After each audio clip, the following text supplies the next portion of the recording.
Onlyfeet.com. Yeah, I'm just cutting steak with my hairy feet. That's all. Isn't that like already a website? Isn't it like you can just find anybody's feet? Yeah. Yeah. I mean, there's high dollar in my feet. There's a lot of money they should be putting into my feet. Who's this guy? Ashkenazi Jew. That's his name. His name is Ashkenazi Jew. It says automated. Guys, please give Yeah, he's a robot. He's an AI. Please Yeah, give he's honest opinion. Ashkenazi. He's followed by Daniel Westerman. This guy's He's base. here to steal all of our voices and then This turn guy- us this into guy- automation. How is my new Turn us all into microphone? Someone automated. please tell me how my new microphone is. Is my new microphone? Is he up? He's up. It's nice. Is it nice? Can you hear my voice clearly with this new microphone I have? Yeah. Yes. Clearly. Very nice. Clearly. Beautiful. Very Yes. nice. Very nice.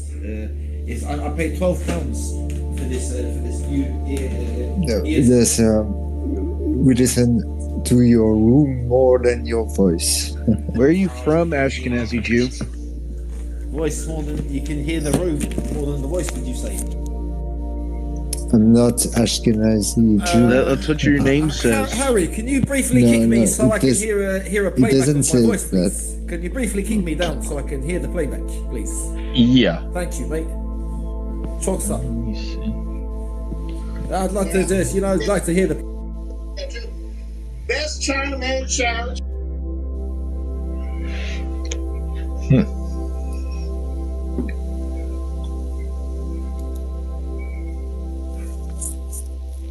So, Hello. what is everybody up It's to? it's been a long time. I know. You guys watching Fish Tank right now? How did you automate so many accounts? How did you do it? Tell me. It's just they're like one behind the other. No, I know, but they're automated. Yeah, it's just a flag. It's just a tag. It's just a tag. It's nothing. It's just Can it record people? Can each one individually record us, or what happens with them? no, nothing. It's if you use the API on a third party platform, Oh shit! but there's nothing else. Does it? But what's interesting is that I can have one account and then it discloses all my accounts. I don't have to say how many accounts I have. Just have to follow the link. What happens if we report all of your accounts? Do they all get banned, or what happens? I don't know. I mean, Do they care? if Do they even care, like at the office, or they're just like, yeah, we don't care about that? Like, what is the procedure? I mean, probably you should have to ban all my accounts, but as much as you would have to ban one account, but for each account, they would just decide for each account whether there is a correlation between reports or I don't know. So let's say that you were taking people's voices without their willful, authorization. Would that be subject to permanent ban or no? Like, say they didn't authorize you they didn't authorize you to use their voice at all, but you're using their voice without their permission. Wouldn't that be like an authorization of permanent IP ban? What do you mean using their voice? Like you can't just record. You can't record someone's voice and then use it in your own, like, recording to alter it to, like, you know what I mean?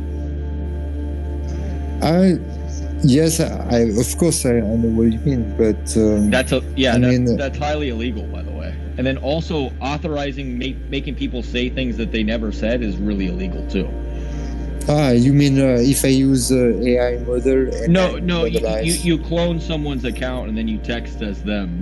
That would be cause for a permanent ban. Yes, too. that's of course. Yeah, that is bad. Yes. Yes. That's very really stealing identity theft. Yes.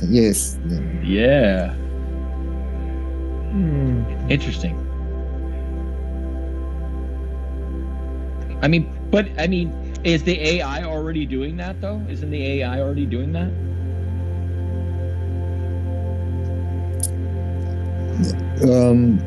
Logan does something like that, but he asks also. So It's.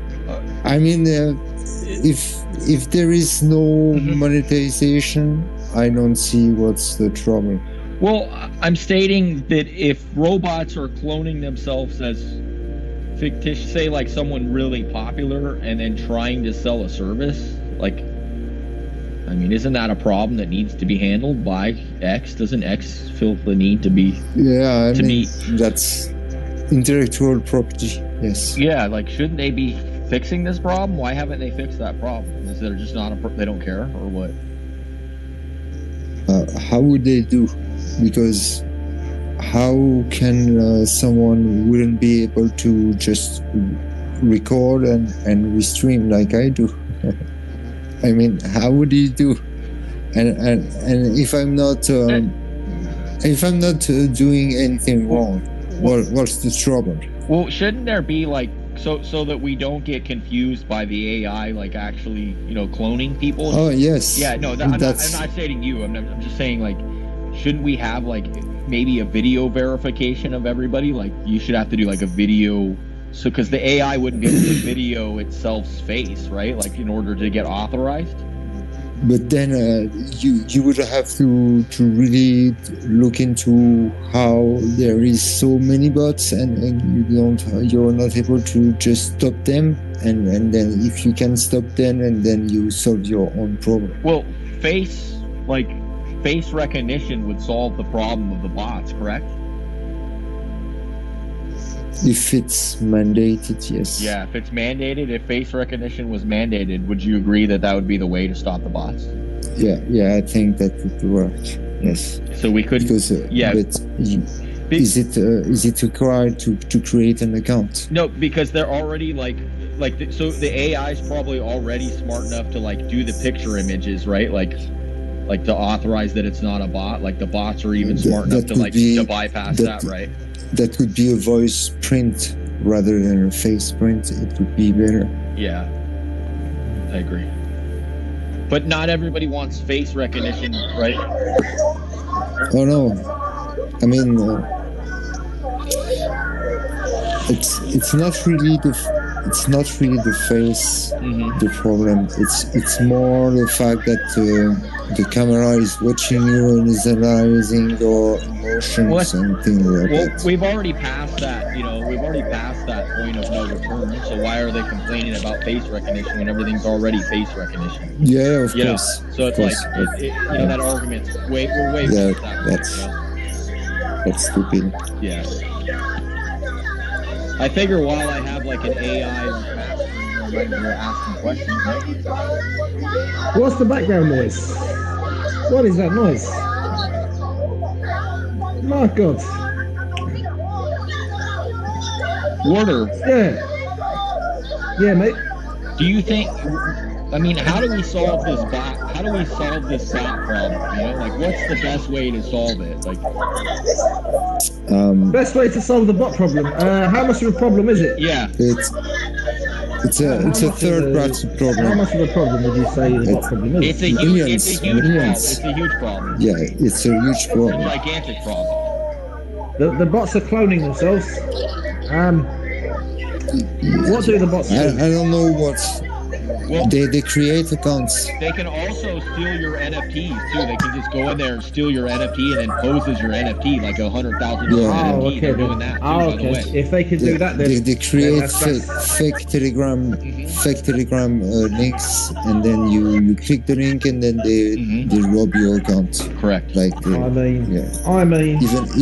if you have a check mark. I mean, if they can, if they can do that. Listen, if they can just clone your NFT and then do the fake NFT, why is the NFT platform allowing the fake NFT to be uploaded? No, they steal your NFT. They steal your NFT. They steal your NFT. Wait, how do they steal your NFT? Do they have a fake NFT platform? Do they have a fake OpenSea? Objectif. No, they go into your account. They take all your NFTs. Oh, as in they hack Yeah. your account and they nick your Yeah. NFT. Oh, Yeah. Yeah. Who's that happened to? Who has that happened to yet? Who has this happened to that we know of so A far? lot of people. A lot of Listen, that's theft. Well, I don't That know. is theft. I don't know if really it's directly from Twitter is possible, but if they can access to your MetaMask, for example, your school. You see, that is, Eventually, everything's going to be automated, correct? yeah. Like, there's not going to be jobs for anybody. Like, you guys are all just going to see everything's just automated. Well, there won't be any jobs anymore. Harry, I was going to say to you, mate. Listen, the NFTs being you're stealing someone's NFT by Islam. You can cut someone's hand off for doing that. Do you mean you're stealing? You're stealing someone's hack. That's someone's rights. The AI doesn't have morals. Like, why would the AI doesn't care? Well, the AI will learn its lesson. The AI will not learn the mighty power of Allah, because the AI is not powerful than Allah. So Well, he doesn't have a soul. He doesn't have a soul. It doesn't matter. What is Allah It doesn't matter. He was created by a human. I'll deprogram him. You should deprogram the AI. Deprogram it. How do we know? How do we know that the AI didn't program us? Because Allah programmed us. That's why Allah programmed us, not the AI. Allah programmed us. Maybe the AI But did then, program us, and we just forgot. No. How do we know that? Yeah. No, it was God. It was God created us, and the AI was created by humans, which was created by God, which was God's greatest creation. What if God is it? What if God is an AI though? Like, would that bother you? And in the future, is the AI is not really God that was in the future? So AI is our direct connection to the universal intelligence. Is what you mean? The universal intellect. Yeah. Yeah. It's created by God. Yeah. God created all of it. God did it. God created all of it. What if it was aliens that gave us the technology? God created the aliens. But what created the God? But, What created the God? Was it just he numbers? he never. Was it always going to be numbers? He always existed. God invented time. God invented time. It's a universe consciousness. It's ancient energy that we all come from. God Old ancient energy. created time. Okay, anything you know, anything that is existed, the ones that you don't know, everything. God created that. Well, we created time. That's we created time. That's a good question you ask, because We created it's time. complicated. I mean, we created time, though, not God. Yeah, We created time, not God. Yeah, of course. You see, time progresses. Yeah. Time cannot regress. It progresses. It goes ahead, because you can't go back in time. No, that's an illusion. It's only because you have the necessity again to think in terms of there is a beginning and an end. But it's not. It's just that the end is the beginning. Or it's a loop, right? Yeah, it's like folding on itself. And, yeah. Interesting. Completely. And also it's like symmetric, and I mean the way we describe it, the way we read it, there's some symmetry, and I don't know if it's really important, but it's like an expression of the universe consciousness, which we create the time to read the universe through the way we write time. It's our Frenchie, own reflection of No, let him finish. the He's got nothing to universe. say. Fuck Let back him here, finish. you dumb I want to hear it. suck my dick. It's what we create. The time is what we create to reflect our Why are you in on a unity block? consciousness. Suck this 10-inch dick, bitch. Suck this 10-inch It dick. isn't like my big Faggot. ass. Block. What is your beef with It him? isn't like my big Blocks. ass. Listen to this. Blocks. You see guys like us, right? We can hold. Why are you eating We on can it? hold Why you we can hold a can of deodorant. Jesus, laughing.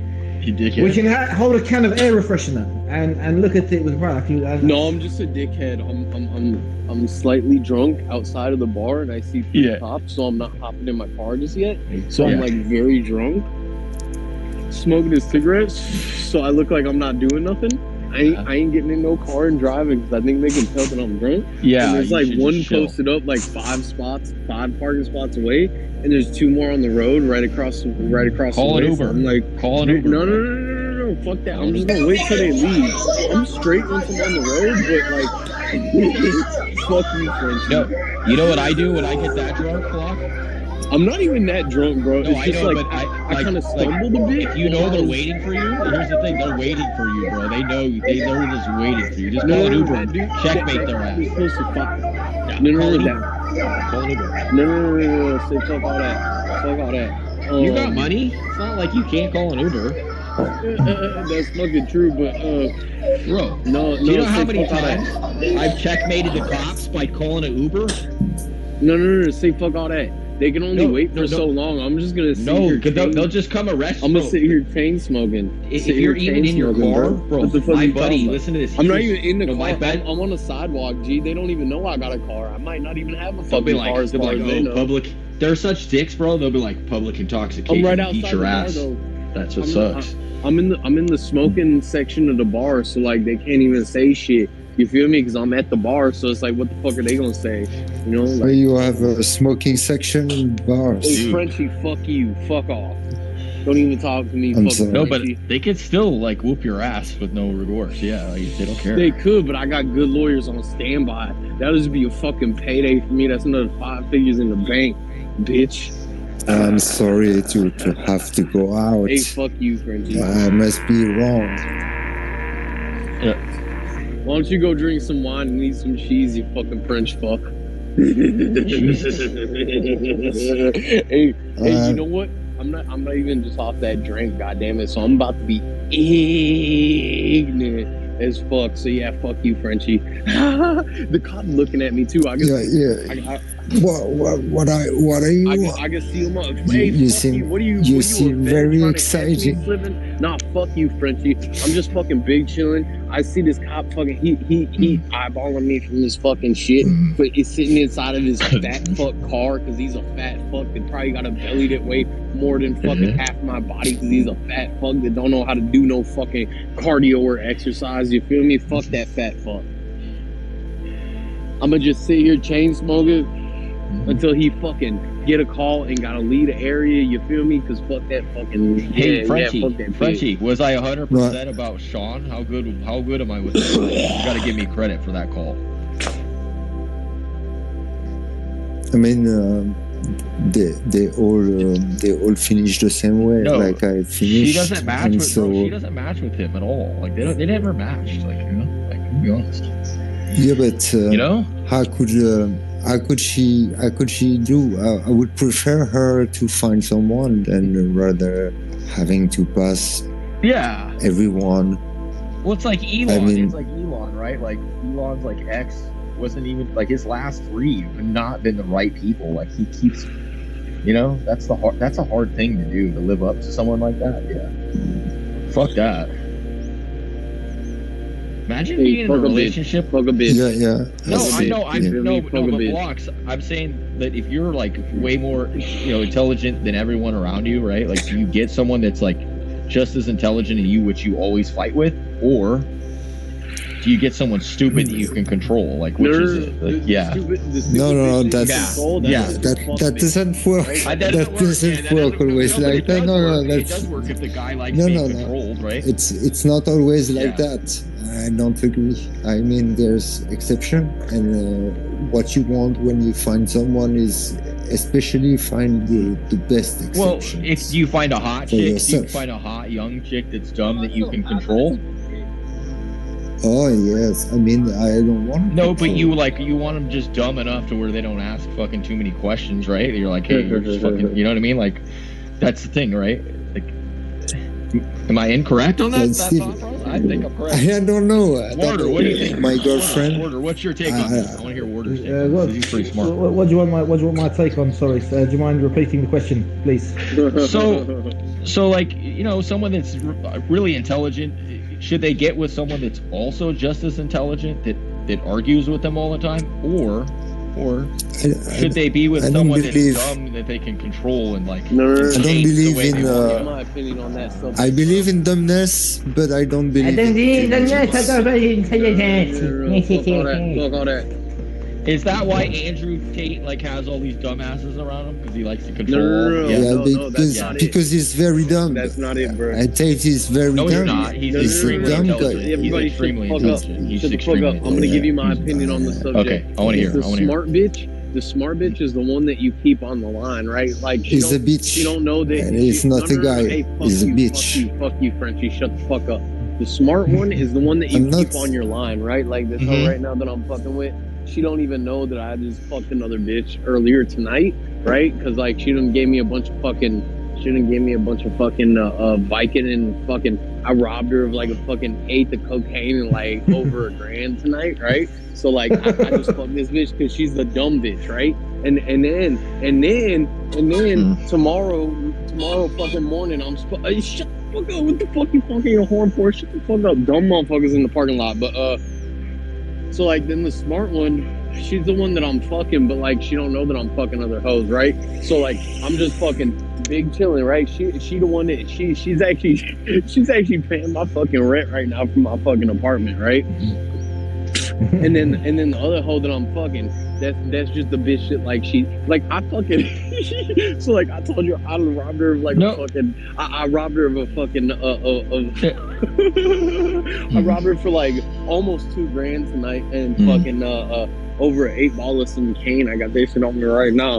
And fucking she the dumb bitch I'm fucking with. I don't even give her my number, you feel me? She hit me up on fucking Snapchat and I just turned my shit off for the night. And fucking I'm about to go over to my main bitch house and she the one that actually like paying my bills and she dope as fuck. She got like her own businesses and shit. Bro, that's how you gotta be running these hoes these days, cause like they really be fucking. I don't even know if my main bitch really fucking around with like some other fucking dude. I don't know, cause she say she's at some fucking event tonight, but she won't tell me what event. So I'm like, all right, fuck this bitch. If she's not gonna tell me where the fuck exactly she at, then fuck the hoe, right? So like I was with my fucking side chick tonight, cause like fuck that bitch, right? Cause if she not gonna tell me exactly where the fuck she at, then I don't know if she out here fucking some other dude or whatever. So like fuck that hoe, right? She's still paying my bills. But then I go fuck with my side bitch, and that's the bitch that I rob. You feel me? So like fuck all the other bullshit. I don't recognize blogs. Blogs has changed. Yeah, but, what happened to blogs? I don't know. You feel me? So like, what happened to you? What happened to me? What are you on? What am I on? Cocaine. What are you, a fed? Fuck you, bitch. Cocaine. Cocaine happened to you. That's one of the substances that's in my body right now. Yes, so fuck you. I'm speedballing you, bitch ass faggot. You fucking fuck. You fucking French fuck.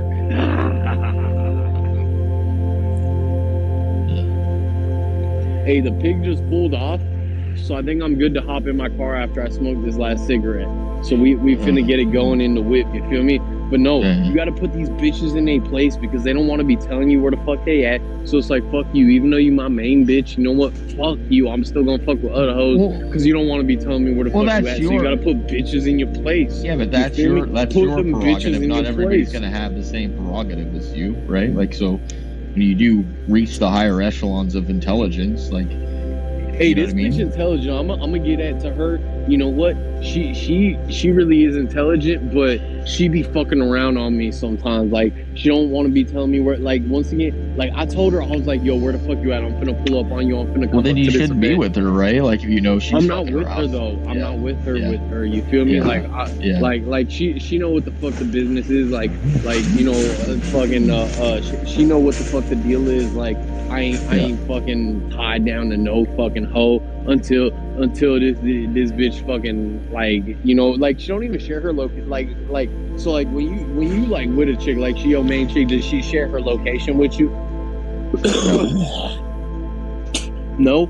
If a bitch don't share her location with me, like you know how iPhone you could do the share the location shit. If she Wait, ain't you willing to have do them that, sharing location? Oh my god. no, but she won't. That's the thing. So I'm like, fuck that. We're not dating. We're not exclusive. So I tell that bitch that, right? And she's still paying my rent. But like, I'm like, if you ain't gonna share your location with me, then like, why the fuck? Like, you're not my main. Like, we ain't dating. We're not exclusive, right? So like, that's exactly what the fuck I told her. I was like, if you can't share your location with me, then we ain't fuck. Cause like, I gotta know where the fuck you at. Like, if we really do you see yourself having children with any of these people?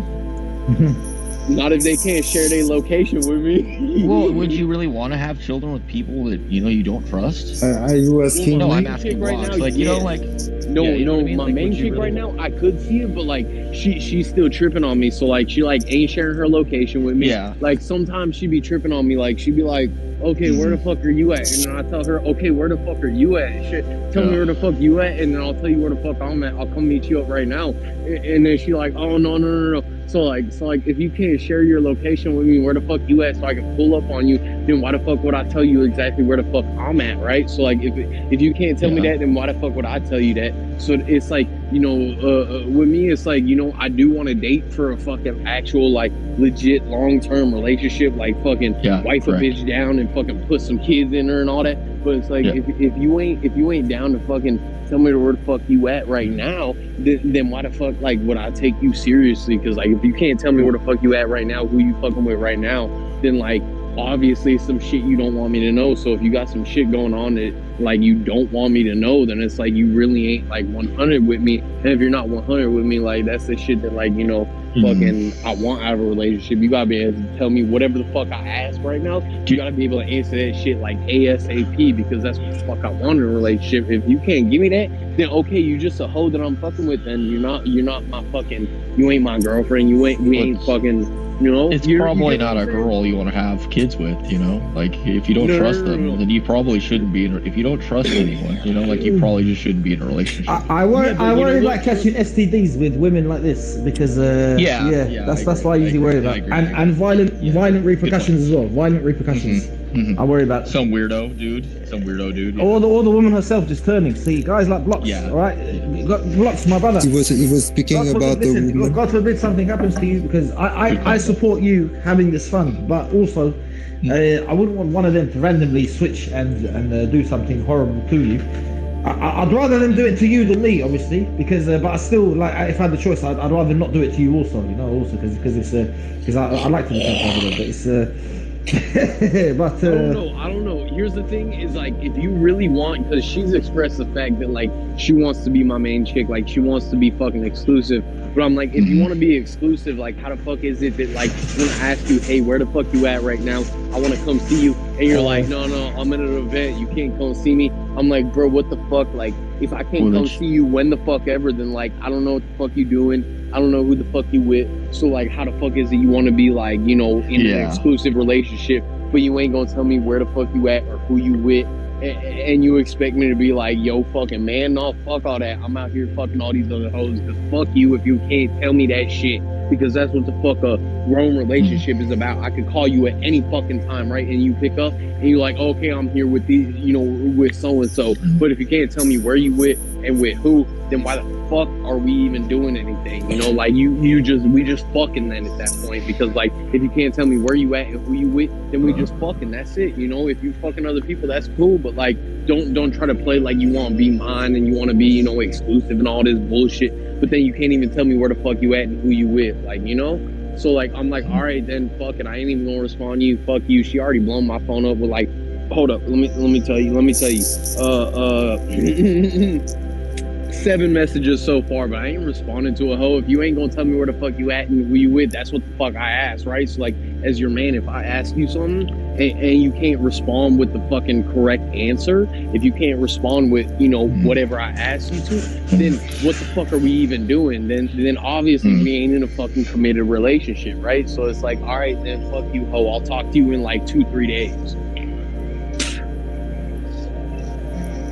No, man, it was a good question to know if the voice is intellectual property or not. And the crazy thing is too, after she texted me 4 times, question. I called her and she ain't pick up. What the fuck does that mean? Right? So she texted me 4 times I called her back. I called her instead of texting her back. She ain't pick up. And now she's texting me like 3 more times since I called her. And obviously I'm not responding to the text because it's like, what the fuck? If you can't pick up the phone but you can text, like, what the fuck is he doing, you know? So like, what do you think she's doing? What do you think she's doing right now? Is she calls me, right, and I don't pick up, but then she texts me back 3 times because I didn't text her. I didn't text her. She texted me back like 4 times, right? And I text her once, and then she called me. I don't pick up because I'm like, all right, what the fuck? You can, because I called her before. I called her initially, right? She ain't pick up the phone, and she ain't call me back. She texted me 4 different times, and then she called me. And then I don't pick up the phone because I'm like, what the fuck? You ain't pick up the phone for me, so I'm not gonna pick up the phone for you. What the fuck? And then she texts me 3 times. What do you think she's doing? Like, tell me. Maybe I'm the one that's tripping. Maybe I'm the one that's tripping. Like, should I call her back? What's this? Sorry, mate. Sorry, say that again. Do you want to repeat all that, please? Okay. So like, situation is, right, I call her. She don't pick up the phone. Like, it ring through to her voicemail, right? And then after that, like 2-3 minutes after that, she texts me 4 different times, right? She texts me again, she texts me again, and then she called me, right? She calls me, but I don't pick up the phone because I'm like, bitch, you didn't pick up the phone for me. Why the fuck am I gonna pick up the phone for you, right? And then after she calls me and I let it ring through, she texts me. Shut the fuck up! Shut the fuck up! Yes. Frenchie, you fucking fuck. All right, let me fucking finish my shit before I gotta come over to You're Frame so and ridiculous. slap you up, you Ridiculous. dumb French fuck. You're ridiculous. No, fuck you. You know what? You're in when I France, write shit's to my different than the US, to my girlfriend, she can take 2 days you ever to lived, answer. you ever lived in the It US? doesn't matter. You ever lived in the US? No, then shut the fuck up, Frenchie. Okay, shit's different in the US. All right. So like, okay. Yeah, So I know. So you know what? She's American. Okay. And you're So then shut the fuck up. You don't know. All right. So then like, right. So like, I called her. She texts me back 4 times. And then she calls me. I don't pick up because I'm like, all right, fuck you, ho. You're not gonna answer my phone call. I don't answer your phone call. She fucking texts me 3 more times, right? So what do I do right now? Do I text her back? Do I call her back and see what the fuck she's doing? Because she didn't answer in those text messages she sent me. She didn't answer where she's at or who she's with, which is the fucking voicemail I left her initially. I'm like, hey, where the fuck are you at? I want to come see you right now. Like, what the fuck's up? Like, I'm trying to come fucking see what the fuck's up with you. I'm trying to meet up with you. And she ain't answer that in the text messages. And so what should I do right now? Should I call her back? Should I text her back? Because I ain't texting her back. I ain't pick up the phone. Because this hoe don't want to answer my phone call and then hit me back with a text instead of a phone call. If somebody call you and you miss the call, you call them back, right? You don't text them back, right? Listen, it does. In none of these matters is creating these complexities. What they're doing, you're both driving each other mad by counting the amount of times and one is called and the other is called the other. You're doing Pavlovian conditioning to each other. It's not about when I call. You're giving each other tickets. No. Because it's like if you call somebody, right, and they don't pick up the phone, and then it's like, oh, okay, so like if I'm not by my phone and I see you called, I call you back, right? Is that not what you do when you miss a call from somebody? So then why the fuck is she texting me back? And then after 4 texts because I don't pick up because I'm at the bar getting fucking drunk, she fucking calls me. So I don't pick up because she didn't pick up. So I'm like, why the fuck would I pick up if you're not gonna pick up my phone calls? Why the fuck would I pick up your phone calls looking thirsty as fuck, right? So like, I already got some pussy tonight. I'm not even tripping on some fucking pussy. It's because I just want to know where the fuck she's at. And in all of the fucking 7 texts she sent me, she never told me where she's at to come meet her because I left her a voicemail saying, hey, I'm drunk as fuck. I want to come see you. Like, I don't want to fuck around with no other hoes. I want to come see you, right? And fucking, and she ain't hit me back with her location. She ain't say where she's at, who she's with, but she keeps texting me. And then she called me. So I'm like, no, fuck that. I'm not going to answer your fucking call because you didn't answer my call. And then now she want to fucking text me back after I ain't pick up the call. And she talking about like, oh, where are you at? I want to come meet you. No, fuck that. I'm the one that called you saying, hey, I want to come meet you. Where the fuck are you at? Who are you with? Right? And she don't want to answer those questions. So like, should I just fucking ignore her for a day or 2? Or should I actually call her back? Yeah, I say, you know what? Bring yourself above the having to call and not having to call. What happened to you, bro? Shut up. Bring yourself above all of it. Call her back. Call her back. 50 more times Call her and back. then ignore Stop her. being a ignore pussy her and give her a call. For 3 weeks. Stop, here Shut go. up, you trashy cunt. Coming from a woman. Fuck off. It's not Fuck about off. being a pussy, And- okay? yeah, Go fuck your uncle. Pick up my Fuck off. Go phone fuck call, your so why uncle. the fuck am I picking up her phone call? Go, You feel me? go And fuck who the your fuck dad. is this calling me a fucking who the fuck? Go away. Who the fuck want to talk shit? Who's talking this mad Who the shit? fuck is Joyce? Joyce, go fuck your uncle. What's your problem? Joyce, you're incest. Hold up. Let Grace voice her opinion. I want to hear a woman's opinion on this. All right, so like I called her, she didn't pick up. I left her a voice message. All right, well, No, why don't you shut your pie Joyce, hole shut the and let fuck me up. speak? Joyce, shut the fuck up. I don't. Let's see who's going to shut the fuck up.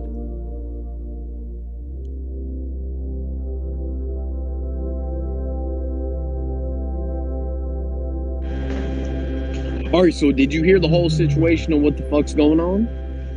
Yes, I did. You did? Okay, so then what's your opinion on So, and I tried to give you my Go opinion from a woman's that? perspective. Go ahead. All right, and that is if she called you up and she was drunk. Okay, She's you not knew drunk she was 'cause drunk. she don't drink. So She don't you're, drink. you're still I'm drunk. speaking. She's You're not still drunk. speaking. Yeah, but you're stating incorrect fucking.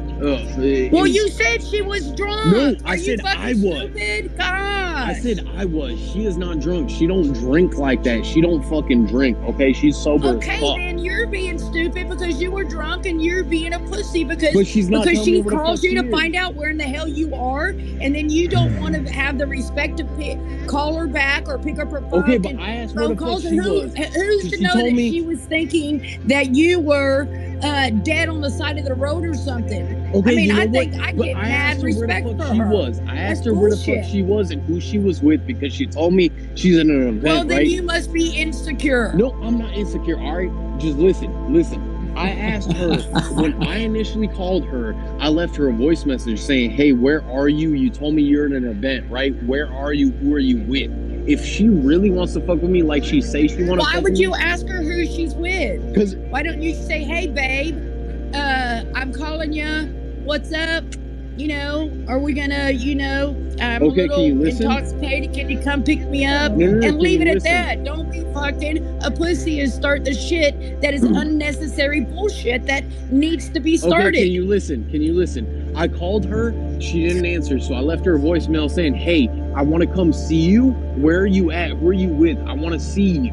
Right? And she don't pick up the phone, so I leave her a voicemail saying that shit. And then she start texting me back, talking about nothing about where she's at. Can who you she's with, so I call my Well, maybe she girlfriend? didn't Tell want a her booty I would call. like to hear her voice for Hold the up, first shut the time. fuck up, Frenchie. I want to hear this woman's perspective. Shut the fuck up, Frenchie. Okay, so I asked her where she's at, who she's with, because I want to come see her. That's the voicemail. I don't left know her. how many times I can say it for you to understand. Say it. What is She it? didn't want a booty call. I'm not trying to booty call her. I already got some ass tonight. I just want to know where the fuck she is because I want to go fucking talk to her, right? That's literally the voicemail I said. I need to talk to you, right? I need to talk to you. So where the fuck are you at? Who are you with? I want to come talk to you. And then as soon as she texts me back, there's like 4 text backs before she calls me. None of it being like where she's at, where I can come meet her, who she's with. None of it being that, right? So then she calls Well, me. that was didn't you get the message on like the second text? She was just like, I mean, why bother yourself with it? I mean, yeah, it's almost like you're obsessed. No, it's with not this even about woman that. Because or this girl or whatever. Why don't you just say, "Fuck it, man, I'm moving on"? no, it's Don't not about fucking moving waste on. your damn She's- time on No, that no, no. shit. It's not even about wasting time, right? She's the one that fucking said that she wants to be with me in a fucking Hey, you know monogamous what? relationship, You know right? what? I think you're on a merry-go-round and we just keep spinning that thing really, really fast. You better hang on because back in the day, we would fly you. You would go flying 20 feet. I ain't going flying nowhere. What I'm saying is she's the one that expressed that she wants to be in a monogamous fucking exclusive relationship, right? But when I asked What a her, fucking lost cause. when I asked her where the Can't fuck even- she's at, because I'm I not want even to going to come get see into her. this conversation anymore. No, but when You're I- not getting it, dude. You're not getting it. Okay, what am I not getting?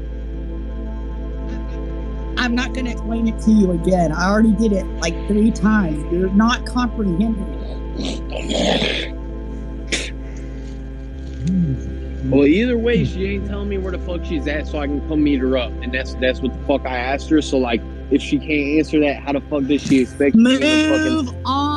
Move on. Evidently, she doesn't want to talk to you. Move on. Stop obsessing. Take a dog. I'm not obsessing about shit. I'm just fucking trying to figure out what the fuck it is she wants, because she says she want to be... you are too! Oh my gosh! Do you hear yourself? No, but Jeez. I never told her I wanted to be in an exclusive but relationship, I just but she wanted to tells me talk to that her. shit. No.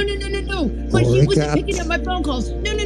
She texted me 4 times. No. And it's like, shit, fucking get over it, Okay, dude. she texted me 4 times within a matter of 2 minutes, and then Here a we go minute again. after she calls me, right? But I'm so none of it done with has to you. do with the fact of I want to know where she's at because I want to come meet her up, right? I'm like, hey, we need Take to a fucking coffee talk. at Starbucks. And 4 text messages and a phone call, and she ain't leave me a voicemail saying where the fuck she's at so I can come meet her up. So I'm like, what the fuck does that mean, right? So like, she fucking texts me back, does not tell me where the fuck she's at when that's what I asked her about, right? And then on top of that, fucking she calls me, doesn't leave a voicemail saying where the fuck she's at, right? So I'm like, how the fuck am I supposed to know? That's what the fuck I asked you. You're the one. This was the worst 10 minutes of my life hearing this conversation. That wants to be in an exclusive relationship with me, right? You're the one that wants to be in an exclusive relationship with me.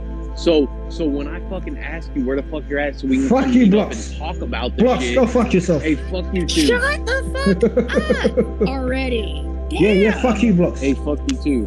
Fucking mug. Is having a crisis. You fucking Mexican Iranian Oh, actually, crybaby cunt. hold up. She just texted me back with her location. What should I say? Say fuck your mother. Just please text her. Say fuck your mother, please. No, she texted me back with her location that I was initially asking for. Fucking ignoring her seems to have gotten the point across. So what should I say? Should I call her or should I text her back? What should Listen, say whatever you want to say, but please end it with go fuck your mother, please. Please at some point drop in, go fuck your mother to her, please. Maybe should I say I'm gonna go fuck her mother, or should I say she should fuck her mother? Yeah, imply both. At some point, imply that you want to see both her and her mother to give them both immense loving, or something like that. She's not nearly as fine as her. She's actually really fucking fine. Yeah. And she's a dope person, but like her mom ain't fine. Her mom's a dope person too, but like her mom ain't fine. She's fine, and she's a dope person. So like, I am trying to lock that shit down. But like, I think if she's fucking with other men, I can't do it. There you go. Like, there you go. I don't know what the fuck she was doing for the last hour that we. Okay, we're gonna move on from this fucking subject. It's really getting under my skin. If we can't come up with another topic, then I may have to use my power that Captain gave me. I got the power. I may have to use my boot and fucking stick it up somebody's bottom hole. Now let's move on. Let's move on to bleach buttholes. Should people bleach their buttholes? That's the next conversation. It depends. Is bleaching your butthole? So what is everybody doing for New Year's? Are we having gatherings? I'm bleaching my butthole for New Year's. That's what I'm doing. No, it's bottom hole. It sounds nicer that way. No, it's butthole. It's a butthole. It's a tight little butthole. You know, preferably bleached if she's white. If she's not white, preferably not bleached. Well, I plan on having a party. I went and got a bunch of alcohol. I think I'm gonna have to fucking charge a cover charge, at least $20 a head that comes through the house, because the fucking alcohol costs too damn much money. So, is that reasonable?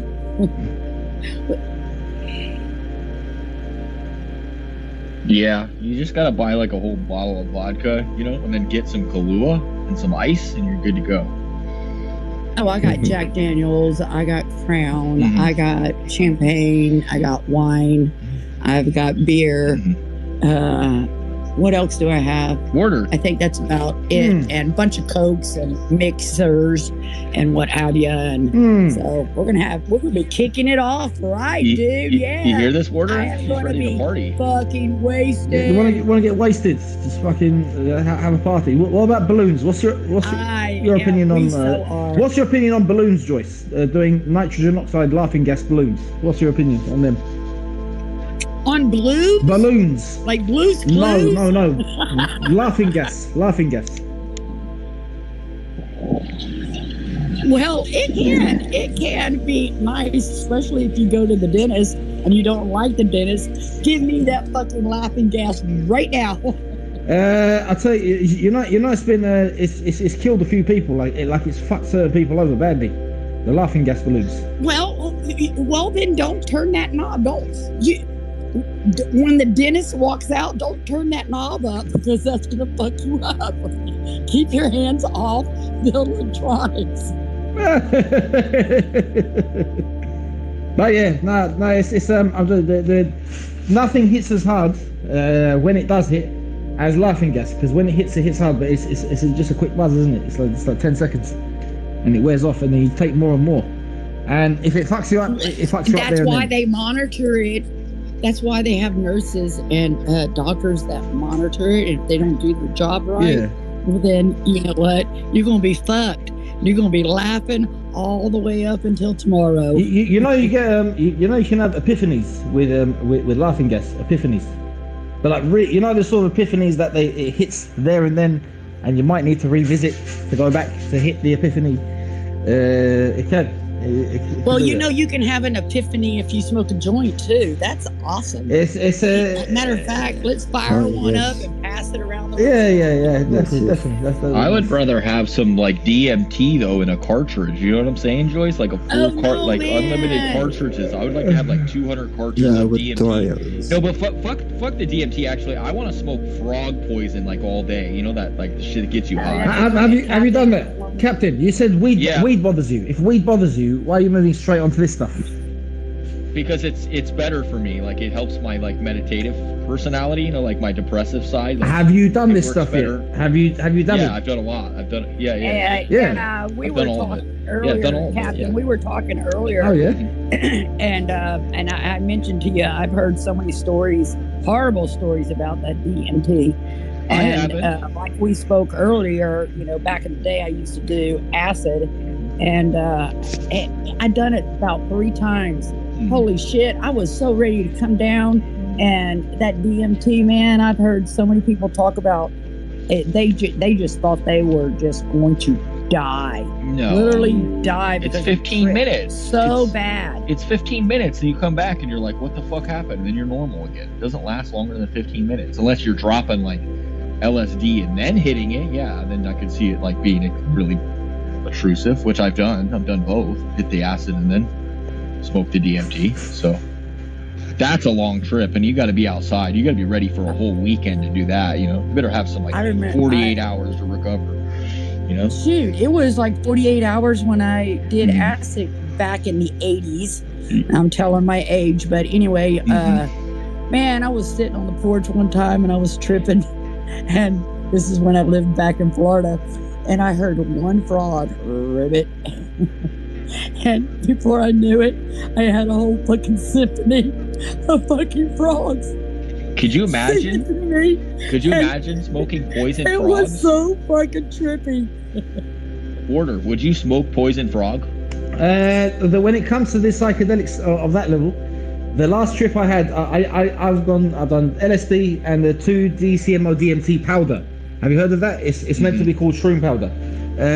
My last day, I've had mostly great experiences with the 2-DCMO DMT powder.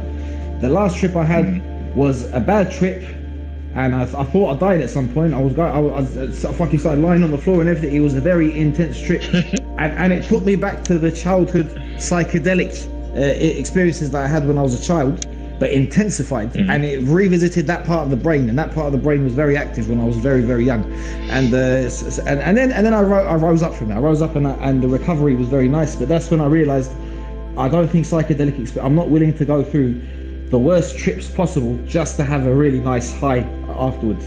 when you fit to recover from it. Would- you get what I mean? Would you take ayahuasca? Would you go to Peru and hang out with like a shaman and take ayahuasca? If the shaman, What the hell is the shaman is Ayahuasca. DMT. Educate me on The this. DMT. I would No, like that. it's not DMT. It's way worse. It's like you can trip for Yeah. almost a full week on it, and you vomit profusely for like 2 to 3 days. You get rid of all the toxins, the neurotoxins. There you go. It's you get really high. you can It's wormwood. it, It's wormwood. It's wormwood mixed with what's the term I'm looking for? Peyote. Yeah. DMT is the byproduct of ayahuasca. Ayahuasca it activates the DMT in your brain, the pineal gland. Okay, and as I said, currently I've probably got some. I've had all the good things, so I'm fearing that I'll have all the bad things come out as well.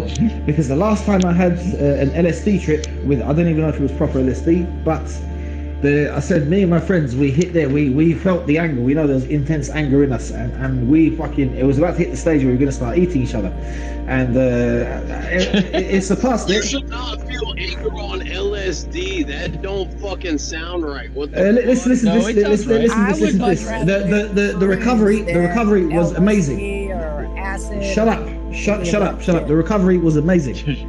No, hey, don't tell me to shut up. Just say, excuse me. Go kill yourself, fucking bitch. Fuck you. Sorry, listen, please let me finish my sentence. I'm sorry. As I said, the Well, fuck you. the recovery No, was you can't. amazing. No, The recovery was, absolutely but not. as I I'm said, gonna interrupt you. Blah, blah, blah, blah, blah, there was a blah. lot of at that time in Turkey as well. Like especially now. I'm just being. When you take some of the psychedelics, you're not just plugged into your own demons. There's collective. You're plugged into the collective consciousness as well, and you're probably collecting the demon, the shit of everyone that is around you, the people around you as well, and nature at the time. It removes your dogmas. Like if you have dogmas when you go on a trip and you carry that shit with you, yeah, you're gonna have a fucked up trip. You're gonna have a fucked up trip because you're gonna think you're seeing demons or whatever. You know, like it doesn't matter if you carry that shit with you while going into a trip. Yeah, it's gonna be a bad trip. You know, with the Turks as well. You know, with Turks, you know, shamans. You said smoke with the shamans. You know, us Turks, we were shamans. Yeah. We were shamans before Yeah. we found Islam. So we're right at the motherland of. We tapped into all of that shit. We tapped into the Islamic realm, the Christian realm, the shaman realm. Like for us, it's all of it blended in. So it can be a mad experience. Wouldn't it be cool to go get fucking high on acid and then ride some Turkoman like horses, Turkomans? Turkoman horses. I would. That's Yeah, that's the thing. It's us. Like the Turkoman horse will probably fucking throw me off and try and fucking trample me. All that stuff. No, Turkomans are really well behaved. I hope they're well behaved because as I said, the spirit, the spirit gets to. You might accidentally have intense demons in you that are so powerful that they overpower that the Turkoman will be the energy of the Turkoman horse may not be able to overpower the. Do you know what the cost of a Turkoman is? I'm assuming it's quite expensive. How much are they? Millions. Is the Turkoman horse? They're hard to get. Only like Saudi Arabian princes have them because they're so rare. Are the Saudi princes have a bunch of them. Yeah. The Turkoman horses are being bred with the Arabian horses, aren't they? Don't they breed them together? They're Arabian. Yes, they're Arabian. Yeah, they're Arabian. Turkoman is a Central Asian. It's a Turk horse, but the Arabians bred it with their Horse own. of the gods, they say. Horse of the gods. Yeah, 'cause Might it's be. gold. Might probably. No, they say it is. They say it's the horse of the gods. If you blend an Arab horse and a Turkic horse together, I'm assuming that's a pretty good horse. That's a pretty solid, decent horse you get there. It's fast. It's fast and athletic. Fast and too. quick there. And it's smart. It's extremely smart. Yeah, there's a good horse. There you go. I'd want it. I want one. Just like our soldiers, just like the ideal vision of the Turkish soldiers, the ideal vision of them. They're not all like that. I guess Joyce left. Well, obviously, not all of them are like that. You know, you probably get the retard ones. You get the dyspraxic ones that they have coordination issues and whatnot. What are the big ass workhorse ones called? Those ones that are like gigantic. They can pull fucking wagons. The big ones. Police. They're like double the size. Police horses. You mean the ones that the police use? No, I'm talking about the ones that you see at like Disneyland that are gigantic, like the big motherfuckers. Like Yeah, no, those are the police horses. I'm sure those are the police horses. No, they're not. No, they're not. These are different. They're different. They're They're different breed. Yeah, they're way different. Yeah. Way. They're huge, like fucking monsters. Are the horses at Disneyland? Wait, what's the breed of the Disneyland horses? They're big. They're big, giant ones. They're made for pulling things. They're not made for racing at all. Like they're made for pulling, like work horses almost. It's the name of them. Breed of the big Disneyland horses. Let's see this. These are several impressive horse breeds for different. There's what colour? Because there's Percheron, Clydesdale, Belgian, Quarter Horse, Paints, Appaloosas.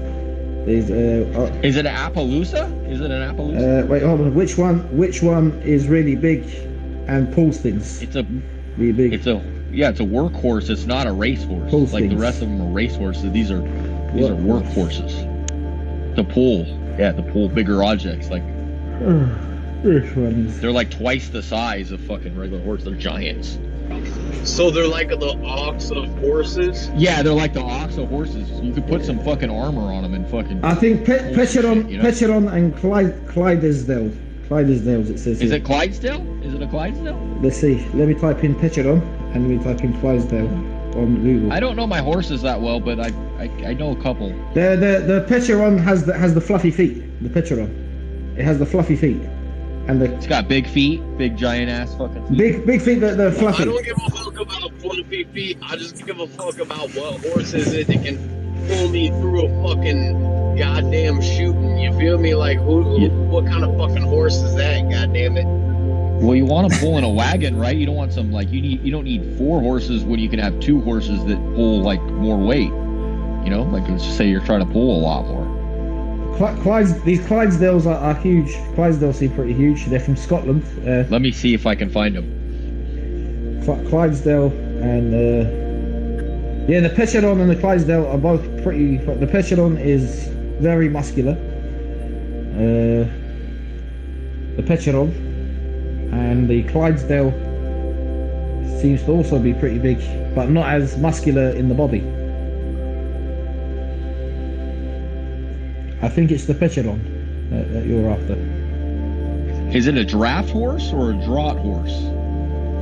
Draw. It's a draught horse? That's what we're looking for. I think it's a draught horse. Society. Clydesdale. Yeah, it is a draw horse. It is a it's a draft horse. Draft horse. It's a draft horse. Draft horse. Oh yeah, these are. Yeah, draft horses are fucking huge. Look at these bad boys. These are huge. Yeah. These are big fuckers. I'd want one to fucking put armor on, you know? Definitely, yeah, these are. He could carry some fucking armor on him for sure. Yeah. Right. But it doesn't go very fast.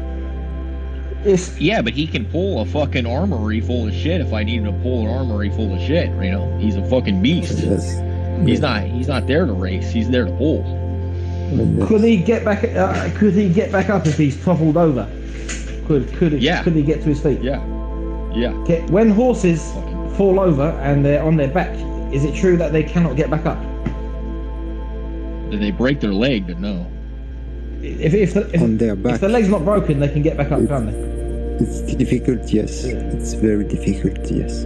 Because it should have the ability to roll over and push from its feet. See.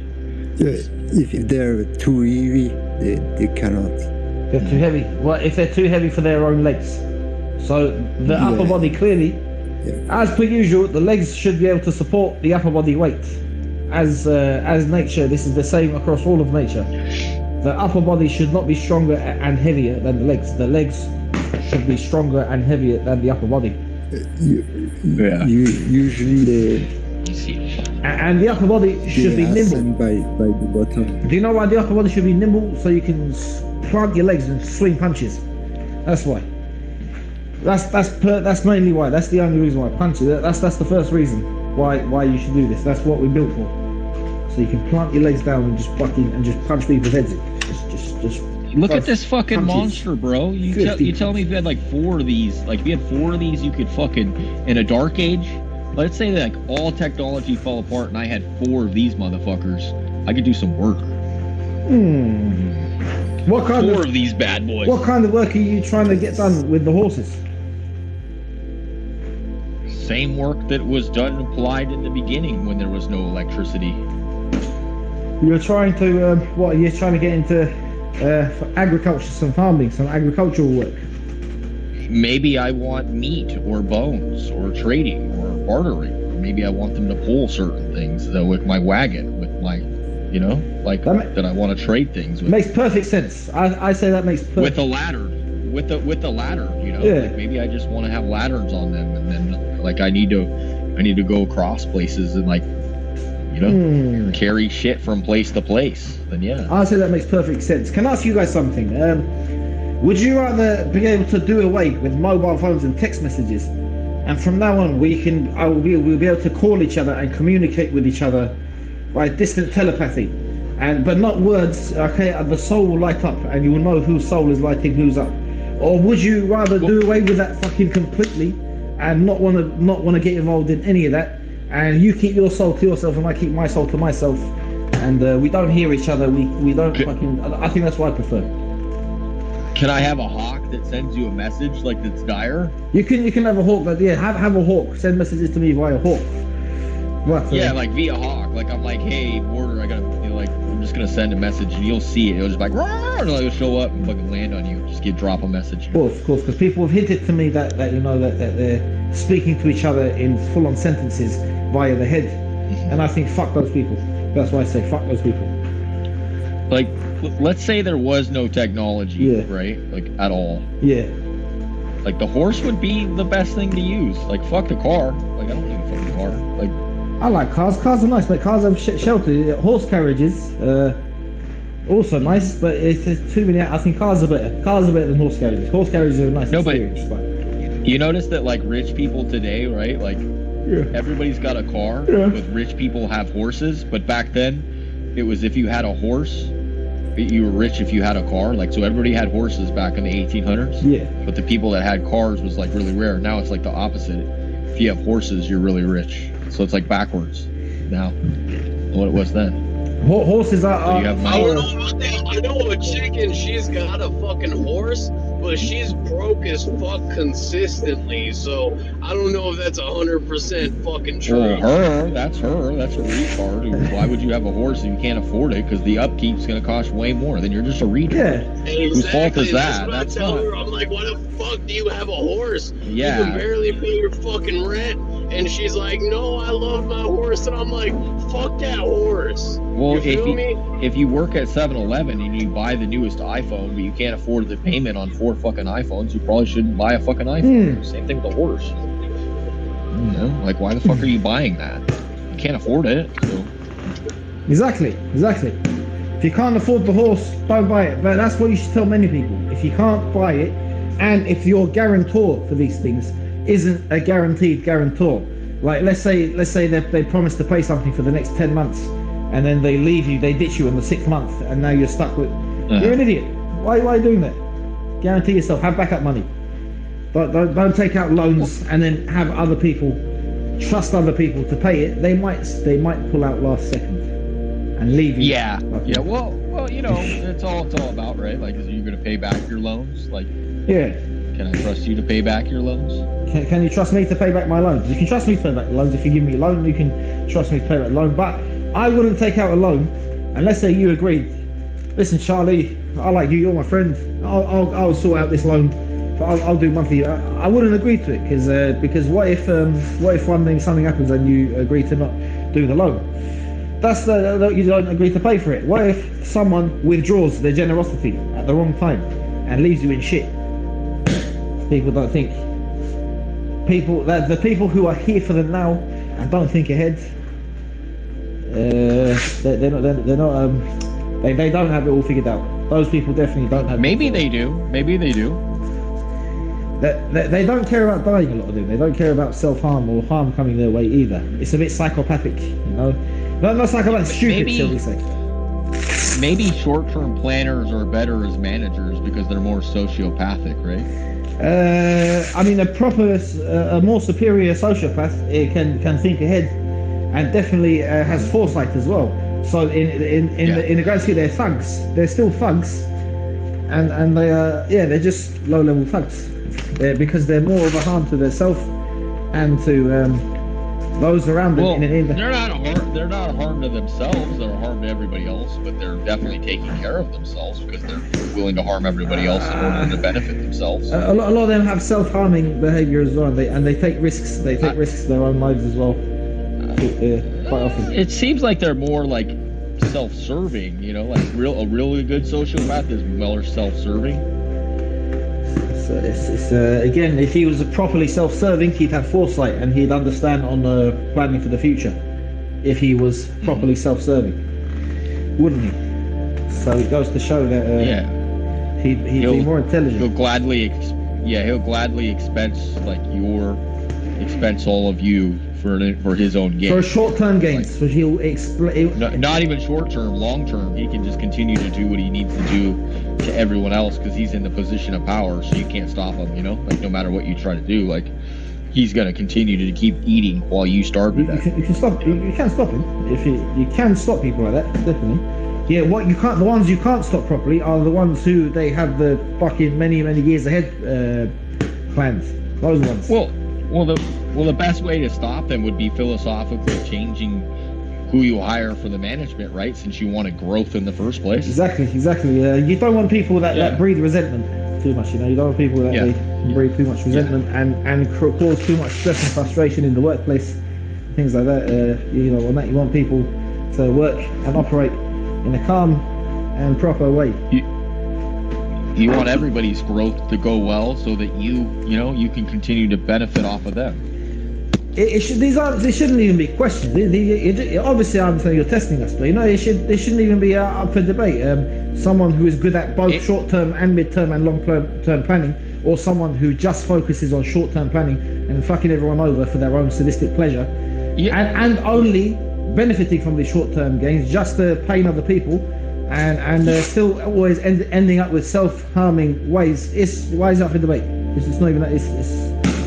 It is up for debate because everything is in MLM, fashion, where the guy at the very top of any pyramid is always the corrupt, piece of shit. That's why they don't want the good guy ever getting in control, because it'll make his system look inferior, because he'll really have true growth amongst the smaller businesses versus just a bunch of rich corporate companies stealing all the small guys' shit. That's what's happening. That's exactly what's happening right now. That's why we're in this boat, is because we have a system where it's it rewards people for being corrupt. It's the more corrupt you are, the more pats on the back you'll get. Versus. There's that too. Well, it's more sadistic and how can we say it? The more, if you're able to cause enough, because as you said, a lot of the people at the top, they're people who they're not very healthy. They're not ideal men that you and me would look up to. They're not big, strong men with huge dicks with endless. They're not that. They're a lot of them. They're ill. They're half ill, and they're what's that? You doing it? So why don't we flip the whole script on them? Why don't we just take over the little algorithms that they're controlling, right? Yeah. And build the small businesses up to be giant fucking corporations of themselves. We should be doing that, but they don't want that. That's why, I think COVID was the worst thing to ever happen to small businesses. I mean, people don't want to discuss that, but a lot of people got eaten alive during 2020, That was one of the worst time for small businesses, while these big giant corporate overlords took over and fucking consumed everybody. The guy, he lost 4 businesses. Yeah. I think some people had a lot of things. I prefer to consume women than I would consume businesses. So let's just agree that we'd rather consume women. And Fine women with tight pussies. Who cares about the women when we could actually make the millions? Fuck the women, we could make millions. Bro, I've got both, so it don't fucking matter. It does matter.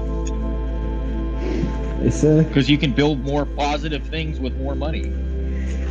Yeah, but I've got more money, so it don't matter. To you, but not to everyone.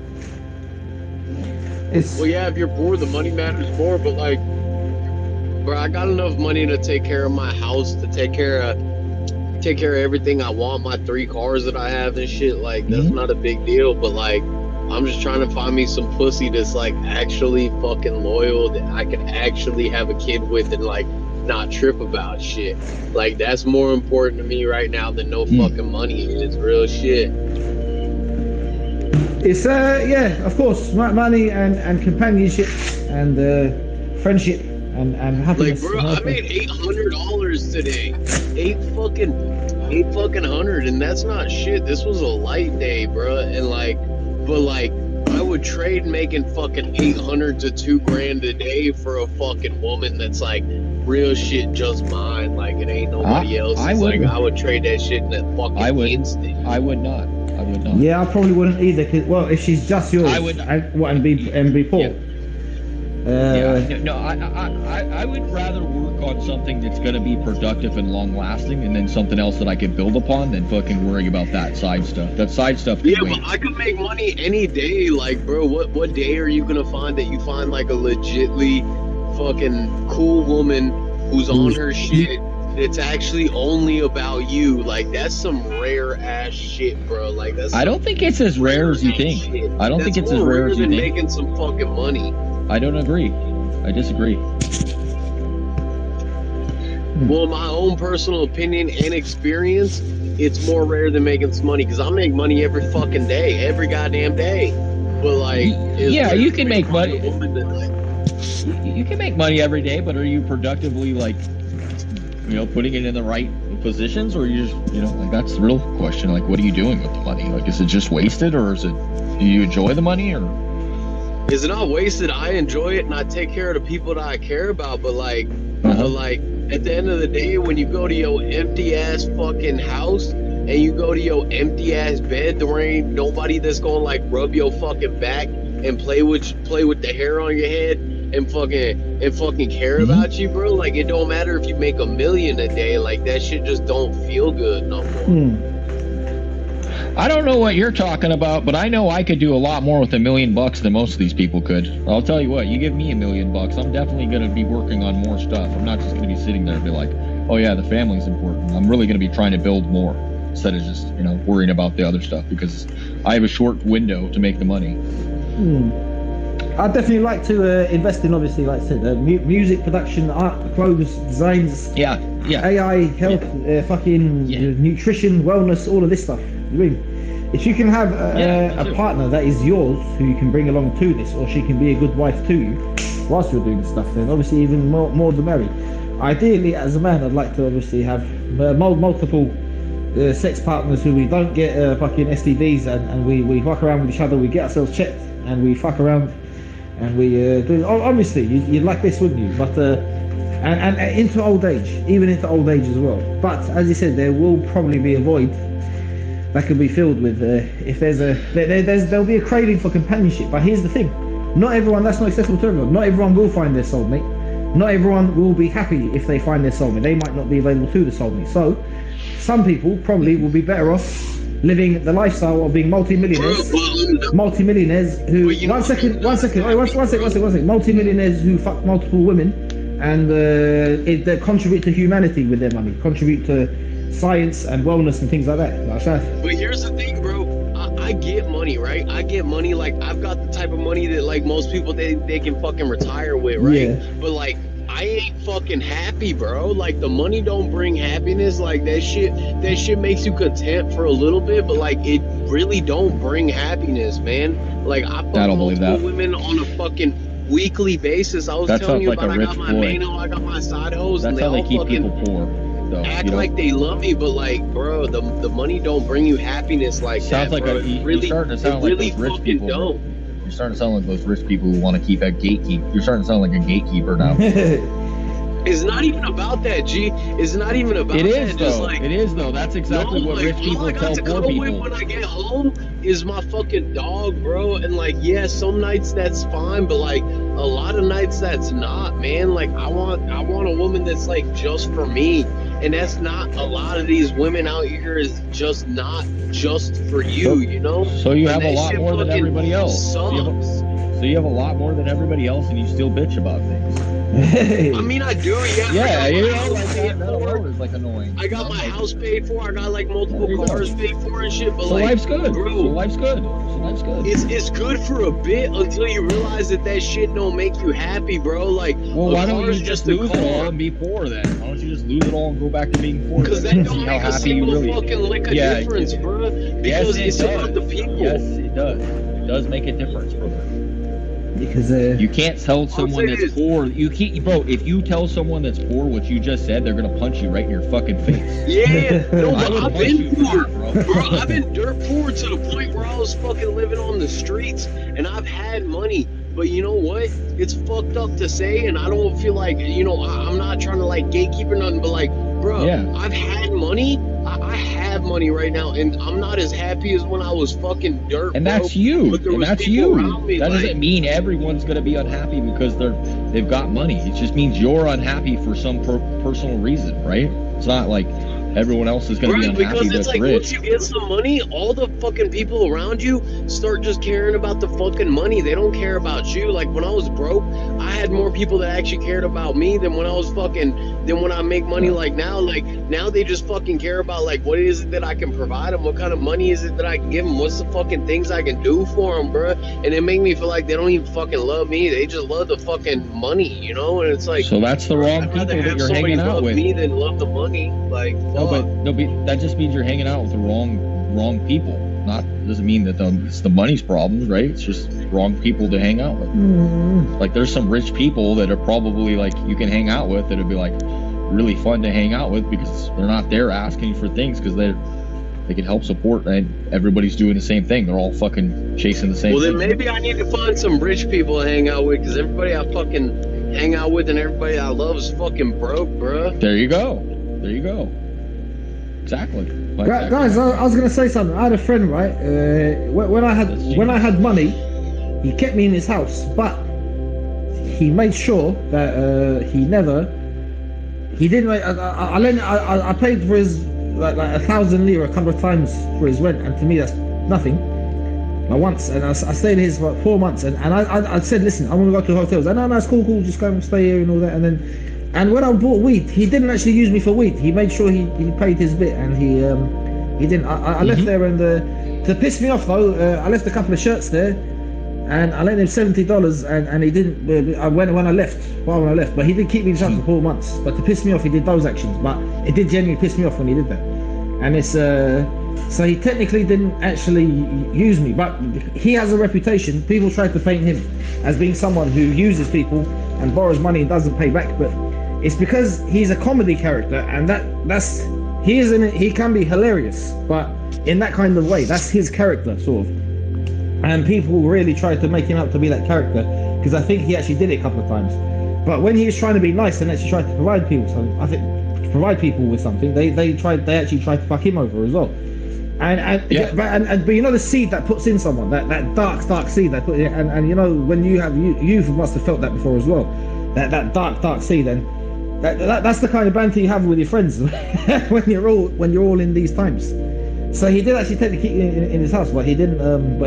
He did when I moved to the hotel afterwards, and I didn't have anything. He didn't come to see me. Do you know what I mean? And I didn't have anything. But when I did have something, he didn't necessarily take and use either. He just said it's probably because I was just better to be around when I had money, and when I was broke, I was probably just mopey or what. Just not as good to be around. Yeah. Who knows? And I think he helped out a couple of, and he told lies deliberately as well. Like he said, "Oh, I've got this friend there," and then I went to check to refute his lies, and his lies were very easily refuted and whatnot. He called me up after, and then I insulted his girl. I said, "Listen, I think he said something his girlfriend said," and I was like, "Listen, tell your girlfriend to fucking shut her mouth," because I said it before. And he switched and he's like, I will fucking knock you out. He didn't. Anyway, he called me up the other day and said, I think it's time for us to make up. And we did make up. But he couldn't talk for more than 1 minute because he was so stressed and his ticker in his head was going off so rapidly that he was chain smoking cigarettes.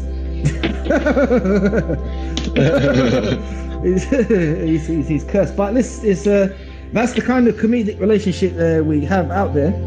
But that's the thing. I don't know. Your comedic IQ needs to be consistent when playing the real life games like this. Do you get what I mean? Your IQ needs to be consistent with it. Yeah. And it's that's how you see friends. That they are friends and everything, but they end up fucking killing each other out of one argument one day because there's just too much anger and animosity from other places in the air, and people are messing with each other too much. You know Mexico? Do you know Mexicans out from Mexico? Blocks would know this. Blocks, however, seems to have more of a Blocks' character and state is actually not a bad one to have, to not get sucked in to the stressful, deep-seated dark games that people do to try and piss each other off all the time.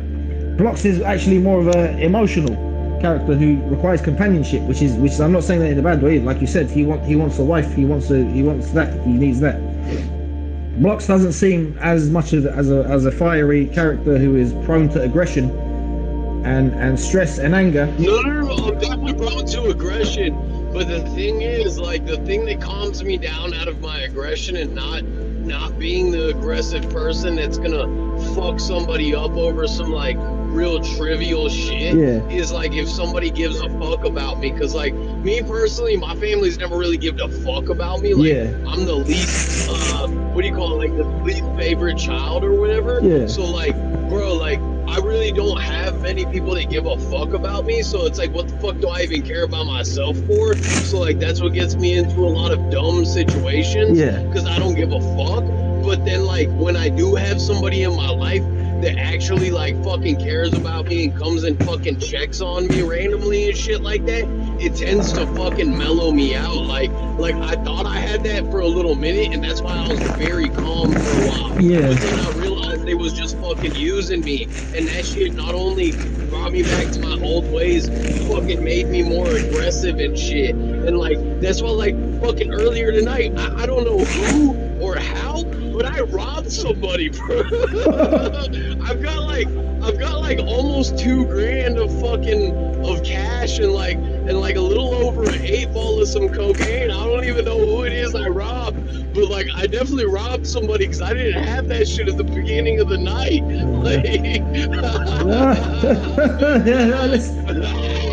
Listen, mate. Be careful with that. Like, now you're gonna get yourself fucked up severely by someone. Just don't do that. Don't go around nicking. If the girl, if it's I keep the peace with me, bitch.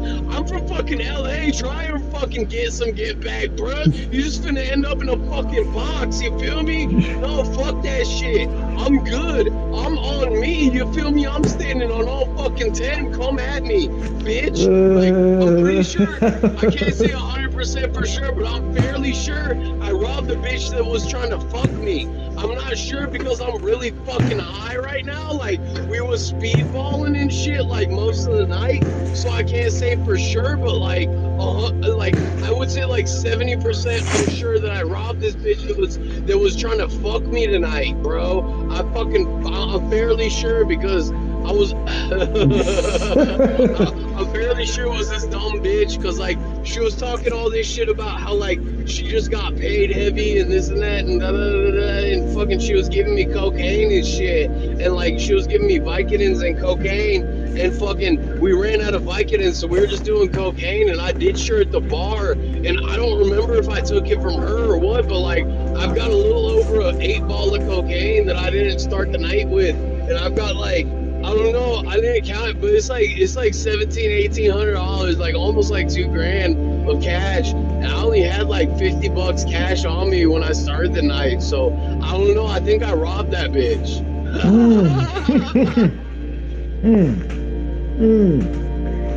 Yeah, you know, you did. It's And ever since I ditched her at that one bar, she been blowing me up on fucking Snapchat, bro. And I fucking logged out of my Snapchat. So I think I robbed that bitch. I think I robbed her. I'm not even sure. Hopefully she doesn't decide to be vengeful. Hopefully she's turned on by it, by you robbing her, and she's accepted this as part of the I don't give a fuck if she's turned on by it or not, because you know what? Fuck the hoe. She don't know where I live.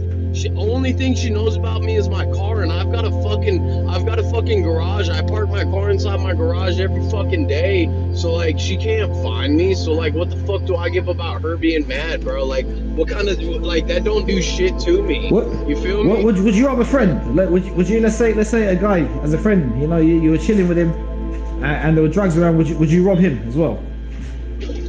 Well, shit, I mean, if it's a true friend, fuck no, like, but she's a hoe that's been using me for my dick, bro, like, I'm not even gonna lie, I've been abstinent for over a year. Yeah. Like, this bitch been hitting me up for, like, the last, like, 3 months trying to chill with me, because we used to fuck, or whatever, right? So, like, we used to fuck, and, like, she been hitting me up. That's the reason I went out with her, because I wasn't feeling too great about myself, so, like, and this bitch loved to talk me up, so, like, she was talking me up all fucking night, and, like, giving me free drugs and shit. So like, that's the reason I went out with her, right? Right? And fucking this dumb bitch thought that I was like gonna fuck her tonight, but I dipped off on her. Like, she gave me some top, but that's pretty much it. She gave me some top in my bands, but like I dipped off on her afterwards. And once again, I think this is her money and her cocaine, but I can't say for sure, because she was giving me Vicodins and cocaine all night. But, so like, I think it's her cocaine and her money, but I can't be for sure because I'm really fucked up right now. Like, I'm about to pull up to the crib, but like I'm really fucked up. So like, I don't remember if I took it from her or like the two dudes we was chilling with, but I'm pretty sure it's her because she was giving us all cocaine all night. So I'm fucking pretty sure it was hers. Well, yeah, probably says. People get touchy over robbing from cocaine and through as I said, hopefully that goes well for you. Hopefully nothing comes from it. Many people. Oh no, fuck that bitch. That bitch ain't gonna do shit. All she's gonna do is whine and complain that she wants some dick, and then maybe I'll give her some dick, but probably not.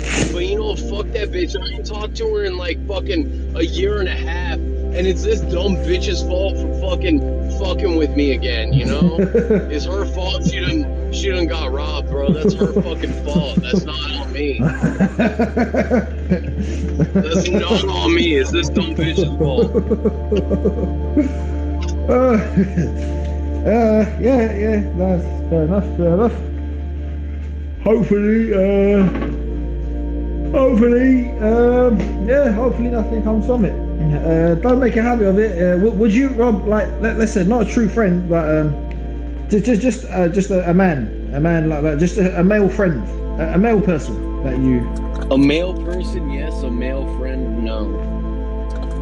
Like, let's say a drug dealer you met and you happen to get along with him. You sat there, you chilled with him. Oh, he could get robbed as fuck because he's only my friend because he's taking my money. It's different if he's a real friend and he just happens to be a drug dealer. But like, if he was just a drug dealer I was getting shit from, no, he could get it. Yeah, he could get it. He could get it. You feel me? He can get it the same. Look, many of us were in those days.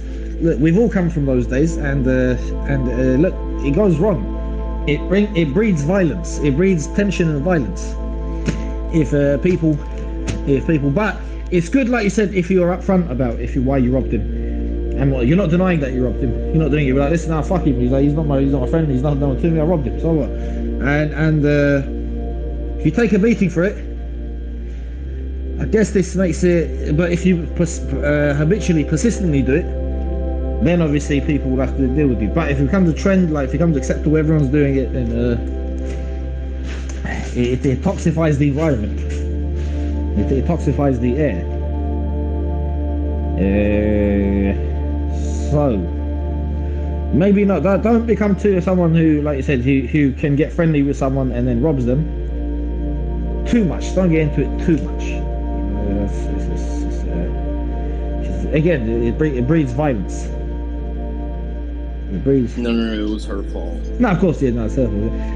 I've heard recently on them. Now, some people they do it, and the girl may play gimp many times, and she'll humiliate herself further, and eventually they'll sting people, because once they get to the point where they've been dragged through the mud so often, like their status has been reduced to shit that much, they become they might develop kamikaze like fucking bravery. kamikaze-like bravery, and they may fucking they may wait. As I said, they may go complete ninja. They may completely put on an act, lie with their mouth I don't know. and lie with I'm their just hands. not gonna fuck with her after this point, so I think it's all okay. Yeah. No, that's right. That's good. Oh, look at them legs. Not a bad pair of legs. It's a pretty pair of legs. But it's a pair of legs I've just seen. There's riots in England today. Big riots in England just happened. Well, in Camberwell, for the big standoff with the police. I'll look what that is. But yeah. Careful again. That's all we get, because it's it gets messy. People fucking all kinds of violence takes place, and this stuff happens. Blocks. No, fuck that. Blocks. Do you sometimes? I'm feeling that you said you're suffering from. You need companionship. You know, many people are gonna. This is gonna happen to many of us. Like many of us, we're gonna die in a ditch somewhere, lonely, crying, shitting our pants, overdosing on drugs. Like that's gonna be the fate of many people. Many of our friends, many people that we would have come across. That it's already happened to many people. It's gonna happen to many more. That's how you're gonna die. Just that may not be you in particular, but many people. They're gonna just crying, sad, depressed, and feeling the kinds of negative emotions that you really don't want to feel, and getting into ways that are truly painful, and just shitting and pissing their pants, crying and begging people on the street to speak to them. And no one's gonna care when they die. People they may just even leave their body there to rot for hours on end and for days, and they may not even collect their body. Just leave the body there and don't collect the body.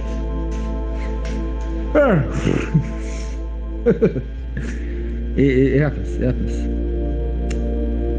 What can you do? I think.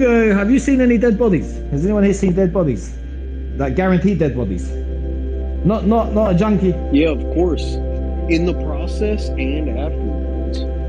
I like. So you're more experienced than us. You must be well. I'm not that experienced. I've seen. One that comes to mind was again junkies. Sometimes you see junkies on the floor and you don't know whether they died or not. There's one that I was pretty sure he died because a certain feeling came on, but I don't know if he definitely died or not. He might have died. It's quite often though. It's quite often to see people passing out and just on the floor collapsed. Junkies passing out, and some of them may have died, may not have been died. But it's different. I don't know if I've seen. I don't think I've seen a body that's been mangled that is also dead. I've seen mangled people lay on the floor unconscious. So I don't know if they died or not. There's one person. I don't know if he died either, and I don't know what happened if that was reported or not. But he was fucking back, had hit the thing, had hit the wall, bleeding from the mouth, and he's laid there unconscious. And obviously the person who knocked him out standing above him. That too. This was after hours. I think that guy might have been killed, but we don't know that for certain. And there was another one, obviously. This. But I'm trying to. It's the thing that goes off in here. That spiritual thing, that spiritual connection. That sometimes it reminds that maybe there is a God. Like when you go to hospitals as well, for example, like you feel a bit more holiness, a bit more godliness happening there, isn't it? Because of what's going on in the hospital. Whatnot. This is me talking as if we're questioning if these things are real or not. And whatnot, and because obviously other people, you hear them talking about these things, and they can sound even more stupid and whatnot. So that's I don't know. That's just a quick side note I was getting into. It's a quick side note. It's quick. Really why I'm going to that. You said you saw the process of it and afterwards. Do you want to tell us about that then? The process of the son dying and then the aftermath. Not really. Yeah. It's some fucked up shit if you've ever seen it. Yeah. What? Not really. Shoot. Usually, have you shot people in self-defense? That's not really something I'd prefer to say. Self-defense. If it's self-defense, you just say. Like if you shot someone in self-defense, that's something I'd prefer not to say. Yeah. Maybe. Fair enough. I'd say if I shot someone in self-defense, I'd like to say I'd be braggadocious to these people. You never know. What if someone's listening? Well, it may not have necessarily been in self. Exactly. There you go. There you go. Might not have been in self-defense. What can you do? Might not have been in self-defense. Just a fucking hypothetical. You feel me? Yeah. Exactly. Hypothetical. Hypothetical. It's hypothetical. Hypothetical. Well, in prisons, the animal abusers, they're not obviously the same as child molesters, but do they get fucked with as well? Animal abusers. No, just the child abuse. So let's say someone's in there because he's been murdering cats, like he's been tying cats to fucking fireworks, and He's gonna be fine. he'll be fine. It's only the child abusers. My cat murderer friend, he doesn't want to speak to me anymore. Because he's offended. Well, you shouldn't want to speak to him either, because he'll probably move on from cats. You feel me? Yeah, maybe. It's because he's a very.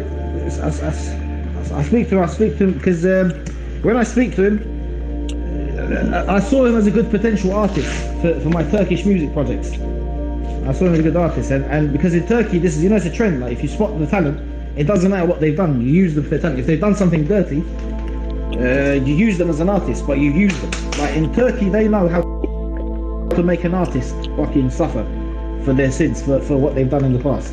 They know how to bring it out, and other places. They know how to bring it out to people. I was wondering if I should make him an artist, and get him jumped at some point, get him beaten up at some point, get him slapped, maybe take him in the ring, and then myself, I could probably smash me. I don't know how good I am. I don't know how good I'd be if I was portraying. That's the thing. I can't say this. Do that because I saw a good artist, and when I speak to him, I feel that for some reason my thinking towards the Turkish and the Middle Eastern beats and the music and those sounds and the culture increase. I have epiphanies. I have Turkish epiphanies with him. Yeah. Order. Yeah. We've gotten under the fat little piggy's fucking. Got under his skin. Turkish epiphanies. Beth Jason. Why does that sound like you robbed somebody and then beat listen to these nerds. We need to beat these nerds up every day and just take their tech. We need to take their tech from them. Like we should just we should just go. We're coming and we're taking your tech and there's nothing you can do about it. But we need people to operate. We're gonna bully you. We're gonna bully the fuck out of you, bro. Just like we did in high school. We're gonna take your bitches. We're gonna take your tech. We're gonna fuck you up. And there's nothing you can do about it other than sit there and decide which math problem is gonna happen. But we need people to operate the tech. So why don't we need to enslave them? We have tech guys in our corner. Don't worry. He's not the only one with tech guys in his corner. He tries to act like he's the fucking alpha, but you're a fat little obese little fucking pig that we trounce on. I'd fucking oh no. Don't we? Shouldn't we bully them into being our slaves? No, they're trying to bully us into being their slaves. Slaves are good money. No, that's their goal. They're trying to bully us with their little rules. Right, there you go. It'll save, as you said, it'll save us good money if we. But then again, if we have a bunch of bitter slaves operating the machinery, the technology that we stole from them, what if they do some dodgy codes, and they fuck up humanity? What code can they dodge now? Everybody knows who they think I don't they think are. they could. We've already unmasked their bitch ass, and they're fat. They're too fat dumb little, for that. Unless bro, you they're a teach bunch your of fat. slave No, shit. they're a bunch of It's fat not good. little clowns. It's Like not. this is the guy you want leading us It's not into a good. fucking war. You want some fat clown? Hell, I mean, I don't want that fat clown leading me anywhere. What about a skinny weasel, a really skinny clown with a Jew nose, with a Howard Stern lookalike? Is he tough? Break his nose. Is he tough? That's what you He's not tough. Imagine like Howard Stern, but also like Sam Hyde, skinny versions of Sam Hyde. I like Sam Hyde, but skinny and dweeby versions of Sam Hyde and the blonde and German versions of these guys. So like imagine a Howard Stern build and phenotype, but blonde hair, blue eyes, and imagine being feeling feeling so inferior to Elon that you have to pick up his ex-wife because you're a fucking loser. Like you have to take seconds, but you have to like, you know what I mean? To Elon. What about Elon? Say that again, sorry. Like imagine feeling so inferior to Elon that you have to fucking fuck his ex-wife, like, and be around her all the time just so you can get Elon's attention. What? Fuck Grimes. Yeah. Have sex with Grimes. Yeah, like imagine like you're like, oh, I need Grimes' attention. Please, Grimes, I need to get Elon's attention. I need a cigarette. And that's literally why you're using Grimes. Like you're just using Grimes as an attention grabber, so that like Elon will talk to you, but he really doesn't want to talk to you at all. Yeah. Because he doesn't like you. Who's trying to get Grimes' attention? I'm just saying. Who the fuck is Grimes? Saying, why does he sound like pussy? Maybe everybody's banging Grimes, you know, and like you're not, you know. Everyone's fucking Grimes. Like maybe everyone was fucking Grimes, you know, and that's why Elon left. Who's grimy? He's like, yeah. I mean, if everyone's having sex with Grimes, why would anyone else want to have sex with her beyond that point? If everyone to get Elon's attention, what other reason? Why would I want to? I'd rather. Yeah. I mean, is that the attention? Is that the attention you want to get from him by banging his ex-wife, by having sex, banging his ex-wife, fucking his ex-wife? I mean, like if you gotta.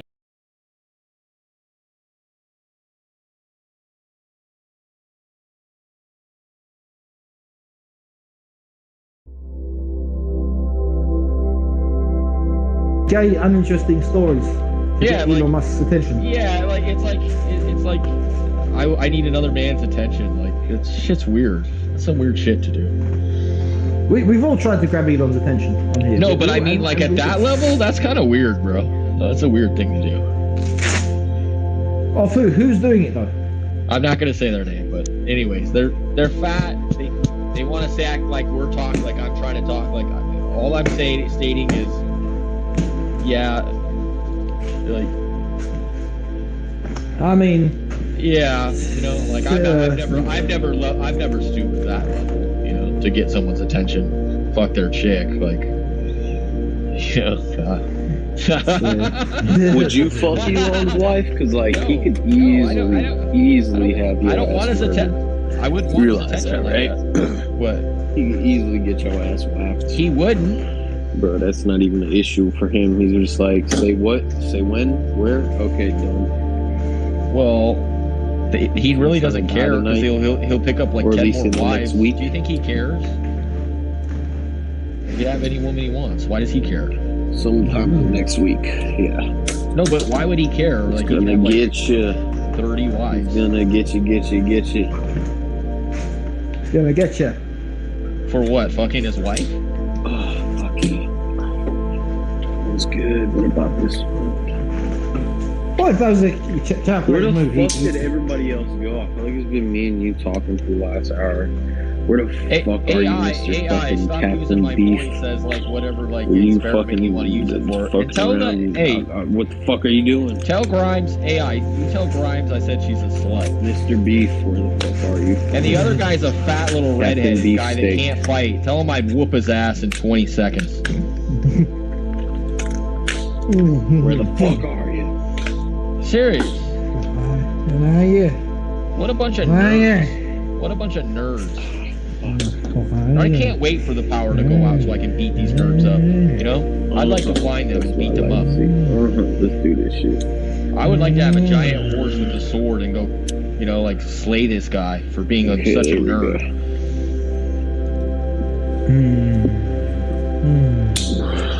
Not that I would, but I'm saying if the power went out, like that's the first guy I would hunt.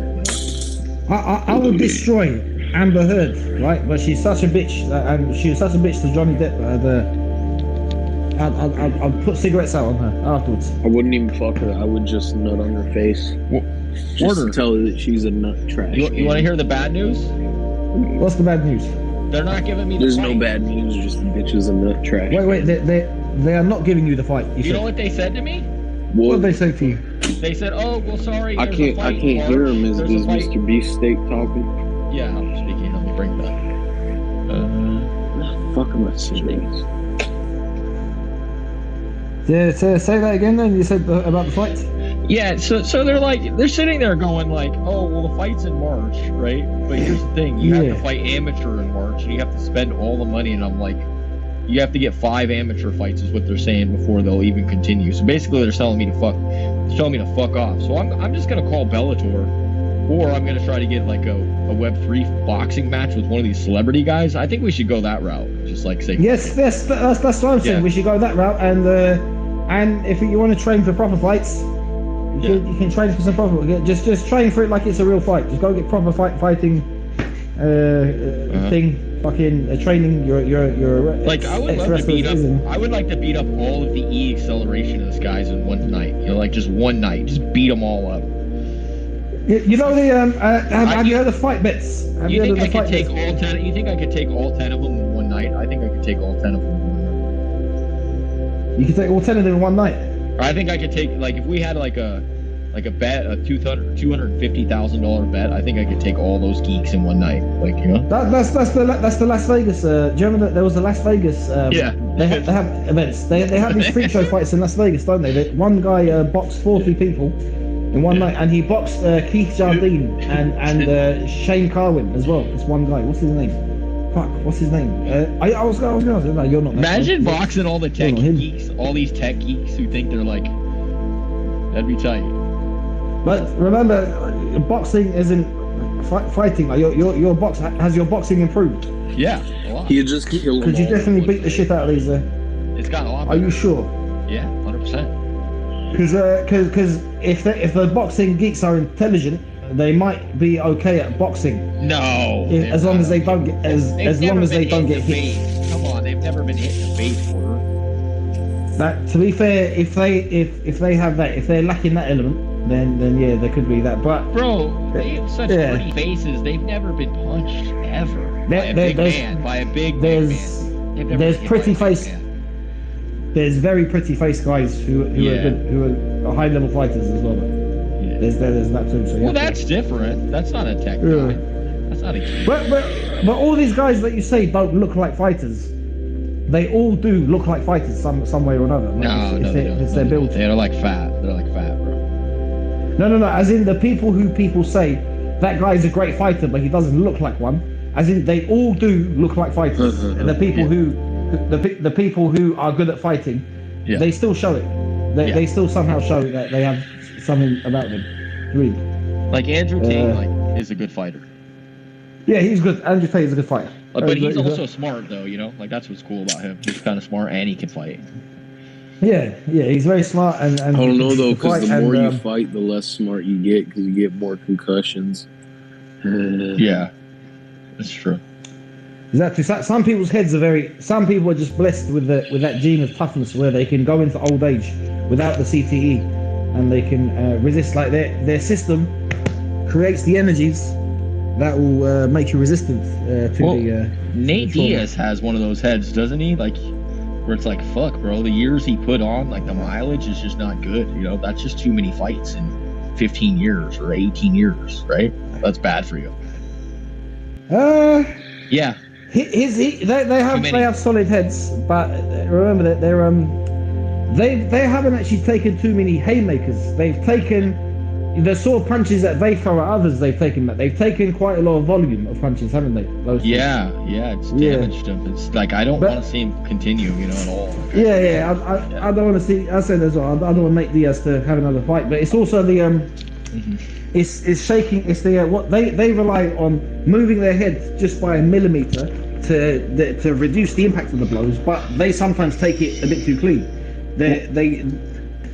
You're meant to make sure the blow is redundant when it connects with you. So you pull back just enough for it. Like Golovkin. Golovkin does this better. Golovkin does it. The Diaz brothers, they actually took the punches. You know, they might have slightly moved enough to slightly deflect the power, but they still took them. That's kind of what made them great, though, huh? It's like it's a curse and a gift at the same time. They had to just slightly adjust. If each one just made slight adjustments, they could have had even more of a successful career. If they had like Nate Diaz not finishing that black, who's the black guy he nearly finished again? Was it Michael Johnson? Was it Johnson? Or was it? Or who is it? Who was the last guy he nearly finished? And then he didn't go. He just started putting his hands up because he went for and flurries. Nate Diaz, anytime he had them rocked, he goes for the rapid volume flurries. If he just chosen to just pick his shots at the right time, like just throw less but throw more accurately, he could have finished them. Like if he had just a bit more professional attitude towards his finishes. You mean he could have? Yeah, slight adjustments. Adjustments could have extended. I'm kind of a lot mad. I'm longer. kind of mad that they pulled that shit on me. Made me delay this fucking long. Like March for an amateur? Fuck that. I'm gonna go fucking do something else. I say we got the Web3 fights going. You know, fight bets, the NFT that they, you know, the project that they have an NFT for a fighter, and you can bet on the fighter and hold the NFT for him, and then you can burn the NFT and get a legend instead, and the legend card will help you bet on a future fighter, or you can just sell, or you can just sell the NFT on the market, or you can just sell the legend card on the market. I spoke to that guy who's trying to get this project going. And his particular, he's a southerner as well. He's a southerner. I was going to say that be dope? That'd be pretty. If we could send someone like a card, like someone you didn't like, you send them a card with like it's got like a contract on it, like a little contract, and if you deny it, like everybody makes fun of you for being a pussy. Like you have to accept the fight, you know, like when someone sends you an encrypted like file box like that. Could definitely work. That could definitely work. That'd be sick. Why not? If you had like an encrypted like card, like a digital card that like says like you've been challenged by Captain Beef today. You must fight him on this date for X amount of crypto. Yeah. And if you turn it down, you have to pay the person in crypto. Why not? Why not? Or face humiliation. Yeah. Yeah. Definitely. That'd be great. Like I would definitely call out a bunch of these nerds who have mouths on them, you know? Definitely. Like Zerka backed out, bro. Zerka didn't want the heat, bro. Zerka didn't want none. Zerka didn't want it. He didn't want it, bro. What's a mug? What's a mug? Well, I'm not famous enough, I guess, is how he sees it. Like, oh, this guy's not famous enough. Why did you want to fight Zerka? It'd be a good introduction to like, you know, like celebrity boxing. It would get my foot in the door. Definitely. I say Zerka's a good name. Get Zerka in. The girls got Amelia and Julia managed to get Zerka involved, didn't they? Yeah. They managed to get him. Him and Dylan Dennis. Bradley would be a good one. Good starter up too. People would love to see Brad Martin get punched in the face. Definitely. Imagine if you're the one who comes along and beats the shit out of Bradley Martin. Yeah. This can work, definitely. Zerka and Bradley Martin both can work. You know Ben.Eth has been looking for a fight too. Ben.Eth? Yeah. Ben.Eth, alright, let's see. Ben.Eth. There is Ben. Which one was Ben.Eth again? The one with all the crypto? He's the crypto scammer. Yeah, he's looking for a fight now, bro. Like, do you think David Castaigne would have a fight? David Castaigne. Blocks, do you think David Castaigne would have a fight? I don't know who the fuck David Castaigne is. Warder, you're my new manager, bro. You need to start like hyping up some fights, and we're gonna get Colin Crandall to hype some fights. Let's see if we can get like some interesting like boxing matches going. You want me to be your manager? Yeah. You want me to? I may at times kill the vibe. I may not at times be able to bring the excitement because sometimes it's good as a manager. It's good to bring someone who has a clear head, who can sharpen everyone up, who can sharpen everyone up and knock some sense into them. Like he should have their senses. He should be able to. You'll be paid. Control their senses. You'll be paid handsomely for this. Because you said that, I'm gonna go for it anyway. I can't guarantee great results. Because nothing in this life is guaranteed, but I'll try my hardest. It's better. I'll try my best. I'll try my best and my smartest. So. Like I can't waste fucking 6 months for an amateur fight. Like fuck that. I don't have time for that. Fuck that. I'm already getting. Get some Web3 fights going and smash fun heads. Fights. Let's go, Block. Get smashed. Fun Web3 fights going. And get some money. Get some fucking money. Listen, are you going to accuse me of being an agent ahead? Like, I'm gonna record that conversation. I'm gonna record our faces. I'm gonna record that. I'm gonna play them for other people. I'm gonna record our stages. I'm gonna play them for everyone. Who's the people you don't like? Thug Nuts. He said 51. I'm gonna find 51. I'm gonna send them recordings of you. So, I don't know. I don't even do it live. What's the? I don't think he cares. I don't think they care either. No one cares, do they? I think they do care. I think they do care because they're talking about us right now. Right now they're talking about us. Yeah, they're talking about us right now. Where are you hearing them? Are you hearing them in your head? No, they're consciously like trying to say like, oh, these guys aren't smart enough to be talking about tech stuff and blah, blah, blah, blah, blah. We know about mathematics and these guys shouldn't even speak about any of it. Like, shut up. Are they? Yeah. What about? Because we're jocks, and we remind them of the people who bullied them in high school. They're inferior to us, bro. You know, David Castaigne was a Crip gang member, and he became a multi-millionaire. Now he's on the Forbes list, and he's done TED Talks. Yeah. David Castaigne. Yeah. Yeah. Well, he's a really tough guy. He's a tough guy. Well, David Castaigne's a tough guy.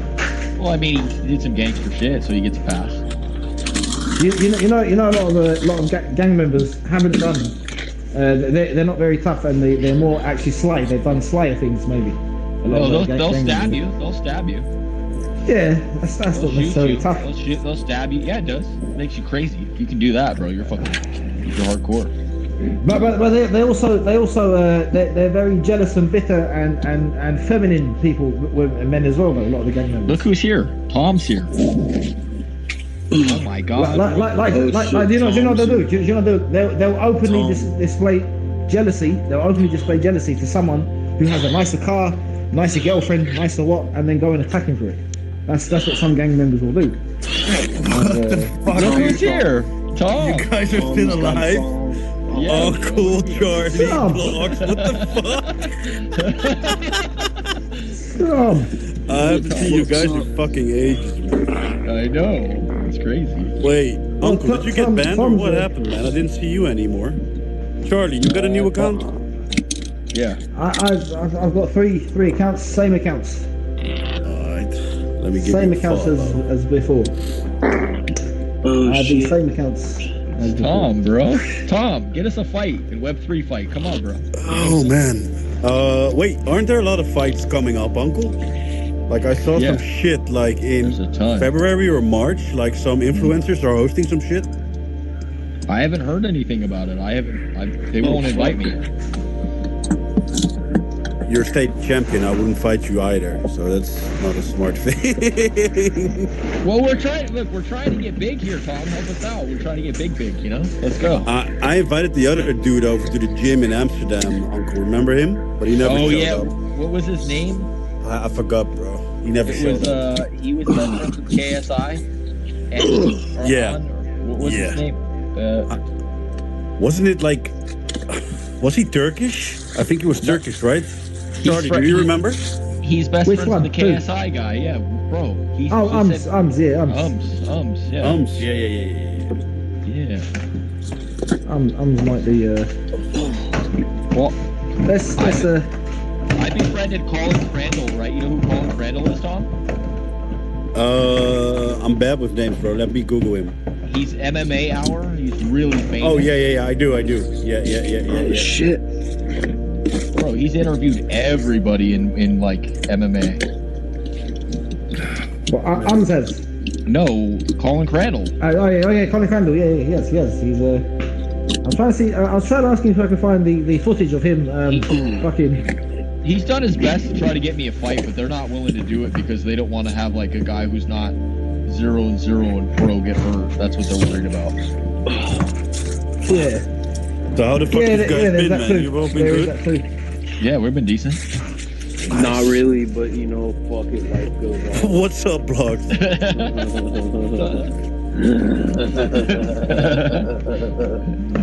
Not really, but life goes on. Life goes on. Same shit, different day, man. Tom, Same shitty, different day. when's the next crypto run, bro? Tell us the updates. Like, give us some updates. I don't know, bro. I think the ETF will get approved. What do you think? Oh, it definitely is. Bro, BlackRock don't play. Yeah. And once they approve BlackRock's ETF, and everyone else is like... this is going to be the last time to make money in the space, because after BlackRock is in, they're going to stabilize the shit out of Bitcoin. Bro, it's already happening. Look at fucking the returns already. It's fucked. Like, bro, what has Bitcoin's return been so far? Like, we're already like halfway through the bull market, and what fucking Bitcoin went from what fucking like 14K to I'm gonna like fuck up my dad. What is it, like 40K? I'm gonna That's fuck him up. bullshit. It should already be at like 120 if it was going based I'm gonna off of like smash his head. fucking previous market returns, my mum. man. It's bullshit. Smash the heads in. That's why I'm only in altcoins. I'm gonna fuck them up badly. Yeah. Yeah, I'm only in altcoins as well, man. Both of them. Yeah, it's the only place to fucking make any decent real money. I mean, I'm already up like fucking like 5x. I'm going to fuck up my dad and my mum. And my dad. Wait, what, Charlie? I'm going to fuck up both of my parents. Badly. Petty, pathetic, petty little cunts. I can't believe Tom's here, man. I mean, I don't know, Uncle. I made a lot of money with Injective, Celestia, and now Say. I've been holding that shit since the summer, but I don't know, man. I hope this shit has another leg up. But bruh, I've been hoping Solana's gonna pump even harder, because I've been in Solana since like fucking like 50 to 70 bucks. yeah, it will be good. It will be good long term. But I'm like, the meme coins are dying off, bro. That's the only reason Solana fucking pumps. So I don't know if I should pull my Solana already or not. I think it's gonna be a good hold anyhow, Block. I fucking hope so. I hope that shit runs like $400 or $500, because like I'm only up like almost 3x on my Solana. So like, I don't know what you guys think, but most people think like crypto market next year will be 4 trillion in total. So that will be, I mean, that would be good for our alt bags, right? Yeah. I don't know. We'll see. I just want some celebrity fights, Tom. That's all. Yeah, I'll be on the lookout for you, bro. Yeah, that's it. That's all I wanted. Like, they were asking me, like, hey, everybody's making money. And I'm like, yeah, just give me a fight. And they're like, no, we can give, no. I'm not going to do that. Well, yeah, of course they're going to tell you, they're like, you finna whoop everybody. We put you on. And it's like, not everyone. Not cool. Not everyone. I would like a good monster to fight, that's going to give me some, it's going to close my eye. Would you fight Khabib? Would you fight Khabib? I fight Khabib? Yeah. No. I would have to find I would have to have someone like religiously yell at me like David Goggins every day. Would you fight Jake Paul? Not right now. Would you fight Mayweather? No. Man, so you wouldn't fight any of the people that would actually make you some real money off of the fight, bro. So you just want to make like 20, 30 bands off the fight? Like, them people will make you M's off the fight. I'm not greedy. Like I said, I'm not looking to be a millionaire. I just want some fun fights because I'm getting older. And I didn't miss 15 years of my career, so I should get some fun fights. What about Logan Paul? What about Logan Paul? Would you fight Logan Paul? I'd fight KSI. I'll tell you what, I'd fight KSI right now because I'm in pretty good shape right now. What, in a boxing match? Yeah, I'd fight him right now. Would you fight Logan Paul in a boxing match? Right now? MMA fight. Yeah, right. He's in better shape than me, but how long would I have to train? 6 weeks? 8 weeks? 8 weeks. Give me 8 weeks, yeah. I'm down for March if you wanted to do March. What, you box Logan Paul? In March? Yeah, I'd do it in March. Yeah. Sure. Oh, one second. I'm just, let me get back to my room. My earphones are I mean, I would even fight a young lion who's going to be the up-and-coming next champ. If they were like, hey, this is the fight we could only get you, I'm okay with that, too. Say that again? If they're going to put me in front of a young lion who might be the next champ, future champ, like, I'm okay with fighting him, too. What future champion boxer? Like, you should just fight Khabib for $1 million. No, I'm saying like that's usually what they do with the older guys. They put them up, they put them in there to like take an L to like some younger stud. Like that's what you gotta do. Oh, what you'd be a step? You'd go fight a young boxing prospect. Now, yeah, for sure. You can't. Yeah, you're not a boxer. You're a wrestler. Give me 8 weeks. Give me 8 weeks with the pro coach. Yeah, but that's you do better fighting. Do I Jake get Paul. to juice? Do I get to steroid out? Do you let me steroid? You let me do steroids while I train for the next 8 weeks? I mean, USADA would be a problem for USADA and for testing, wouldn't it? It's celebrity boxing, so no one cares. Oh no, Yeah, no, they're all cares. juicing. Yeah, it's celebrity. In that case, but what he'll juice as well. Yeah, he'll get to juice. I'll get to juice. Yeah, we'll both get to juice. But you'll fight. Again. Jake Paul would be less of a problem than a young up and coming prospect boxer. Yeah, but he's got to fight me in Japan. He's got to fight me in Japan with no rules. No rules. No rules. No rules. It's not a boxing match then. It is a boxing match, but it's like bare knuckle, unlimited rounds. Oh, unlimited rounds. Unlimited rounds, bare knuckle in Japan. You wouldn't be able to get that sanctioned by unlimited rounds. I don't know if you can get that sanctioned. Unlimited round fight. Why unlimited round fight? Unlimited round fight on the feet. Bare knuckles. On the feet. Bare knuckles. So no decision. No, it's gotta be float. It's in like Saudi Arabia, and it's floating out in the ocean with no rounds, no round limit.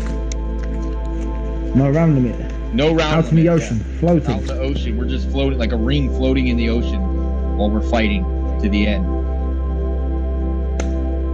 So it's like a fight to the death or a fight to the knockout?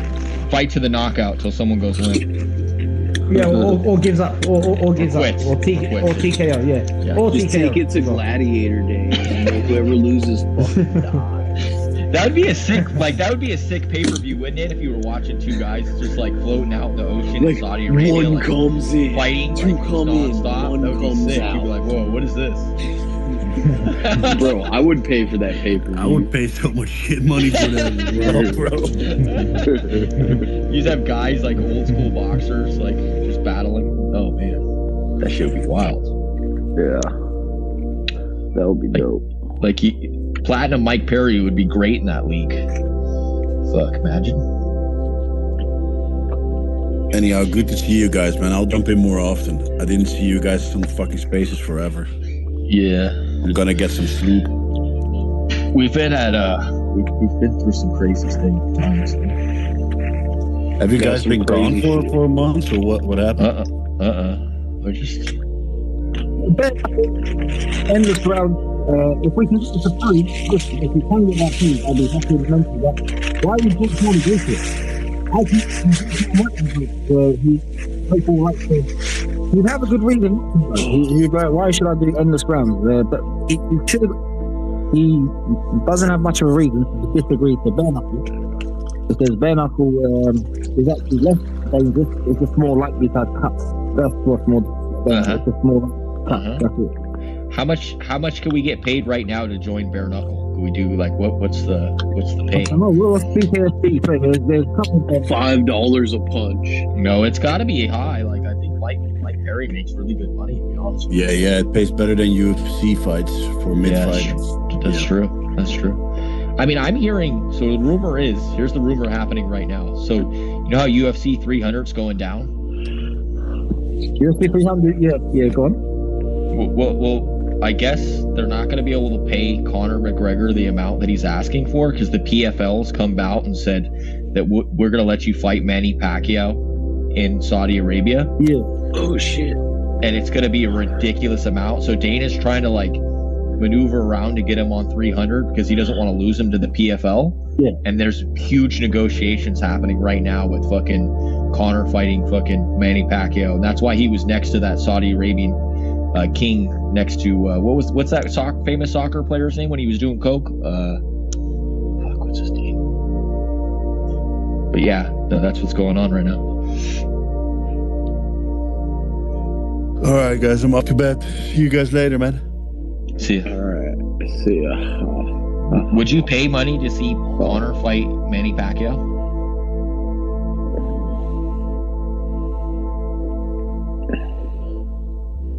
Also, again, would you pay good money to see Conor McGregor fight Manny Pacquiao? I personally wouldn't pay good money for it, but I'd definitely be interested in it as a spectacle fight. So I'd definitely be interested in that as a spectacle fight. Manny Pacquiao will probably slap him around. and would probably Conor McGregor will probably accumulate more permanent damage if he takes that fight, because Manny Pacquiao would just hit him repeatedly. Do you think Dana's ego's too big to want to pay him? Like, you think Dana's moving on past? I heard Dana might move on past Conor. I mean, Dana's ego sort of fuels the media hype that causes the big pays, doesn't it? His ego, but it has a real life. It can be, but I don't think it's a complete. I think he does have that big ego. He does have those things, and it's been used as the marketing ploys. Before the Reebok deal came in,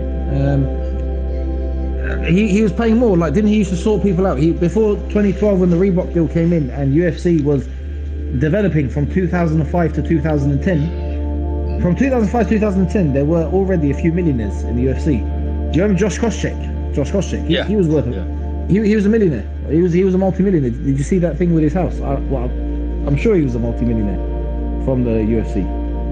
He had a few people were getting paid through sponsorships and promotions. Yeah, through sponsorships basically they were getting paid quite a lot.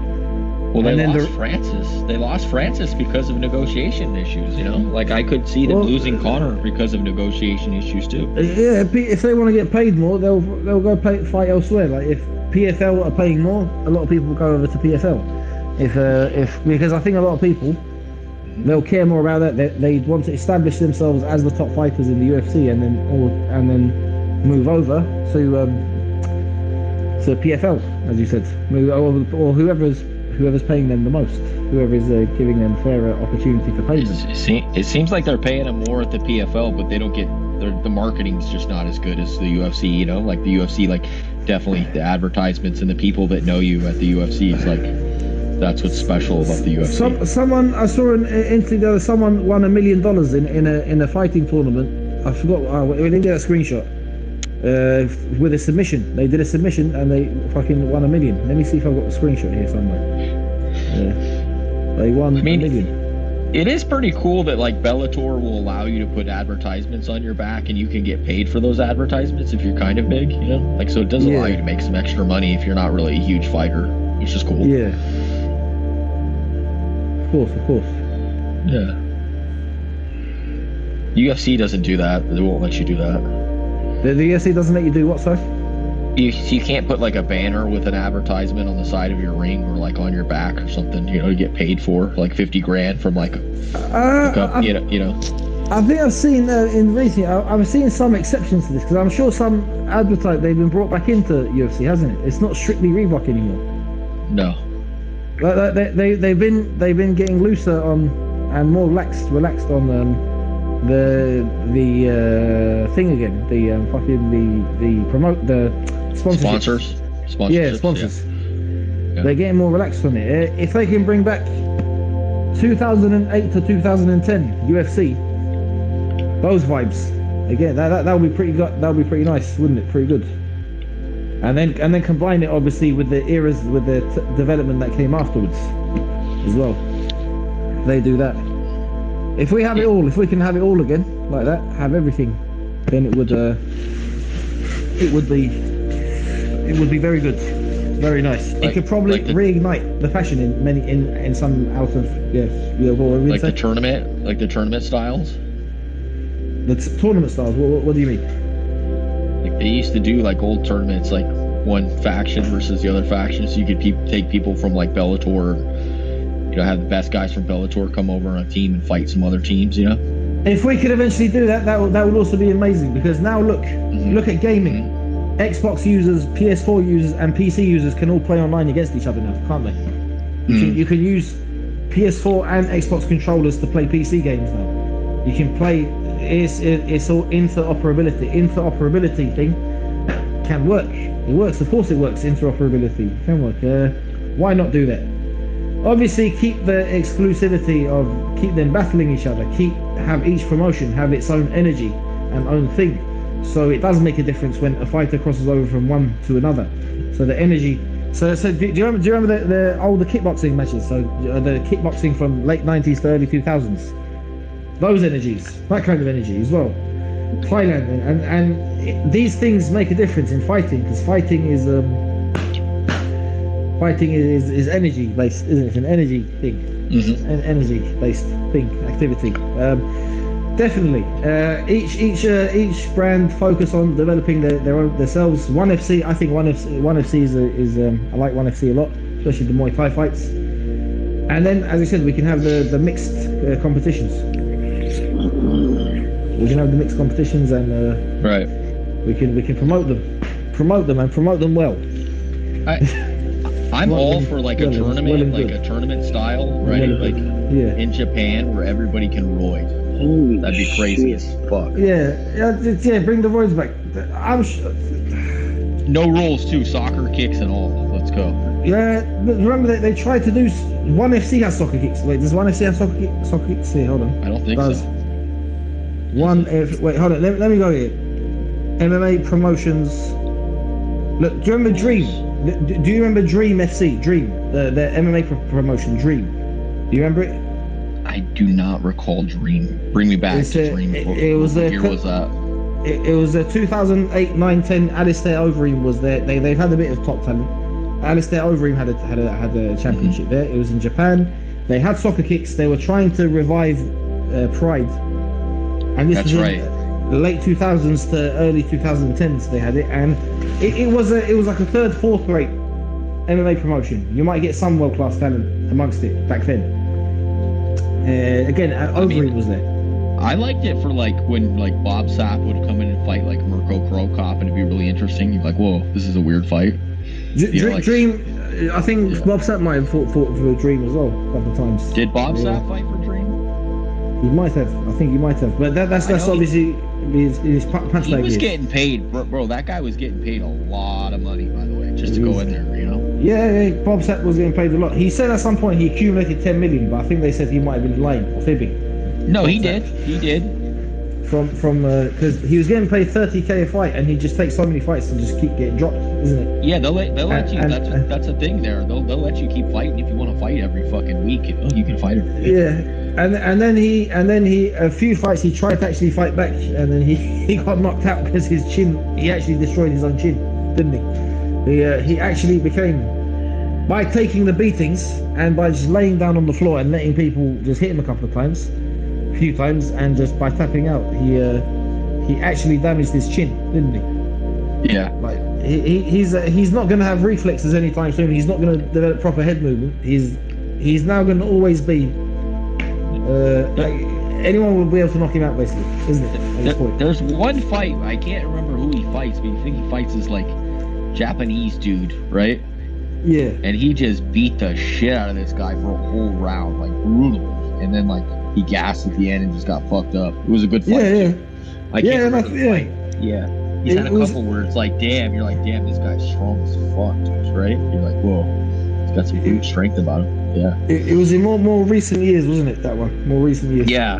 That was I have to find that one. I'll find that one for you. I'll send that one to you, actually. You know, you'll like that one. I'm looking at his fights from 2010. From 2010 to 2018. He won how many? 2 fights. How many did he lose? 1, 2, 3, 4, 5, 6, 7, 8, 9, 10, 11, 12, 13, 14. 14 losses. Let's go, he got paid too. Let's go, he got paid. Yeah, 14. Man, we're getting paid, right? Yeah, but he's been TKO submissions to punches, and they were all finishes, and he won one decision towards the end of his. He submitted one person in 2010, and he got a decision. He was 2-14. 2-14. He was. My God, bro. And he got a decision win against a sumo wrestler, and in his last fight. What's the boxer's name? What's that boxer's name that's like or he's like 6 and like 200 or some shit like that? He's like, what's his name? 6. Yeah.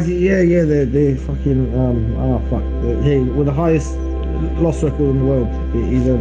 He's English, isn't he? He's English, I think. Yeah, he's like an English guy. I think he's like. How many losses did he have? Like 100 or something like that? 300. I think 300 losses is like. He had 300 losses. Yeah, he was like 300 losses. Money at least. Did he make money? I think that's why he was doing it. He's making money. He's a paid punch bag. Hey, we could do that. Well, we can get paid to do that. Let's go. I don't want to be a paid punch bag.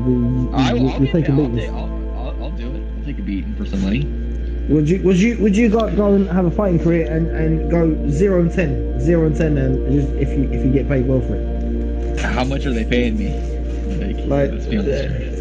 10 to 50 grand for your first 4, and then maybe you'll get paid 100 grand to possibly 500 towards the end, last 10 fights. Yeah, maybe. yeah, I'd do it. But you could still be stuck at 10k per fight, like first 5-6 fights maybe. Oh well, it's good. That's good enough for me. You're gonna take actual hits. You're gonna take actual hits. You're gonna suffer from earring concussions, ears ringing.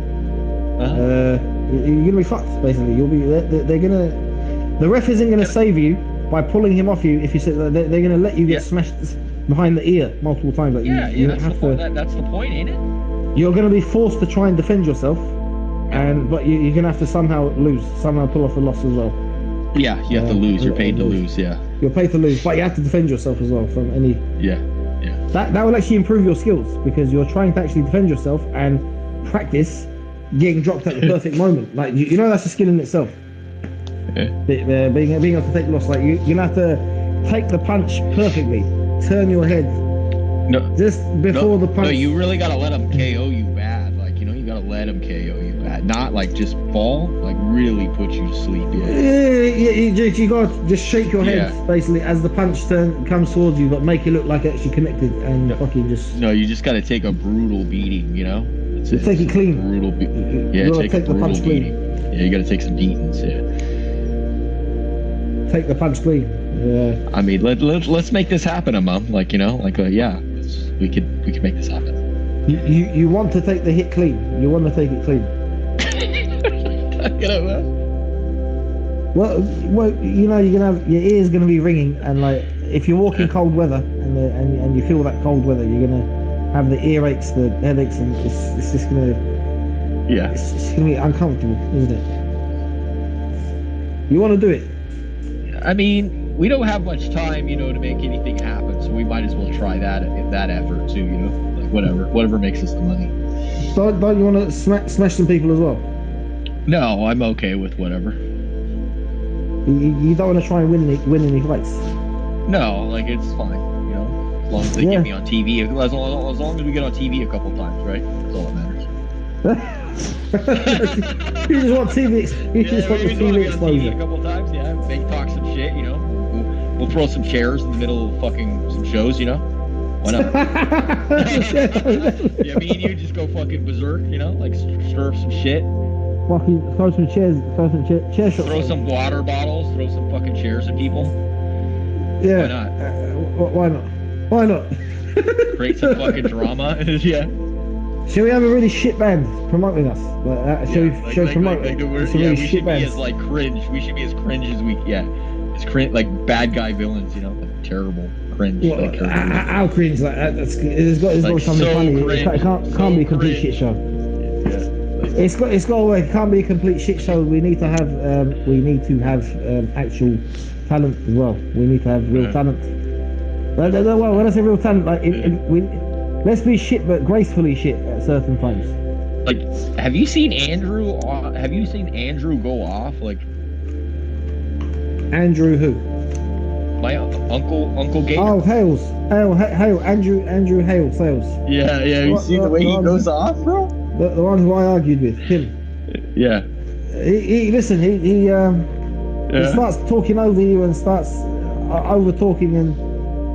He's got to insult someone badly. He has to do that, but he has to insult. He has to make someone. Because we can't just be idiots. We need to at least be able to offend people. We need to be able to offend people as well. Like, imagine having you and him as a manager just talking mad shit at the press conferences, like while we're throwing chairs at people and shit. I think it would. From what I saw last time, I don't know if it would go the exact way we want it to go. I'd want it to go. It might be torturous. It might be actually hateable, and it's. Is that the point though? To be hateful? No, because you want to show some quality. You want to show some quality, and he needs to make someone He needs to generate some smiles, some actually get some sort of emotional reactions from some people to show that there is something there as well. I don't want to be part of a complete shit show. There needs to be some talent, something good as well. Like good, some good there as well. It needs to work. It needs to work, and hopefully we can find some people to join us as well that will help our team. And we can actually have some actual comical effects about us. Some actual comical effects. What do you think, Joyce? I'm sitting here trying to fucking follow what y'all guys are talking about. And I'm like, okay, are we going to have a fucking arena in the middle of the space and we are just going to fucking go at it or what? No. We've got Web3 fights. Web3 fights. Like Web3 Street fights? No, Web3 fights. I'm sorry. I'm totally oblivious to that shit. You know how like the social media, what do they call them among? They're like, they call people social media like celebrities. Social media celebrities, yeah, just how social media celebrities. You know how they fight each other? Yeah. For like interest. Like we're gonna be like that. All those people they all suck. I know what you're trying to call it. It's oh, give me a minute and I'll think of it and then I'll come back. But yeah, they're all it's a fucking shit show. But I love to troll those motherfuckers. Yeah, we need to get like what was his name you were talking with him? Jake Shields. Jake Shields, yes. He said Jake Shields. Jake Shields said he'd headline. Jake Shields said he's up for it. He agreed to it? I told you on the show when I spoke to him, he was up for it then. He might have been I don't know if it was out of eagerness or what, but it's Jake Shields. He's an eager character. He's an eager guy. He's an actual MMA legend. But no, I know. We want to have a striker as well. Have a knockout artist there as well. Have because he's a grappler. Have someone there who can knock people out as well. Who shall we have? Who shall we get there? I'm game. Call Joey C in there. I'll fucking go for it. Yeah, let's see if we can get Jake in this space. We should contact Jason, Jake and bring him in here. And Colin. Should I hit Colin up? Let me hit Colin up. Colin and Jake Shields. Call him up. Let's see if Collins will come in here right now. What's Mayhem Miller up?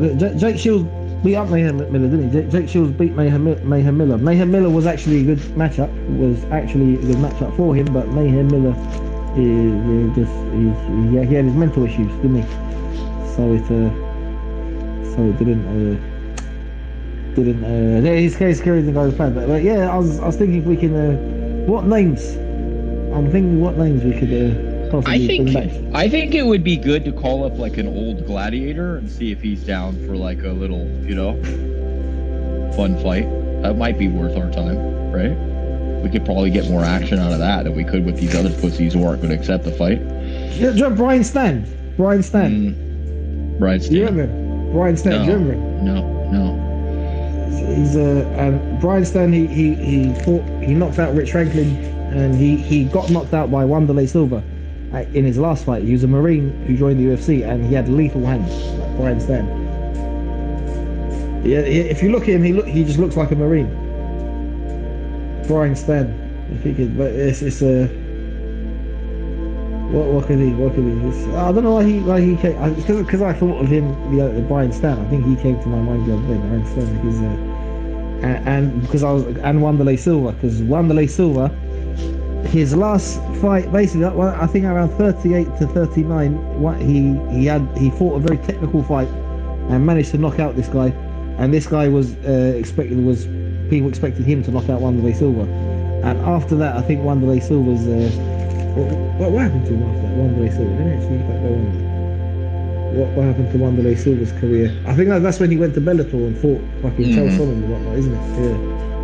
Wanderlei Silva. Prime Wanderlei Silver. You wouldn't just fight Prime Wanderlei Silver for fun, would you? How much money are they paying me? What, Pride Wanderlei Silver. Pride. Yeah, but how much are they paying me? 50 grand. Yeah, I'll take it. You take it. With roided out. You're fighting fucking roided to the gills. Do I get to roid too? Yeah, you get to roid as well, but Let's go. Let's fucking go. Sorry, guys. My canoe was filling up. I had to go drain it. Imagine me ballooning back up to 260 pounds right now, Mom, like on juice. Yeah.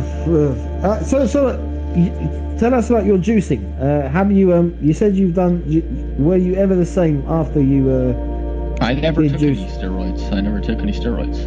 Did you never? Didn't you say you took some and you haven't been the same before? You haven't No, actually taken steroids? I've never taken steroids. Never taken. Never in my whole career. Like I'm 35 now, and I think it would be the perfect time to just get legalized, where you go down and get your testosterone and blood work, and then they shoot you up every 2 weeks. It's only like $150. You know, I can afford it. Every 2 weeks? Yeah, every 2 weeks. Holy shit, man. You can't come off. Some people, if it does affect you, you have to be on it for your life. Yeah, like it just depends on how your reaction is. Like some people can take it for the first time and just turn into gorillas. You know, like I might turn into a giant gorilla. You never know. It's just everybody's response is different, or it can cause you to grow tits too, like boobs, custard tits. Man boobs aren't that attractive. You need It can make it to where your penis doesn't work too, like. Yeah, it's obviously. You really just say penis. Why didn't you just say fucking cock? Penis, cock. Yeah. You want to. Don't be so fucking polite. What are we measuring semantics here? I don't. No, you're not. I'm just like, you're trying to be so polite. She's talking shit. Shut up, you crazy bitch. Shut up, you crazy bitch. I am a crazy bitch. You shut the fuck up. Joyce, make your tech friends. Get someone to fight us. Come on. We know you know the tech work. Yeah, get some of your tech friends to fight us. My tech friends to fight you guys? Yeah. Like, and elaborate, you mean? Get like a big giant biker dude who's like 300 pounds, who's like tatted out. Like that should be like my first fight. What do you guys think? We'll pay like a Hell's Angel dude. It's like 6'4", it's like 300 pounds that I have to fight first. That'd be kind of interesting, wouldn't it? Well, that would be fucking a matchup, I tell ya. Yeah, I bet we could pay one of these bikers would get in there. What do you think, Mom? They're bikers. Like a huge biker though, like a Tank Abbott type of dude. But the only thing is with that is they fight dirty, and y'all kind of fight clean, so to speak, quote unquote clean. And I think that you would lose a couple of kneecaps. No. They're not specialized in kicking people in the kneecaps. Trained fighters are specialized in that. There's virtually nothing. There is zero edge. A dirty fighting street fighter has against someone who's properly trained, because the proper trained person can fight dirty even better. Maybe if you got poked early though, right? Like if they poked you in the eye early, then maybe they'd have a shot. How bad is an eye poke that they can do that? You actually turn around and you. Yeah, you could take your eye out with the eye poke. You know, you could be blind. Like it'd be permanent damage from an eye poke. You damn straight. I mean, these old school fighters, man. Yeah. They can annihilate you. And now today fighters, man, they're good. Mark my words, they're good. I love watching MMA and what have you and that kind of shit, but the old school fighting, man, you gotta watch out for them little fuckers. They are the modern day guys are these modern day ones. The ones you're talking about, the bar brawlers, they're bar brawlers. The modern day MMA guys, they're more brutal, they're more mean, and if they could gouge your eyes out, like he has more potential he's more dangerous to gouge people's eyes out than the bar brawler. No, because he's I faster think and meaner. old school fighters are more dangerous than the modern day ones are. No, because old school fighters, well-rounded fighters, they didn't have them. They had boxers. The old school bar brawlers, okay, a bar fighter. Yes, he does that. Okay, we are from two different fucking worlds. Tank Abbott. You see Tank Abbott. Different fucking worlds. You see Tank Abbott. Yeah. The only thing he wasn't allowed to do is gouge eyes, but he was allowed to headbutt and grab balls and hit balls and all that. It did not help him one bit. In old UFC fighting, bare knuckle, where hitting the ball was allowed. But you're and right. back of the headshots were allowed. If you were in a fight and all hell's bar is going, fighting is fighting. It doesn't matter what the fuck you're gonna do. You want to annihilate your goddamn opponent. Whatever it takes, you kick their fucking ass, you put them down until they say I had a fucking enough. That's why. Fuck that shit of being a pussy and saying, oh no, you can't do this, you can't do that. Fuck that shit. Fighting is fucking fighting. Do you know? Until someone pulls a gun, right? And Do you know? Is that like, you know, piracy? Do you know what any UFC fighter in a bar would do to a drunk who's trying to grab his eyes or grab his balls or clamp down on his balls? He's maiming him. The UFC fighter will maim him. He will do horrific damage to him. Horrific damage. Yeah, that's the whole point. No, the UFC fighter will do it if you try to grab his balls, right? If you in any moment go near his balls or his eyes. It wasn't about guns or weapons or anything like that. It's about fucking getting up there and fucking fighting like men or women. And especially nowadays, especially women, they're fucking pussies. They're fucking cat fight. Oh, grab their hair. And fuck that. Stand up and fight like a fucking woman. No, hair grabbing is if there's hair to grab, you can grab the hair. I think if there's anything, if the hair grabbing, why not? Why not grab the hair? Why not grab the hair? Because why not grab the hair? That eliminates you from. Well, yeah. I mean, I'm like being a hypocrite right now, but with women, I hate the fact that that women, if they are in a fight, that's the first thing they go for is grab your hair. Why don't you just stand toe to toe and fucking fight like women instead of grabbing her hair and pulling her down to where she cannot fight? But like I said, that's kind of a hypocritical point that I just made, and I'll own that shit. But in my own personal opinion, fucking leave the hair alone. You want to fight me? You want to try to kick my ass? Let's go. Well, I'll go with you, right and left. Let's go. Yeah, but street fight, there's no rules, you know. Like you said, there's no rules. Like you said, you can gouge eyes. You can gouge eyes out. You can fucking grab the balls. Yeah. Why not grab the hair? Exactly. I say, listen. Hey, like you should listen. You should grab her hair and finger her. I think that's what you should do. There's no street rules. There's no rules. You should listen. You should finger her vagina if she tries to fight. You should stick your hands in her vagina and one in the pinch, one in the stitch. I think that's what you should do. You should start playing with her pink and her stick, and it will turn into a different kind of fight. And then you're just being nasty. Shut up. If she wants to go for your hair, you should stick your hand straight in her asshole. And then you should and then once you gain control, check the oil. Check the oil. Check oil after you finish. Check the oil. After she's done, you gain control of her asshole.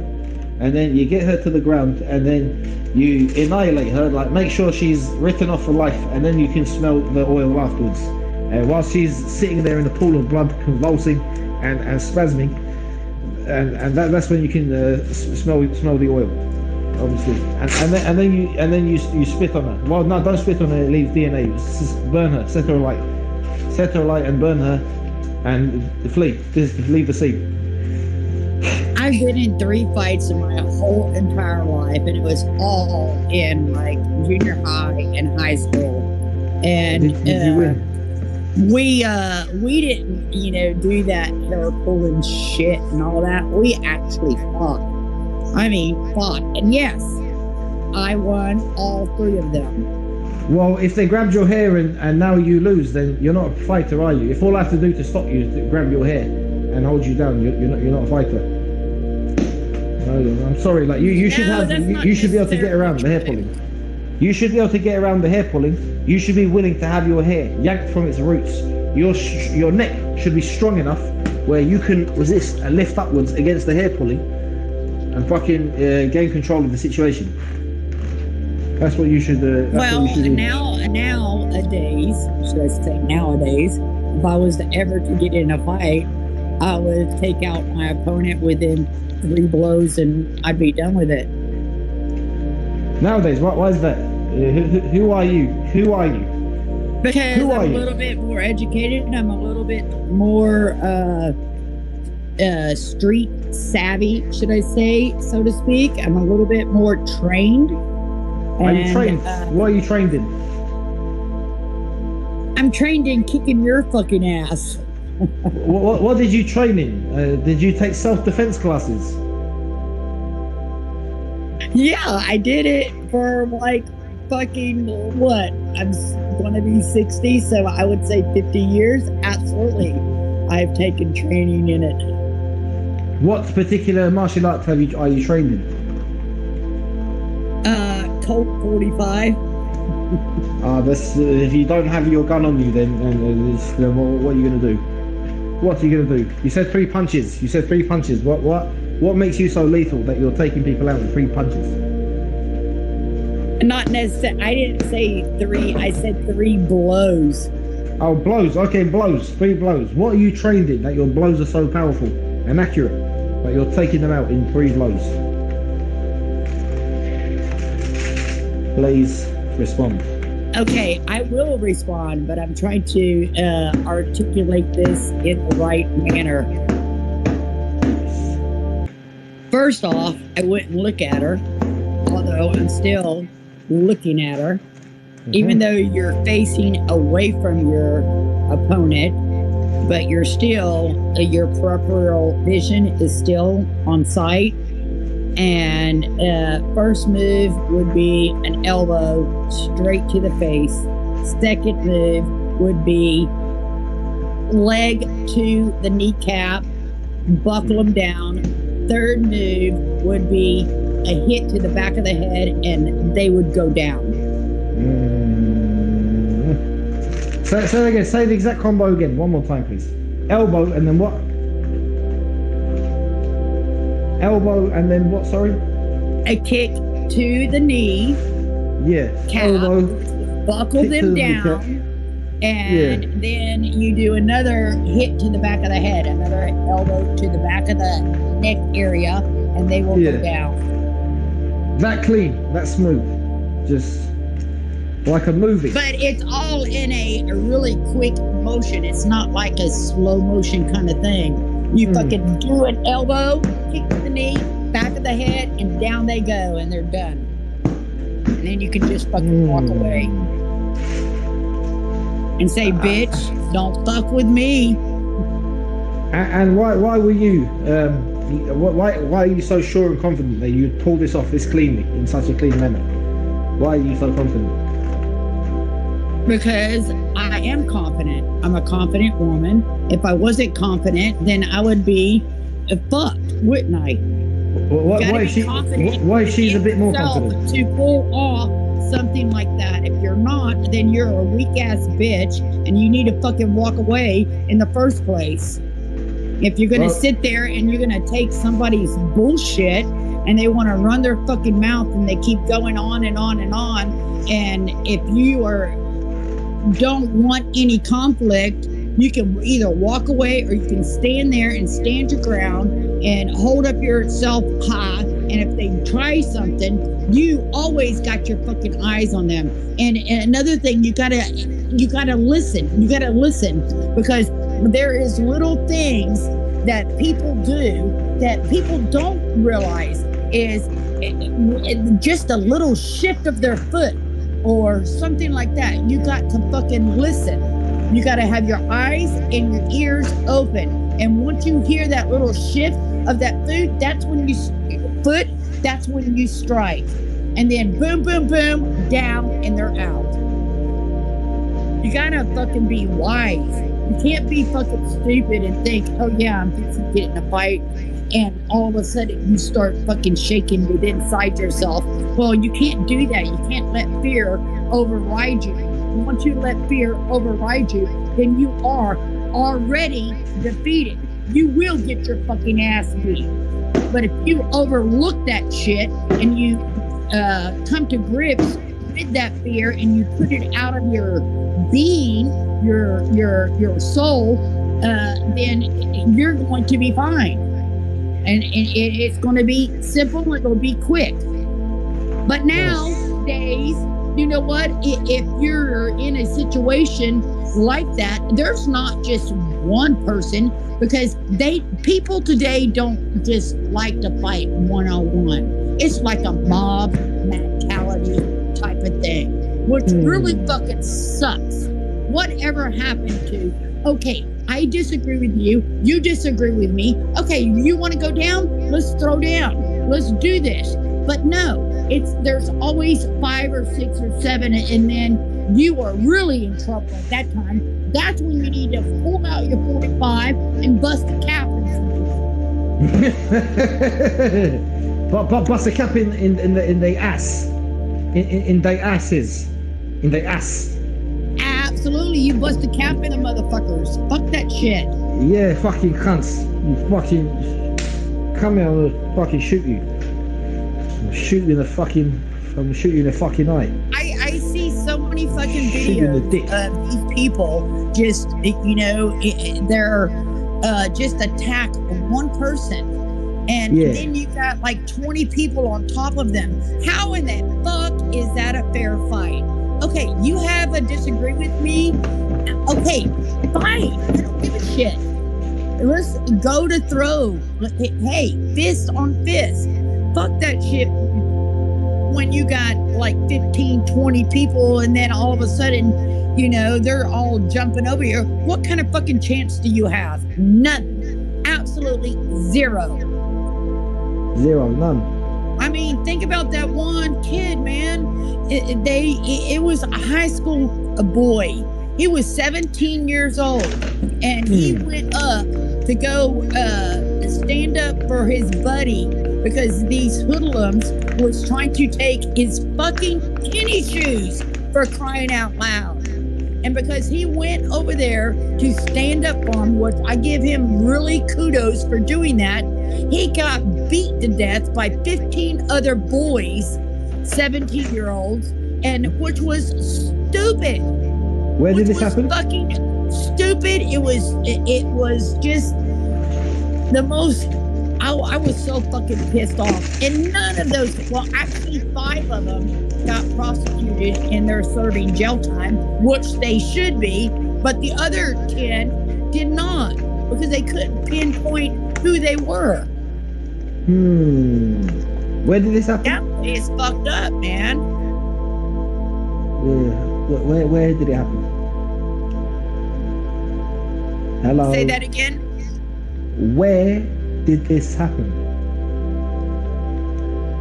I think it was in Chicago. Oh, if I'm not mistaken, I think it was in Chicago or South Carolina. I don't know why that is coming to mind, but I mean, you can Google it and you'll pull it up. The video is out there. I mean, it's just horrific. I was just like, oh my gosh, they beat this boy to death. I mean, I literally beat him to death. And there was bystanders that didn't do a fucking goddamn thing. That's another thing that fucking pisses me off. How can people stand by and not do nothing? All right, when there's 15 of them, what can the bystanders do, like, when there's 15 of them? How many bystanders can get together and how can they do anything? Oh, there was so many camera angles. Why can't they go up there and say, hey? What? And get them. I tell you what, if I was ever in a situation like that, I would fucking butt in and say something. I may get my ass beat. I may be beat down to death too. But hell, I would do something because that's who I am. I'm not going to sit there and fucking watch somebody get their ass beat to death and not do something. I mean, jeez. Fuck that fucking shit. That's for the fucking birds. That's for the birds. That's the fucking birds. Jesus Christ. Jesus fucking Christ. And not only that, if it was 15 people and I fucking saw a fucking branch or a damn tree trunk or a bat or a 2x4, man, I'd go in there swinging, get these motherfuckers off this kid. I would do something, but these motherfuckers, they didn't do nothing. All they did was, let me capture this on my phone so I can post it on the internet and get all these fucking clicks, and it's gonna go viral, and I'll be like, whoa, I got this shit on there. That's such a fucking coward way to be. Instead of going to help that young man, and he would have never had to lose his life.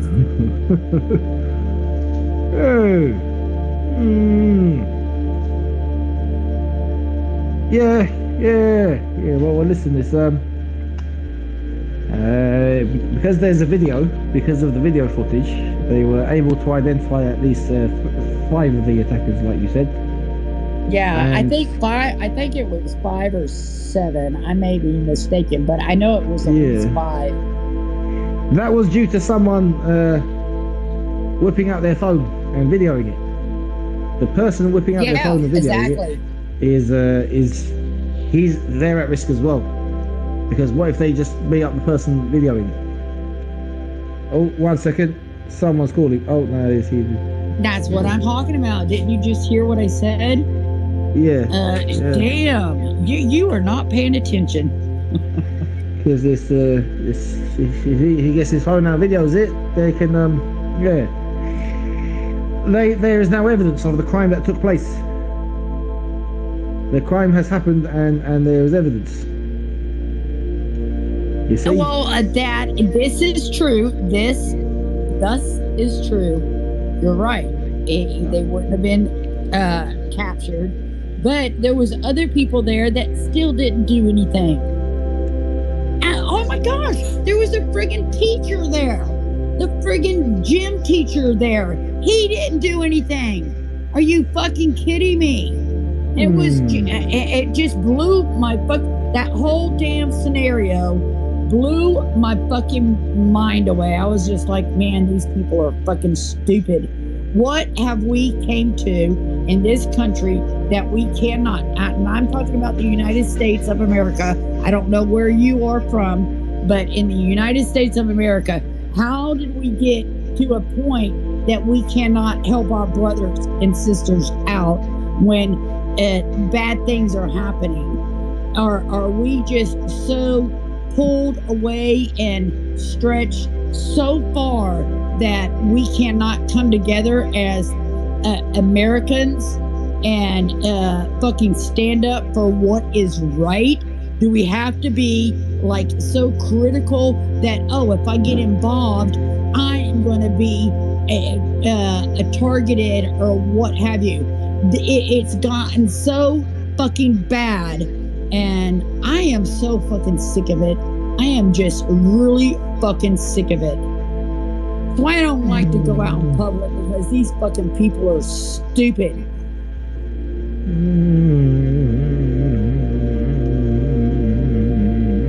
You humming? Were you humming? Are you fucking doing a ritual? I hum sometimes. Sometimes I drum with my hands. I tap myself. I'll slap my forehead sometimes to clear out. You got to Trex? Get rid of. Do you have Trex syndrome? What syndrome? Sorry. Trex syndrome. What is Trex? It's like Tourette's. Tourette's. No. Yeah, well, like not the ticks.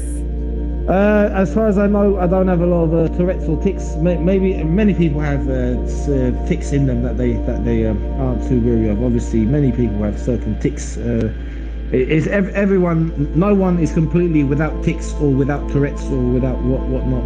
No one is completely without these things. But well, many people. Some people are probably. Many people aren't. No, I think I'm okay in that regard. It's offloading nervous energy, offloading stress. You said that you hum and sometimes you hit your head, so that's why I was asking. I sometimes pinpoint the exact center point of my forehead. The exact center point.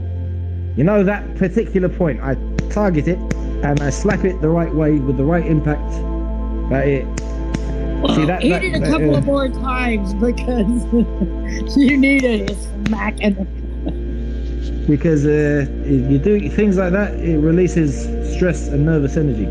It's a quick release, shall we say? It's a quick release. It's it works. So you get high off of it. Okay, smack yourself a couple more times. There you go. Boom! You got another hit. It happens, and then you give it a massage. You massage yourself as well. You know, you can target certain points of the body, and you can pinpoint it. If you slap it in an accurate way, if you punch it in the accurate way, you can actually massage the muscles. Do you never sometimes punch your own? Oh, fuck! You never sometimes just punch your own legs to massage it? Do you never do that? What? Can't say I do. I would think that I would have to voluntarily put myself into a fucking sane asylum. I've done that before as well. But no, listen, you can. It's only idiots don't understand these treatment methods. If you punch your own, you're so full of shit. Kiss my ass.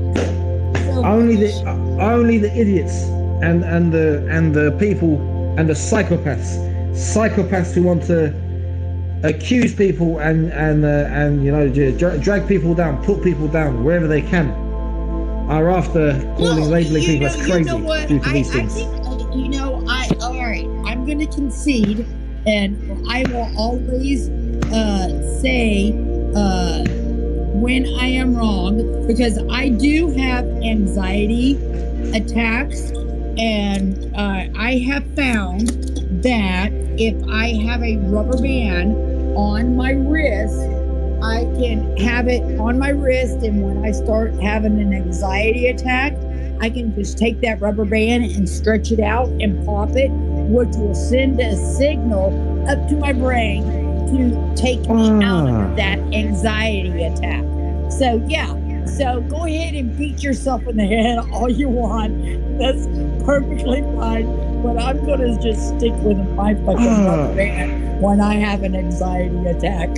Ask our friend here, the host. Okay, he's a wrestler, and he understands the exact things I'm talking about. You see, to wrestle, wrestlers slap each other in the body a lot, and it turns to more of a pleasuring feeling, because first of all, you're toughening the body. Will you stop hitting yourself for crying out loud? If you hit your body, slap your body, or give punches with blows that do not necessarily directly damage any ligaments, and all it does, it massages the body. It gets rid of tension. Honestly, that's what receiving blows that do not do damage actually are good. Okay, I'm doing some blows to myself. Actually, nice. I'm hitting my couch. What did you hit? I thought you punched. Did you not? Did you say you're blowing yourself? You're blowing. I was hitting my couch. I'm trying to control myself. Nice. Very nice. Oh my gosh, that's fucking funny.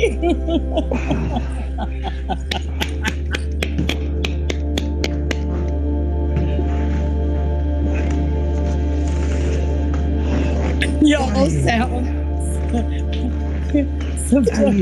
oh my god, it's what up. What is the word I'm trying to say? I'm laughing so hard, like seductive. There it is. Oh, seductive. Yeah, you made me horny. All of that slapping on the couch has made me really horny. Well, heck, you're there, fucking slapping your fucking head. So, what does that say? Listen, I lied about all that tension stuff. I do it because it makes me horny. That's how I come. I have to hit myself to come. I just come my pants, and I slightly shit myself, and that's because that is because.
Mic check. Coming through loud and clear, Carlos. Welcome. Happy Saturday. Same to you, Mike. So, we'll let people trickle in here before I kick off my thoughts on the discussions I heard today around. I was just in the Green Street space very briefly. Yeah, it wasn't too exciting. It sounded like he was full of shit most of the time. He's like, oh, the UFO cover-up. Yeah, I mean, I think the government incidentally may use UFOs as a cover. What?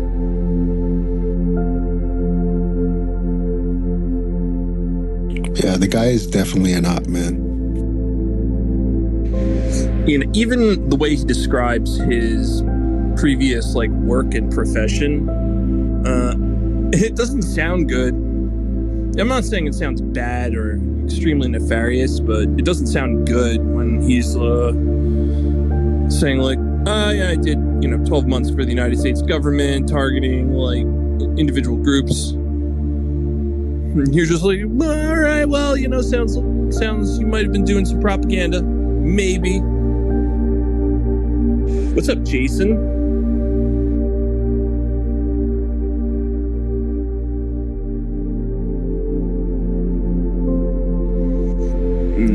He might be getting on his mic. Oh, there he goes. What's up? I can't hear him. Carlos, can you hear him?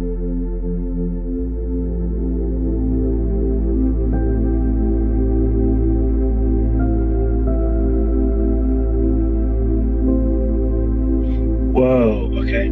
Hi, guys. Can you guys hear me? I'm using a new phone. Wait, I guess I have to... Just give me a thumbs up emoji if you can hear me. Great. Awesome. Sweet. Yeah, I just got this new phone, so I didn't have my permissions on, so I just set that up. Cool. So we'll get started here in a second. Just wanted to have a year-end Q&A or whatever this is going to be. Just kind of chatting with people to see what you guys think were the most important kind of stories with this UAP topic this year. It was quite the year. A year when everything went woo. Everything, we definitely steered into the woo arena. We are in the Thunderdome of woo at this point. But yeah, I mostly just want to hear questions and just kind of have a discussion. You guys can say whatever you want to say. Hopefully, it's mostly centered around the UAP topic. Don't want to branch too far outside of that. So let me see the requests here. Here we go. Okay. There we go. There we go. Hassam, you requested to speak. I think I approved you. You can go ahead and talk. Ask a question. Yeah. Hi there. How are you? Can you hear me? I can hear you. Good. So I have a question, and thank you for this. So I've been seeing some of your posts on my page because I follow the UFO.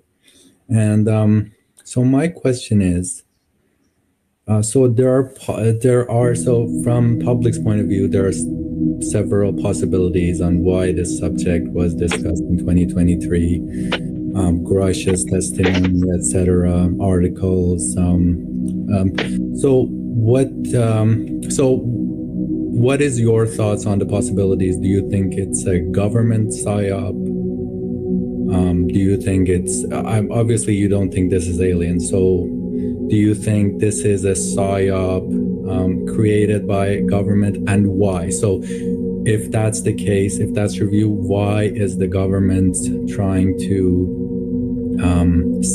why is Schumer, Rounds, other senators trying to say to the public that, hey, aliens exist? What would be their purpose? Thank you. Thanks for the question. So I think you have to define what this is. So when you ask, do you think all of this is a psyop? Do you think this is being controlled by the government? I think it's important to really try to boil down what this is. And I don't think it's one thing. I think it's a more nuanced. So let me be more specific. Yeah. More specific. So specifically because Senator Rounds specifically said that, for example, maybe at some point in the past we discovered something that helped us develop some of our technologies. I think he's referring to a craft. So a craft, a device, and also Schumer. So why are they saying that it's very possible that we have craft of non-human origin, of unknown origin, that we want to know more about, Congress wants to know more about, we want to possibly, government shall take eminent domain over these. So yeah, that's yeah. Okay. So great. So specifically with the Schumer Rounds stuff, why are they writing this language? Why are they saying the things that they are saying? And do I personally believe it's because we have a craft? No, I do. Is it because we have an alien craft that we used to implement our own technology? I don't believe that's true either. And this is nothing new.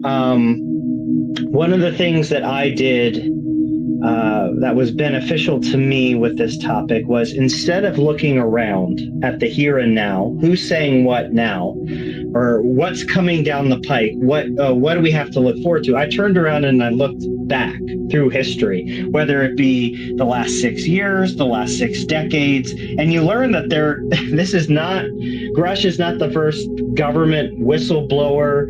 It's not the first time congressional leaders have talked about these things. I mean, a lot of the things that, what you just said about craft being reverse engineered and technology being put into our own technology reminds me of Corso's book about Roswell, where he basically says, fiber optics came from the alien craft in Roswell, and lasers came from the alien craft in Roswell, without kind of thinking that fiber optics actually dates back to the late 1800s, and there's a clear path of scientists who developed and kind of invented that technology. But context is important here. So to your average layman, a Schumer Rounds amendment is mind-boggling. To your average American citizen, you're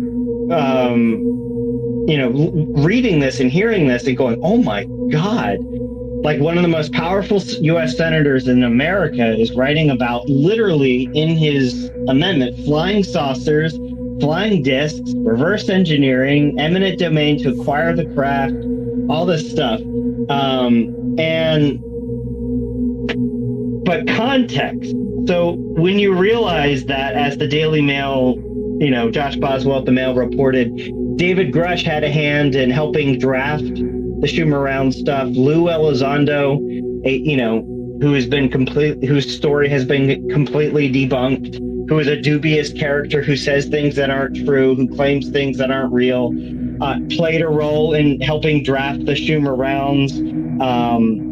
All this, and Jay Stratton helped, had his fingers in there. And so when you add the context of where did Schumer Rounds come from, where did the Schumer Rounds language come from, when you add that context, that it's a dubious cast of characters who played a role in this, then you go, oh, okay, yeah, then that kind of makes more sense. So specifically with the Schumer Rounds stuff, I just think, fruit of the poisonous tree. It's the same people, it's the same characters that have been playing this and duping, congressional leaders for years now. That's my opinion, and I think the facts kind of point in that direction. And so why are they representing that? So what is the end goal for Schumer around putting themselves out there? If this turns out to be false, they would be open to ridicule, right? So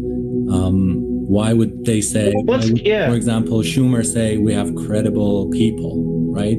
So I'm not saying because he doesn't know they're not credible. He thinks they are credible. He doesn't know the backstory of most of these people. He just sees like David Grush's resume and goes, "Oh, this guy's legit," but he doesn't like dig. In my opinion, dig deeper than that. I mean, my reporting has unimpeachably shown that a lot of these characters who helped Schumer draft this language are not credible. And I think it's as simple as Schumer just doesn't know that.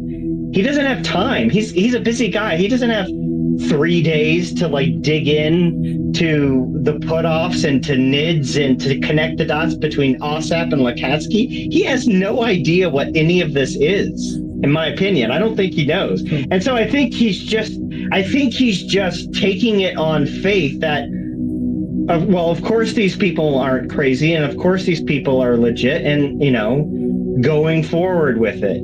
He's not the first senator to put his neck out there. He's not a first powerful senator to put his neck out there about this stuff. I mean, Senator Harry Reid spearheaded it. And in fact, Schumer, when he introduced the legislation, said, "I'm continuing Senator Reid's legacy." And I think he said that without knowing all of the details of what Harry Reid was actually up to. So, but I still didn't get the end. So your theory is they fooled Schumer, they fooled Round, Gillibrand, Rubio, all of these higher level. And I'm not saying that you're wrong. I'm just saying that it's just feels like a stretch to just assume that these are all idiots and they haven't done any kind of research to validate what these guys have told them, and just come up with like legislation. And after that, like if you listen to Schumer's floor speech, he's accusing the government, which is of the same party, executive branch and the majority in the Senate, they're of the same party. He's accusing the executive branch. He's saying the government is not being transparent. The government is hiding stuff from the public, which is not something that regularly a majority leader does out of just based on no evidence. Why would he want to, why would he want to question the transparency and of the sitting government, like the executive branch? Well, of course the government's hiding stuff. That's what the government does. They hide stuff. That's what the military does. They hide stuff. I mean, them hiding stuff is not some big surprise. But again, I mean, he said it himself. Schumer has said it himself. Like, was inspired by the 2017 New York Times article, which was false. He was inspired by Harry Reid's, mission to hunt UFOs. I've reported extensively about that. And so when Schumer himself, his words says, here's why I'm doing this, here's my inspiration for doing this, and I have reported that all of what he just said is dubious at best, false, completely wrong, then you have to understand that's the boat he's on. He's in the wrong direction right off the bat. And then when you learn that all of these characters, the same names, the same dubious characters, played a hand in drafting his legislation. I mean, these are giant red flags. And so to answer your question, why is he up there saying the things that he's saying? It's because he believes a story that's false. He, like many others, and who can blame him? I mean, when every media outlet on planet Earth is reporting something, when the Times, the paper of record, the Gray Lady is saying something, and everyone else copies it and says yes, and I fell victim to it. Of course, they watch Fox News. They watched Fox News with them interviewing Jeremy Corbell. They watched CNN with them interviewing Lou Elizondo. The media plays a major role in influencing not just public opinion, but the actions and decisions of congressional government leaders. And the media has played a big role in pushing a false story, a just easily disprovable false story. And so I think congressional leaders have gotten caught up in that. Some of them like Burchett are all in, and they're just all in. Burchett's all in. If you've listened to the comments of Rubio and Gillibrand over the last 6 months, they have veered into a more skeptical, questioning the story, and I guess eventually they'll catch up. Rubio, actually, let's talk about Rubio. He's said to, I think, News Nation that the way he was talking about it, he was like, we've had people who are feared of their lives, and I want to protect those whistleblowers. So, and then he was saying either this is true, or we have very high-ranking people. He wasn't talking about, I don't think, he wasn't talking about Burchett. He was saying very high-ranking people with very high clearances who are coming to us saying these things. So I think who are crazy. His exact quotes: "Who are crazy." He was trying to because if he says these things are true, he's gonna get ridiculed. So that's his way of saying either what they're saying is true, or we have people who are crazy at the top, at the highest levels of our government, which is concerning, isn't it? Yes, I think it's the latter. Hassam, I'm gonna thank you so much for the combo. I need to. One thing before you go. So shouldn't we? Go ahead. I just think that. So what you're saying is less likely. So you're saying is everybody is crazy. Rubio is crazy. Gillibrand is crazy. High-level government officials are crazy. Even though, No. I'm not saying crazy. I'm saying all of them were influenced by a globally accepted false story. All of them were duped, in my opinion. I'm not saying they're crazy. I'm saying that they were. I mean, I was too. I'm on camera saying I was wrong. I was duped. Even some of the original reporters of this story have come out and said I was misled. I was given wrong information. I think intentionally wrong information. I was one of those people. I was on the inside, and that happened. That's not an opinion. That happened. The same group of people that influenced Senator Schumer, exact same group of people, duped and deceived without question journalists, the media, and other congressional leaders for the last 6 years. There's no debate about that. That happened and is continuing to happen. The media. All right, so we're moving on. Let's see. Oh, here we go. Lots of people. I want to get someone who I don't know. Matt Tojan. Maytojan. I'm going to approve you. Maytojan, go ahead. Maytojan. Unmute yourself. Go ahead. Hey, Stephen. Nice to meet you. So you talked about like some of the reasons why some of this is happening, but you haven't talked about like the motives. So if I were to answer the other guy's question, I would say that maybe the government has something to gain by making people believe that they have some super secret, super advanced, and super powerful tech. That might be some advantage that they could have, but do you think that they would do that by also then compromising their trust with the public? Because people think that they're hiding something and they don't want to show it. So do you think that one motive might be that they want to make other countries think that they have a super advanced weapon? And do you think that's possible? Yeah. Okay. So Yes, I do think it's possible that, I mean, obviously, I mean, this is a playbook. Specifically, what I'm talking about right now is what you just said, which is, do you think they're trying to trick or fool other countries with misinformation? And a classic playbook is to make them, your peer adversaries, believe that you have something, and they try to replicate that.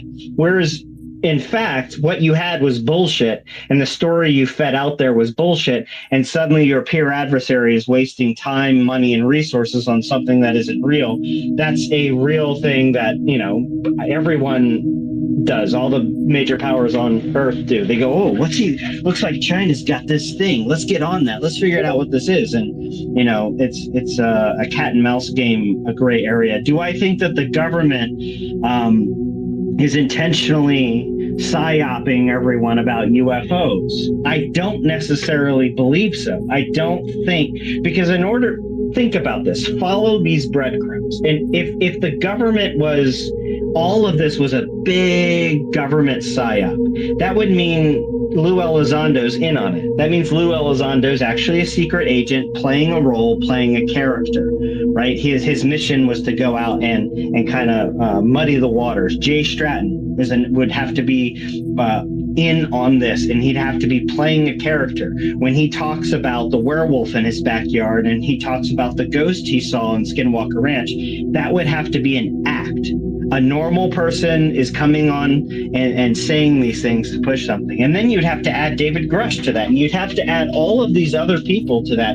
And I don't believe that's the case. I honestly believe Jay Stratton honestly believes what he claims. I believe David Grush, honestly, I don't think he's lying. I think David Grush actually believes what he's saying. I think what's going on here, and this is my opinion, but it's an educated opinion based on all the evidence I've seen, documentation, patterns of behavior. I think the government is incidentally profiting off of UFOs, meaning I think the Lou Elizondo goes out there and claims all this stuff, and it's in headlines everywhere.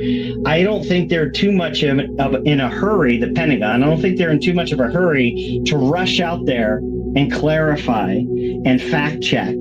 I think they're just fine with UFOs being in the headlines, and for a couple reasons. One, UFOs have been used by the government, by the CIA in the past to cover up experimental aircraft, cover up the U-2, to cover up, other experimental aircraft. UFOs were intentionally used in the media to cover this stuff up. Well, who's to say that they didn't just stop doing that? They've been doing that. And so incidentally, if people look up and they see a quote UFO and they're not seeing the X-45 or whatever they're currently flying up there, then that's a win. That's a win for the military, I also think this Pentagon has been asleep at the wheel, and it turns my hair white to think about this, but I think they've been asleep at the wheel, and I think peer adversaries such as China and Russia have been using low-cost, low-tech, high-reward spycraft like balloons, like prosumer drones to spy on America over North America, over this, I'm not talking about South China Sea. I mean here, over military installations here, nuclear installations here. I think they've been asleep at the wheel. The Pentagon, our Pentagon, is always about the big budget, the big toys, the big tech, and I think they disregarded a balloon, and they disregarded, creating counter CUAS, counter drone technology, and they're rushing to catch up, and they were caught with their pants down, and it's embarrassing for them. And so if the American public thinks, quote, UFOs are flying over military installations, I think they're just fine with that headline. I think they're fine with it, because the headline they don't want is Chinese military flying drones over Palo Verde nuclear facility and nothing's done about it. That would be a horrific headline for the administration, for the DOD, for the Pentagon, and heads would roll. I think they're just fine with UFOs. Okay, let's see. I'm going to move on, but we can come back to you. Let's see who I got. Unfortunately human, Pokemon man. Go ahead, unfortunately human. I have just approved you. Go ahead, sir. I don't want to gender you, sir. Go ahead, Pokemon. You're muted. There you go. Hey, can you hear me? I can hear you, yes. Cool. Oh, thanks for having me. So one question I have, I guess, kind of to continue on what you were just speaking about, the government being embarrassed. I mean, like, they don't, I guess one thing I would say is they can't put it all on UFOs, because obviously the China spy balloon proves that those things are above us and happening. So they can't, I don't know, I feel like saying, oh, they can just use UFOs as cover is a little bit of a, not the best answer in my opinion, because we already have evidence of actual adversarial tech above our heads. So what's that evidence? Well, the Chinese spy balloon that they shot down. Yeah, and what was their initial plan with that we've learned? The initial plan with that Chinese spy balloon was what? Oh, not to shoot it down. Not do anything, not to tell the American public. It was, they decided to, quote, keep it on the down low, not to inform the American public. And the only reason their hand was forced was because a Montana newspaper took an HD photo of it, and that suddenly they had to address it. And how did the American public react to that one balloon over Montana? Outrage. It was outrage. What are we doing? How did this happen? Shoot it the fuck down. What are you doing? And it was outrageous. And now imagine if the American public knew about the other incursions and the details therein and how it was withheld from them. It would be a shit show. And I think they're perfectly fine. They're perfectly fine with UFOs swarming the U.S. Navy 17 miles off the coast of California. They're perfectly fine with, quote, UFOs. This literally happened, swarming Palo Verde nuclear facility and, buzzing our border helicopters in Arizona. The headlines are often just UFOs. It's like, oh, wow, this wonder, these headlines of UFOs, it's like people get excited and it's fun. It's not so fun if you dig down to it and find out it's actually a pure adversary. And so I think the Chinese spy balloon is a microcosm, and we should all study it. How did they react to it? What was their initial plan? When their hand was forced, what happened? How often has this happened in the past? Go ahead, look back. There's quite a few over American skies, and it's my opinion, and there are some documents that show this, that it's actually could be a pure adversary that's been doing this, and UFOs have placated the public. Sure, but I mean, those go back as, many, many years, back to the 50s and 60s when there was over our nuclear installations. So that was before there was common drones and things that would be easy for pure adversaries to do. Okay, so now you're going back to the 1950s. I don't want to go down that rabbit hole because that's not really my question. My real question is this. My question is, when John Kirby, when he was asked about the unknowns, and he said, yes, we do have unknowns that are flying over our training ranges, and we don't know what they are. I guess my question is, how can our government, and it kind of goes back to what you were saying, how can our government, the most funded government in the world that has more resources than everybody else combined and has, more, resources in terms of spy technology, in terms of space and on the ground, how can we don't know what things are incurring over our airspace and sensitive installations, and then letting the public believe like, oh yeah, it could be UFOs, be any better of an answer than adversarial tech? I mean, like, because he said we just don't know. Like, how is that an acceptable answer with all the stuff that we give the military funding and resource wise to say, I don't know, it's an unknown, we don't know what it is? I would say admitting that is a scarier proposition, saying it could be an alien thing versus an adversary, because it's like you have all these resources and you should be able to tell basically anything that's in the airspace, and you don't know what it is even now.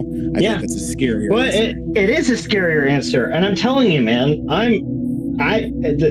I lost sleep over this because I dug into this stuff. I really dug into the history of China-U.S. relations over the last 2 years and studied the pattern over decades leading up until today. And when you look at it, you look at some of the documents. I mean, I'll just give you an example. There were balloons off of the coast of, I believe, Florida, and there were near collisions where planes could have crashed into this massive balloon. It looked like a weather balloon, but luckily they didn't. But there was outrage both with the pilot and with the airline.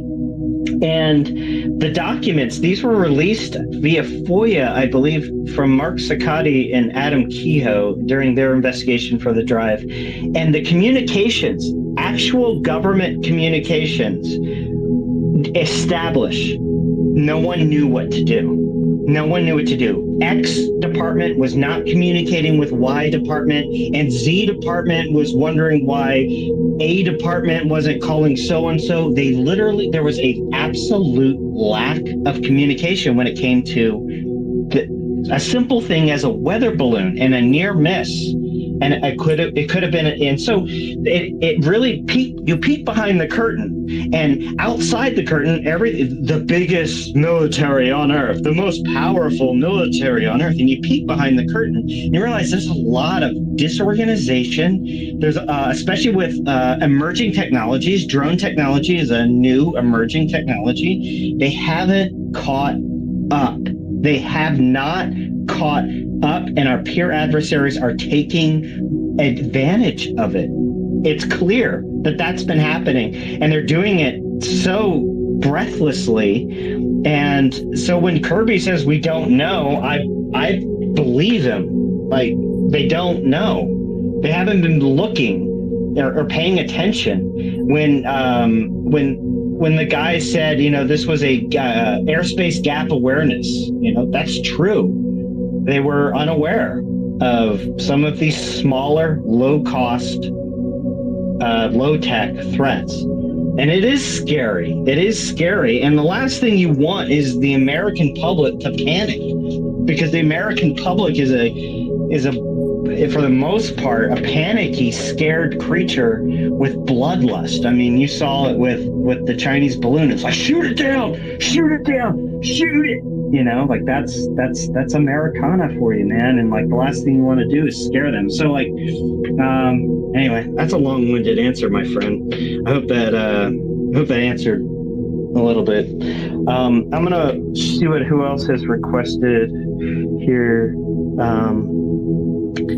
I'm sorry, I know a few of you, Tupa, Chris, I know you guys, but I'm gonna have some people in here who I don't know, speak a little bit, then I'll bring you guys in. Seth, go ahead. Seth Brundle, approve. Go ahead, sir, Seth.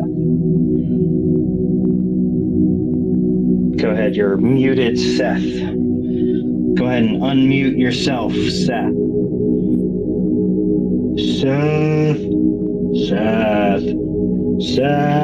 Seth. Do you hear me? Okay, there you go. Yeah, I can hear you. Sorry, so I'm French, so pardon my French. So, I followed you before, and it seems like you were more on the other side of it, so you weren't like full-on skeptical. And I'm wondering what kind of was that switch that at some point, I guess you didn't have a good,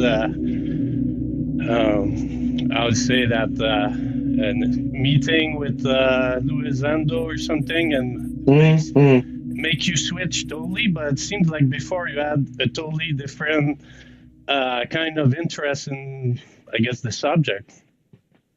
Yeah, sure. That's a good question. Okay, thank you. I'll answer that. I did something I shouldn't have done, which is back in 2019, which is when I really started digging into this story. I did something wrong, and what that wrong thing was I assumed that the entire national media was right. I assumed that the basic story that everyone was printing was correct, and I shouldn't have done that. I should have started from scratch myself. So I assumed, the New York Times story in 2017 was accurate. I assumed the Politico article was accurate. I assumed CNN's coverage, everyone's coverage, the New Yorker's coverage, everyone's coverage of this, Popular Mechanics, the basics were right. So I started there. The basics are this and they're correct. And that's where I started. And that I should have started over. So basically what happened was in 2021, I believe May, might have been June, May 21. I was, I was friendly with Lou Elizondo and that whole camp. I was able to text, email, and get a response. And they had taken me under their wing. In retrospect, this is all in retrospect. They had taken me under their wing, and they felt comfortable with me, and they were empowering me to report this stuff. And I fell in line and reported what they were telling me, mostly credulously. But what happened was Lou Elizondo filed a complaint with the Department of Defense Inspector General's office. I asked him for a copy of it, and they sent it to me. And they had only sent it to a few people. I believe Tim McMillan, Brian Bender, Gaddy Schwartz at NBC, I believe, got one, and I got one. So it was like four or five people that had this. And that was the beginning of everything unraveling for me, because I sat down. I'll never forget this. I was up till 3 a.m. reading and rereading this, and I couldn't believe it. I was like, whoa, like he's contradicting himself here. Wait, he used to say this, now he's saying this. In this complaint, he's saying he did this, but previously he told me that he had done this, and this is a contradiction. And then I started realizing, what if I'm wrong? What if this is all wrong? What if we've all been duped? And I was like, no, it can't be that. So I challenged myself to start over. I wiped it clean. I went back to square one, and I started putting all the evidence back together, and I didn't get the same result. So if something is factual and true, you should be able to repeat it and get the same result. But when you go back and you put all the same evidence together and you follow the breadcrumbs again, you don't get the same result. And so I was like, holy shit, like this whole thing is wrong. Everyone is wrong. Everyone is wrong. And it took me a year to put all this together. And in May 2022, I released my first big report. And so I hope that answers your question. That is, that's how what changed me and what set me on a more kind of skeptical path. Thanks, Seth. I'm going to bring in, let's see what we got here. People I don't know. Hey, Ocean. Hey, Ocean. Go ahead. I think I approved you. Hey, Ocean. Yeah, go ahead. Hey, Steven. How's it going? It's going great. I'm not gonna lie, I'm doing a little bit of I'm holidayzing over here. I'm smoking, so I requested and you were going on and I kind of forgot my question, but I'm happy to be here. I did have a friend who's at a party, so they cannot be here, and they had a question for you as well. I'm really happy you're doing this space. I watched your, that documentary you put was it a week ago, 2 weeks ago? I absolutely love that. From your perspective, I definitely appreciate that. Yeah, I guess one of my questions was kind of what's your take on like Greer and that whole thing? Because I've been hearing things online that there's lots of different supporters, influencers, that type of stuff. So I'm just curious, like where you stand. Me personally, on Greer, like good and bad aliens. But yeah, I'm curious what your thoughts are. Okay, cool. Thank you for the question. So on Greer, Greer fits in a category. This is just me, so I'm speaking just my personal opinion. Greer has always fit in a category with me with Bob Lazar. Bob Lazar is somebody who I haven't spent much time looking into because I don't think it's worth my time. I'm just like, what a waste of time that would be, because to me it's so obvious that it's a bunch of hooey.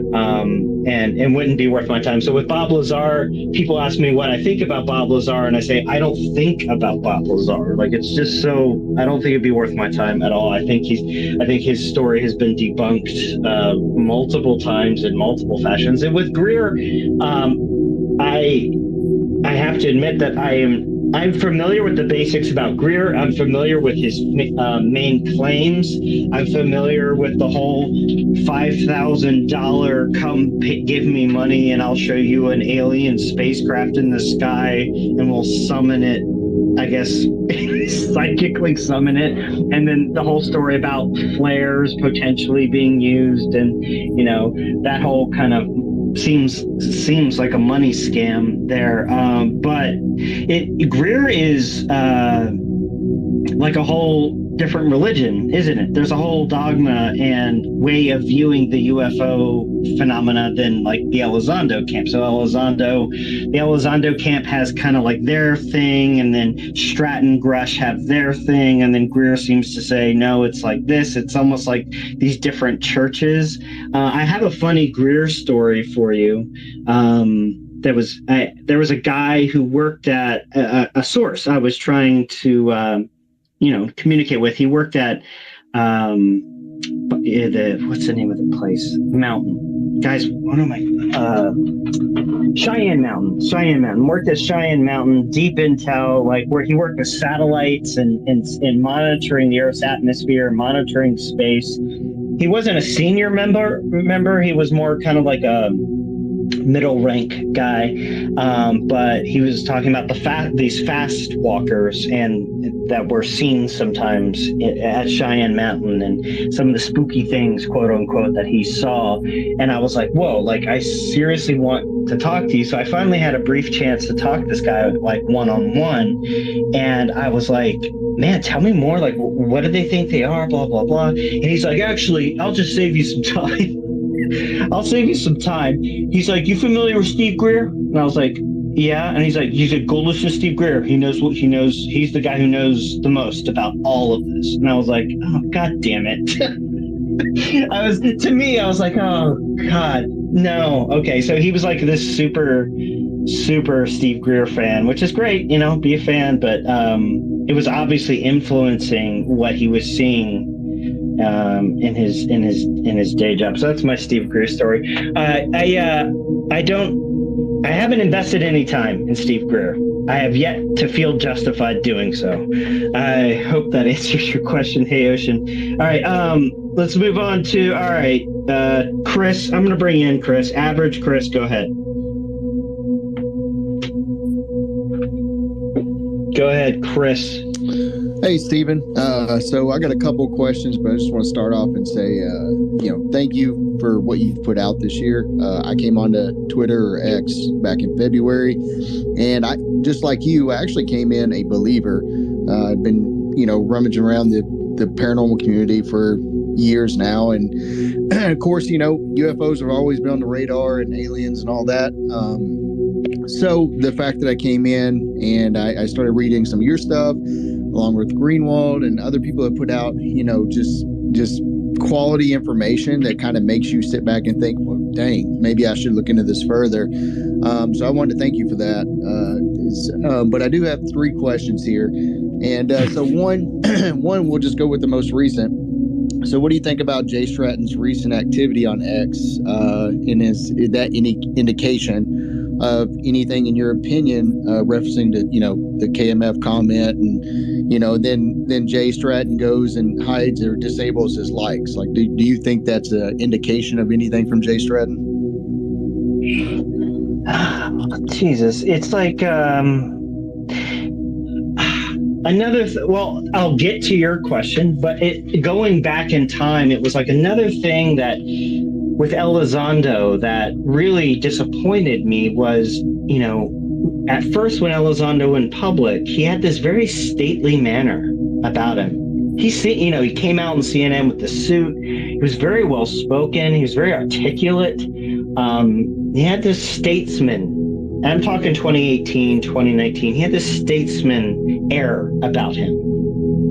And I was impressed by that. I was impressed by his kind of forthrightness. It seemed like forthrightness to the point. But then, because I spent so much time on this, you start to learn about these quote burner accounts, or what are they called? Burner accounts, or whatever they're called.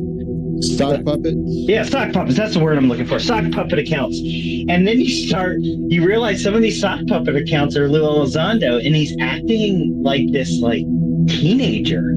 And he's like this statesman, this Pentagon statesman is like rubbing shoulders with like the weirdest people on Twitter and from sock puppet accounts, like launching these like immature attacks and ad hominem attacks, and you're like, okay, so this is who this person is, and then he later admitted on, I believe, UCR that he ran sock puppet accounts. He was directly asked about it, and then when you start looking at it differently, and my recent interactions over the last year or two, I'm like, oh wow, okay, so he was going on CNN and putting on a show, And okay, so now I'm at your question with Jay Stratton.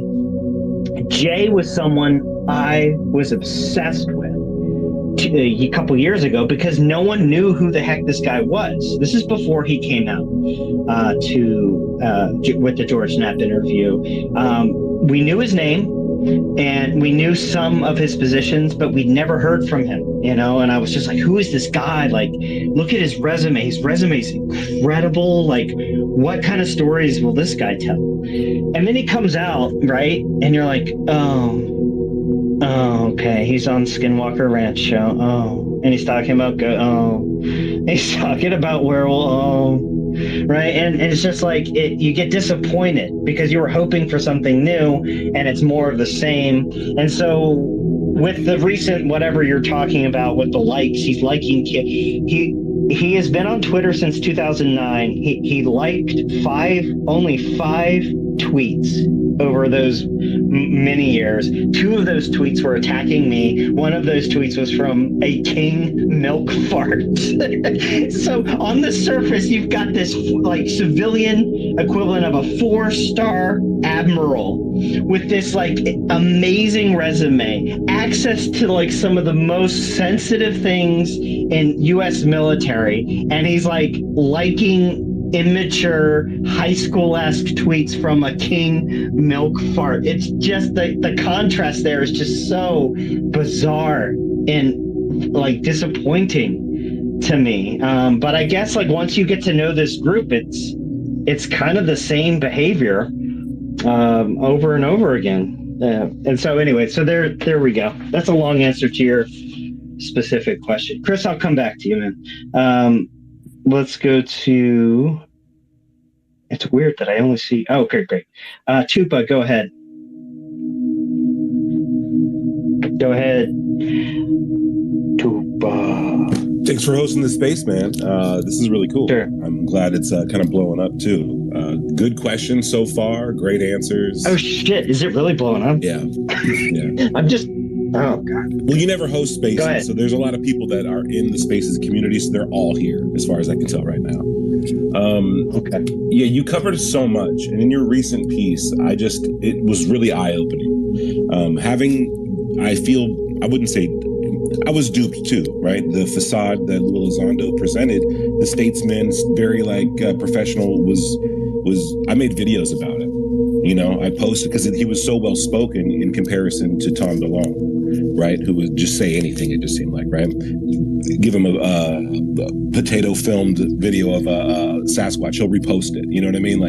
But Lou provided a little, I thought, levity and a lot more common sense into it, and then some high end stuff I thought as well too, which was really interesting. Made a lot of videos about it. But then, that outer layer kind of starts to come off, right? And it's not always necessarily by behavior from Lou. It's the people Lou seems to support, like these random podcasters who go on the record on their own show saying what they do in Lou's name by protecting him from criticism. Now, you're you found yourself on the list of Felon 5. right? So you're definitely in his crosshairs for having criticized him in any way, shape, or form. So it does seem like that's constantly going on. And while you do great work in presenting, right, this what the structure is behind the disclosure with a capital D, like what that structure is, what it looks like, how it could have duped people. They got a media arm. They got all these different arms about them that really help present something. But have you noticed? I mean, what's your take on the online, like social media, Twitter? Like kind of I would call them like attack dogs. Like, what's your view there? Because they're not only lifting up things and creating like a facade. Hey, believe in this, right? This is what's going on, and they create so much noise from so many different angles that the noise makes people believe it. But then you also have the attempt to kind of stamp down critics, which is kind of unique. Like, you know what I mean? The stamping down of critics is something that I just didn't really see coming. And when Lou was called out on UCR by Rather Be Squidding about the sock puppet account, one of the things that he said bothered him was that sometimes the sock puppet account was almost acting as a call to arms, almost like targeting people there too. What is your take? How detrimental is that effort? I mean, obviously the structure is really crazy, right? People need to know what the facade is, but we also have this under element that's stamping out people, basically putting targets on people's backs and making sure that people do not listen to them, and almost making it so that you stand against any paranormal research whatsoever, just because you stand against Lou. So that's an interesting take. What's your read on that stuff? Right. I think there was a point in time when I paid more attention to that stuff, because I don't think I realized organically what was happening. And I should say, I used to be one of those people that was, groomed is not the right word, but who was nurtured, I guess. I had a voice in journalism and was being fed, I know now, inaccurate information. And, in my honest attempt to report the facts, I put my trust in sources who turned out to be not trustworthy. And so I was on the other side. I was one of the, supportive people that were voices, loud voices, influential voices that was utilized. Now, with every fan base will defend their celebrity. I mean, the Free Britney crowd, every time there's a story about Britney, they're all online trying to shut down the Britney critics. Or, I know that may seem like a silly analogy, but in a lot of ways, it's what it is. It's these people rushing to defend what they're fans of, or what they're obsessed with, or who they love, or something like that. And so it's not an isolated set of behavior.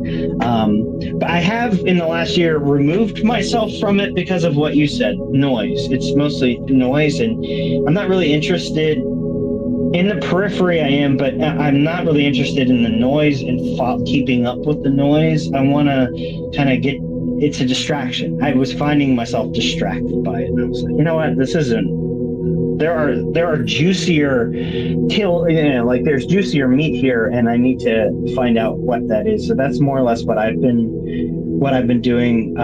But there is an interesting story here. I mean, NASA, it has gone public. It's come off of Twitter. These rabid, I've gotten threats.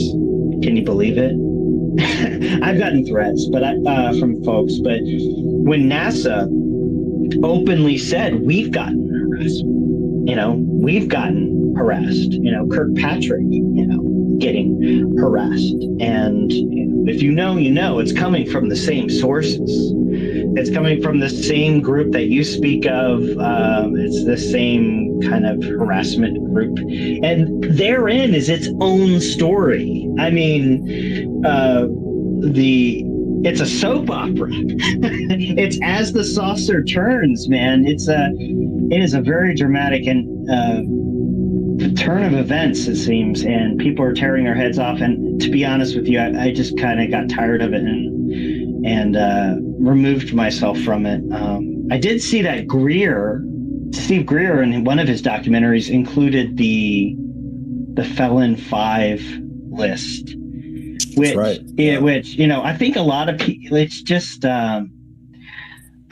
you could see that as this like big, huge, nefarious thing, but I just see it as something dumb, as something really stupid, and disappointing. I just see it as something disappointing and stupid.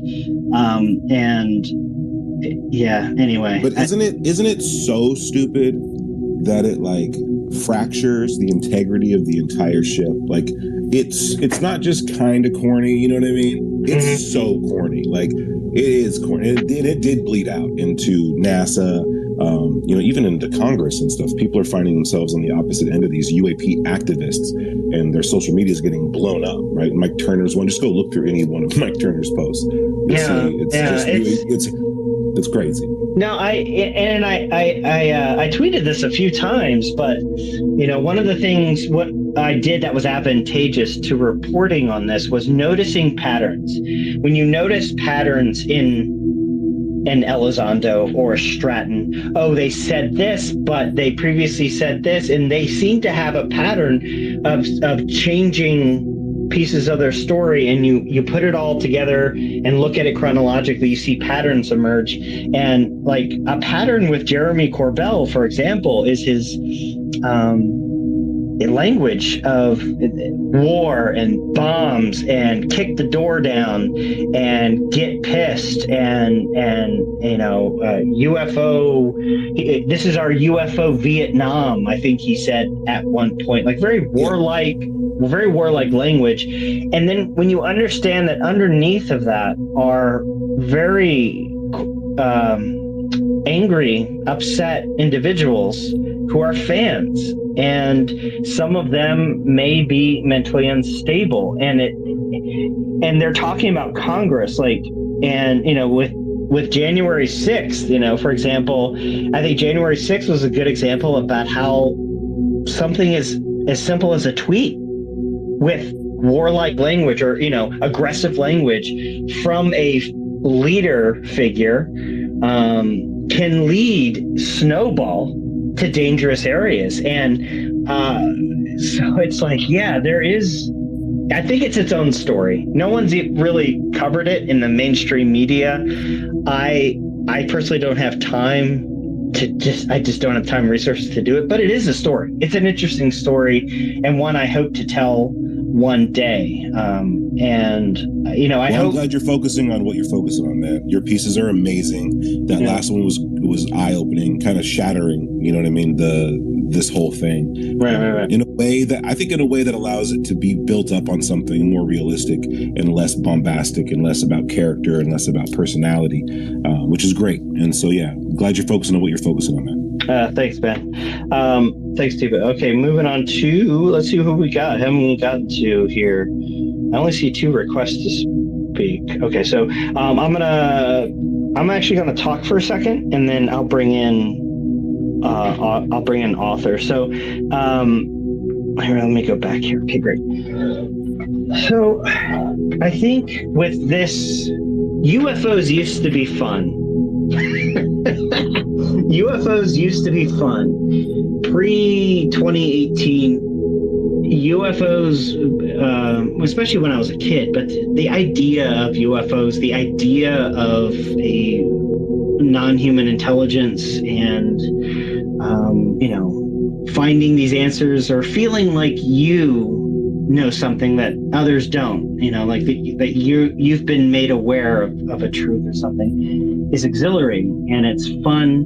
And I really miss those days when UFOs were just a conversation.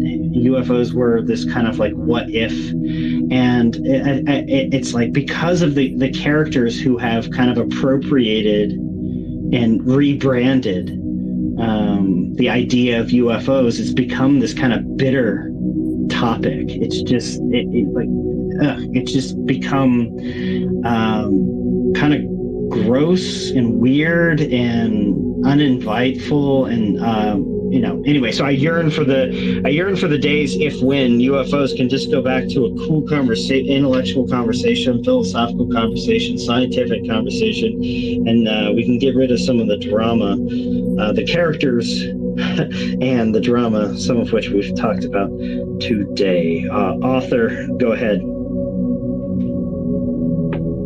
Go ahead, author.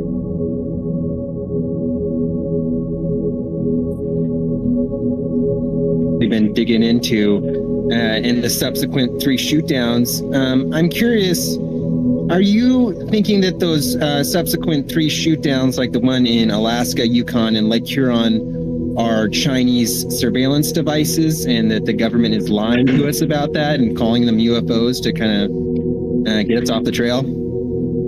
Yeah, good question. Great question. So they got trigger happy right after the February 3rd shoot down. It was February 3rd of the big balloon. Then all of a sudden it was bop, bop, bop. They're shooting things down left and right. One of the things that was reported was that they adjusted the scope of their radar, basically. They adjusted and they were suddenly able to see smaller objects. And what happened when they adjusted that, bing, suddenly small things everywhere. And I'm sure there was a rush to address it all because the American public is suddenly at arms over this big one. So we got to rush to take care of it. Oh my God. But do I think they were Chinese spy balloons? I don't necessarily have any information that leads me to believe that, other than the established historical precedent of that happening. I think it really could have been hobby balloons or normal balloons. I don't know if you guys saw, but Matt Laszlo, who's just essential at this point when it comes to this topic, Matt Laszlo, congressional reporter, he actually was able to get Mikulski on the Alaska senator on the record. And she said that she finally saw images of the Alaska object that was shot down. What did she say? She said it looked like a balloon. And they never recovered it because a snowstorm came in. But yes, is it possible they were Chinese spy craft or other, Russia flying over the Arctic? Sure. I don't think there's any definitive information other than a U.S. senator saying it looked like a balloon. But I think it could have been, at least some of them could have been as simple as a hobby balloon or a weather balloon. Yeah.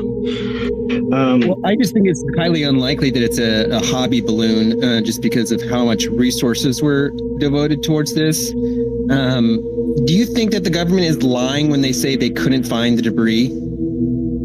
I don't have any evidence that shows that the government is lying about them not finding the debris. I mean, Senator Mikulski herself said they weren't able to find anything. A snowstorm did move in, or was moving in during. And so you have to think about it. If it was something as low tech as a balloon, then yeah, down there in the icy mountainous regions with a snowstorm coming in, then yeah, it could be a literal needle in the haystack, especially if it didn't have any, technological devices on it, untrackable, detectable devices. What if it was just like some normal inflatable? Then yeah, I can believe that they didn't find anything. I have no reason to believe that the government is lying that they didn't recover a downed balloon. I have no reason to doubt Senator Mikulski when she says recently that it looked, their images do exist, by the way. They're not releasing them, which is, there could be a couple reasons for that, but the senator says it looked like a balloon. You'll notice, and I see this often on Twitter, they say, the government has instantly released gun cam footage and GoPro footage shot from U.S. fighter jets of Chinese drones, of Chinese fighters, incursions with them in the South China Sea. Almost overnight, they released that to the public. But with this stuff up in these objects in Canada, they're still holding tight onto these objects. A U.S. senator is on the record saying she saw them and that it would look like a balloon. And you have to start thinking, why? Well, it's because, it's my opinion, they just want to control the conversation. the Chinese drone in the South China Sea is a sympathetic story. Look how China is messing with us. We're the good guys. They're the bad guys. They're the aggressors. We're just doing our jobs. You know, that's kind of the messaging of that video. But if they were to release a video of like a Paw Patrol birthday balloon being nuked by an F-16, what that message is we don't know what the fuck we're doing. You know, it's like that message is totally different. Or if it is another Chinese balloon, it's a visual reminder to the American people that this is happening, that there is this like onslaught of spying that's been happening, and maybe they don't want that image being spread. You know, words die way faster than an image. So there's a couple of faceted reasons there that it could be happening. I don't have any evidence that points either way. Thanks, author. Let me go here. Getting the knack of this. Let's see. Who we have? I don't think Jesse has spoken yet. Jesse, we have to cook. All right, Jesse, go ahead. Hey, Stephen. Question would be, what are your thoughts or opinions on the Eric Weinstein stuff, where he's putting, has thoughts about UFOs being connected with like the history of physics and whatnot? And I just wanted to see what you were thinking on that stuff. I know you tried to get some answers from him at one point in Twitter, but I don't know. Yeah, man, I really don't want Eric Weinstein coming after me. So let me think. So like, he's obviously, educated and very animated when he becomes passionate about something and dives into it. I do believe that he is a little bit perhaps too credulous when it comes to some of the characters he listens to, or at least that he believes might be telling the truth. I don't know. Like I'm not looking to Eric Weinstein right now for physics evidence of UAP. But he is kind of like a great like bellwether for where folks like him, influential, smart people are kind of in the conversation. And that's another aspect of all of this that's really kind of surprised me and made me do a hard think is influential people who should be smart, should be critical thinkers, are smart, are critical thinkers, and on a multitude of previous topics that have nothing to do with UAP, for some reason, with this topic, it's like their brains, and I'm not talking about Eric Weinstein, I'm talking about like a whole group of people here, that their brains kind of get super excited and they start saying uncritical things and leaping to uncritical conclusions that are just baffling to me. It's just, good Lord. With Tucker Carlson lately, the guy always said stuff that was prone to be baffling, but he's going into the demon world now with the spiritual UFO spiritual realm and demons and angels and all this stuff. And it's like, this isn't a guy on a conspiracy blog. He is at one point the most listened to news figure in America. Is just baffling to me. So I guess Eric Weinstein inspired me to talk about more a larger group in general. But yeah. Let's see here. We have. Wait, where'd you guys go? I got Astral and I have Jeremy. I'm gonna go Astral. The Astral. Go ahead, sir. Go ahead, the Astral. Hey, what's up, man? In your opinion, what's the difference between a skeptic and a debunker? And can you name, what are your examples right now of people you feel like are skeptics? And what are people right now who you feel like are debunkers that are happening right now in the community? Sure. So a skeptic, you're asking me. So my opinion, a skeptic is someone who goes, maybe it isn't. A skeptic is someone who goes, wait a minute. A skeptic is someone who says, wait, maybe I'm wrong. And a skeptic is someone who, I guess, asks questions and, in the word itself, is skeptical of something. So a skeptic is someone who questions a story, questions something. A debunker, I guess, is a successful skeptic, meaning they have debunked. They've taken their skepticism and debunked something. So the Mick West is successfully using math, science, and logic, has successfully and unimpeachably debunked quite a few UFO videos. So I guess a skeptic is someone who is asking questions, and a debunker is someone who has, in essence, answered the question. I consider myself a journalist, and any good journalist is a skeptic. And if they're really good journalists, I guess they eventually disprove things to be false. So I guess I've definitely debunked quite a few aspects of this story, but I don't know names. I'd have to really think about it, specific names, but that's more or less kind of like my personal definitions. Let's see, Jeremy Wilson was next. Jeremy, go ahead.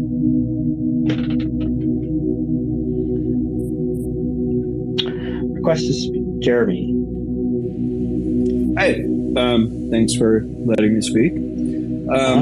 So, I don't know if I came in late on this, but I'm looking at King's post here on the stream about Danny Sheehan, and essentially I'm trying to figure out, normally I don't care too much about credentials. I care about what you have to say. Credentials matter, but I'm not like, oh, because, they are a lawyer, they're inherently, ethical or more intelligent. And so Sheehan, though, is the exception, because everything he has done in his life appears to be a truly moral endeavor as a reflection of his Jesuit, faith. Like, that's their whole thing, is social justice and, environmental causes and, the indigenous people's causes. And so what benefit is it for him to completely risk everything if he's not 100% certain of this phenomenon? What possible angle could exist for this guy? Well, I think he said it himself. I mean, you dig into the language of the Paradigm Institute, which used to be the Paradigm the ministry. He used to be a kind of, he used to run a UFO ministry, some kind of pseudo-religious sci-fi thing. It was rebranded to the Paradigm Institute. And he says that there are multiple goals there, goals that involve like getting in tune with chakras, goals that involve with overcoming the Lucifer's failure. Basically, I mean, he writes basically verbatim on the website that they want to overcome Lucifer's initial temptation. The language is very, very New Age religion, and they want to. There's this like next step in evolution aspect to his motive, or his written motives, at least, that he wants to unify humanity, essentially, if I'm understanding correctly, and then take humanity to the next spiritual level, kind of like Kubrick's Star Child at the end of 2001, like push us through the monolith and get us into the next stage of spiritual and human evolution. So to answer your question, what's in it for him? He says it himself, and that's more or less what I just described. Well, the only thing that I would just push back on politely is the Christic Institute and the Romero Institute. The Christic Institute is basically how the government bankrupted him after the Iran-Contra exposure. But his institutes have actually quantifiably done good and like done incredible good for the social cause.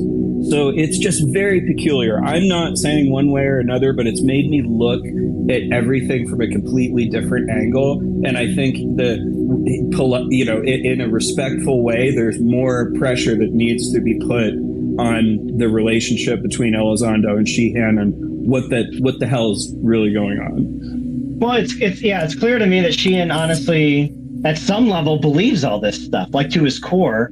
Because why? You know, because it's not something new, as you said, with Sheehan.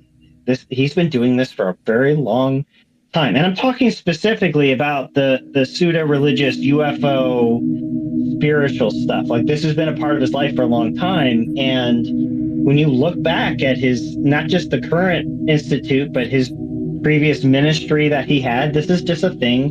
And there's no doubt, I guess I can't argue that there have been aspects of societal good. I mean, churches, some of the worst wars that this planet has ever seen has been because of religion. But that's not to say that at a microcosmic level, a religion hasn't helped a person or helped a society or helped whatever at some point in time. Sure. So I'm sure done some great things. I personally look at that stuff and in wonder. I just can't believe some of the stuff and Sheehan is right there with Congress, you know, like trying to work with Congress and legislation. And I'm on his website, he's talking about chakras, the next spiritual level of humanity, and, you know, Lucifer, and I'm just like, oh my God. But that's kind of a non sequitur. Like, the point is that he's exposed government entities for truly awful things that they did multiple times. So yeah, it's like when did he do that? With the Kerr-McGee nuclear case, with Wounded Knee, with the Lakota Project, with I mean, the list goes on and on. I only say this respectfully because there truly is an anomalous phenomenon in this man. Like, something is very obscured to us. And I think it has to do with his relationship to the church. He did go to Harvard Divinity, which is like, you know, the most elite of elite divinity schools, turned down the Jesuit priesthood and decided to go into law. So that my point is, I think maybe as a community, like, we should respectfully kind of give this guy the full, you know, questioning. You know, I think it's on them to at least say, if Lou can't talk for specific reasons about the things that Sheehan's talking about, they need to say why. Yeah, well, I look forward to it. I mean, there's no doubt that he's been involved in some incredible cases that have held people accountable, right? And he didn't just do that with words or a website. He did that with irrefutable evidence, right? Courts, law, evidence, and then a judicial decision was made based upon argument, right? So I look forward, honestly, to any evidence that, you know, Sheehan would like to put forth that would support even one of the many claims coming from not just him, but the folks that he represents and the folks that he's, you know, trying to influence Congress with.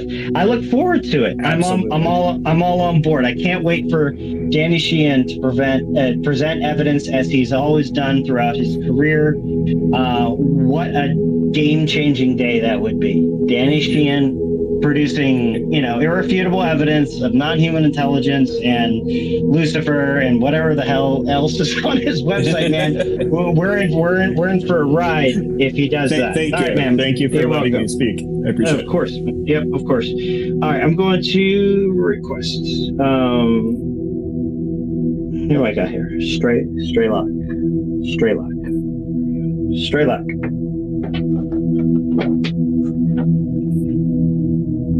Go ahead, Straylock. Straylock. Yep, unmute yourself.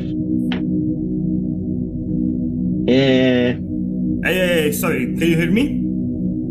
Yeah, I can hear you. Yeah, I have a question. I really like your show, The Basement Office, and I saw a few episodes, and I wanted to ask, I saw one episode in which you were talking about the Zamora incident and the children in Zimbabwe, I believe, in the school.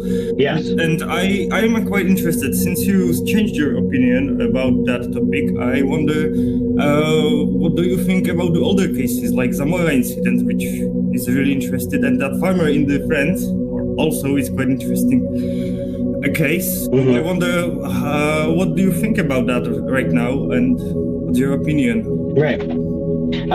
Yeah. So yeah, I did look into the Zamora incident. It's a cool case, right? It's so cool. It's got like the drawings, it's got the sketch, a little arrow on the side, the description of the two occupants, outside the craft, getting inside the craft, and then it taking off with a combustible rocket engine. And so, and shaking, the guy, Zamora said it sounded like dynamite going off throughout the valleys there in Socorro, New Mexico. When you start putting some of those pieces together, it launched with what seemed to be rocket power or flames coming out the bottom, the sound of combustion. I obviously think human technology that seems to gel with quite a few million things that humans have created. So to me, I think he experienced some kind of experimental craft at the time. 14 miles southeast of there was White Sands, New Mexico, one of the biggest testing ranges of top secret craft, new craft that the military has. It's just 14 miles. And so did something fly off course, land, indoor crash? Did he witness that? I don't know.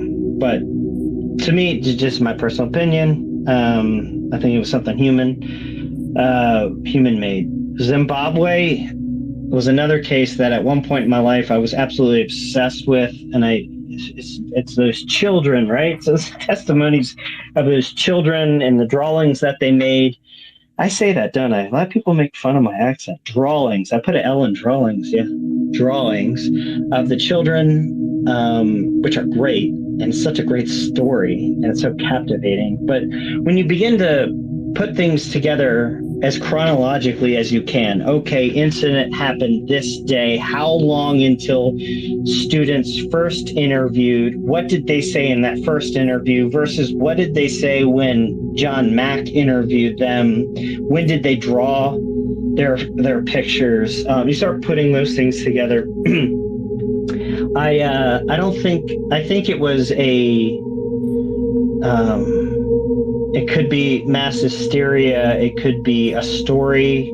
Kids are spooked, man. I have 2 kids, and I observe kid behavior every day. They're not babies; they're actual kids, and kids get spooked, and kids tell stories, and kids draw things. I think my daughter last night, was telling this elaborate story about a tiger, and she drew it and how she saw it, and of course she didn't see a tiger, but we just kind of go with it. Anyway, so where I am personally is I think something spooked them, or some of them, and it got embellished and it got appropriated by other characters with questionable motives. That's my Zimbabwe. If you guys want to talk, just hit the request to speak. I noticed some people, they had requests to speak and then they disappeared from my request list. So if you want to speak, just hit the request to speak option. Oh, it says 9 requests to speak. Okay. Where the hell do I see that? Is it with hands up? People with their hands up, I guess is. Yeah, people will raise hands when they want to speak as well. I also have been putting things in your nest for you that are related to what we've been talking about, just like your talking points. But yeah, people do have hands, and if you make co-hosts, then you'll have more space, or you can rotate people down. All right. Oh, here we go. I see Logan. Here we go. I see it now. Thanks, Hey Ocean. Appreciate it. Logan, full stack. Go. Go full stack, Logan.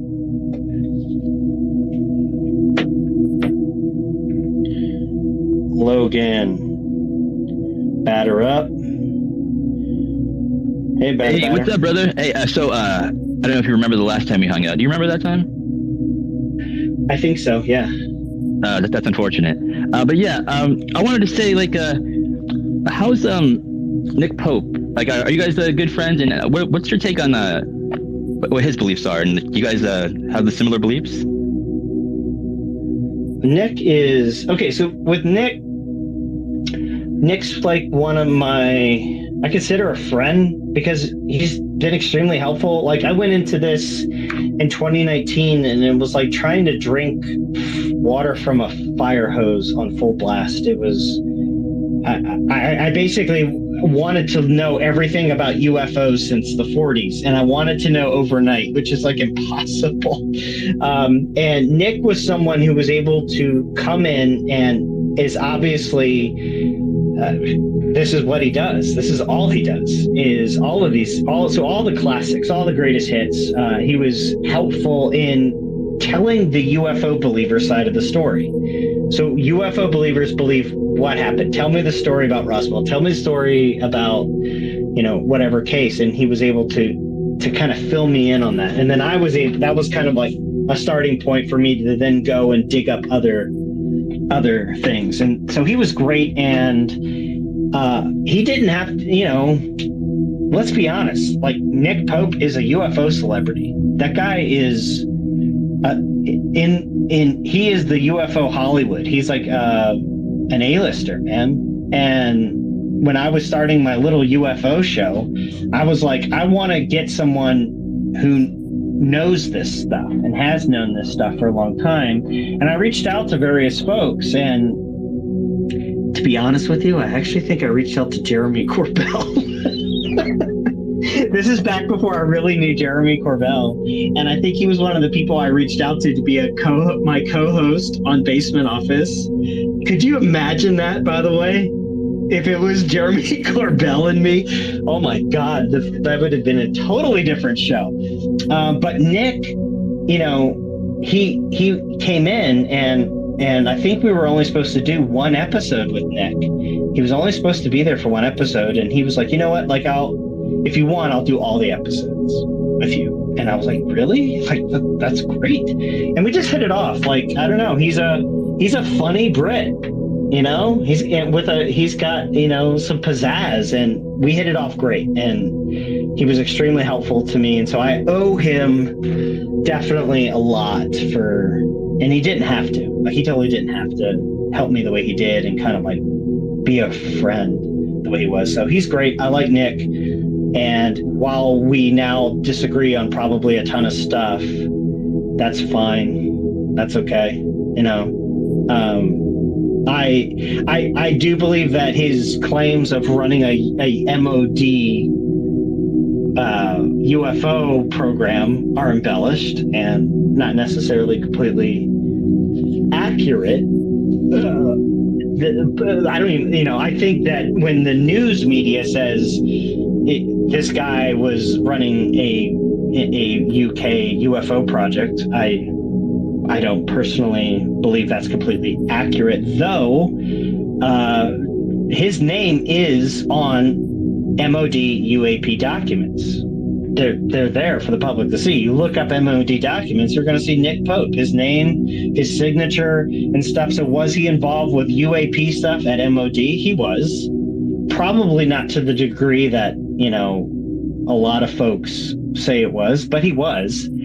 There's more evidence that Nick Pope was involved with a UAP project in the UK than there is of Lou Elizondo being involved with a UFO program in the United States. But we're cool. I love Nick, and I know I've been a frustrating pain in the ass to him because he has to go to Ancient Aliens Live with Travis Taylor, who hates my guts. He has to show up to all of these conventions, and I know it's causing him grief, and part of that tickles me, and a part of that I feel I'm like, hey, man, sorry. So anyway, all right, requested. Zach, I think you're next. Zach, go ahead. Zach, Perceptua.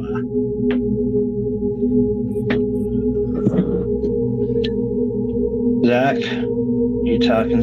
Go ahead. What's going on, man? Hey, Steve. So I had a question for you, man.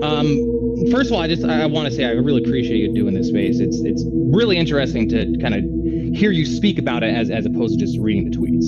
So I really appreciate it.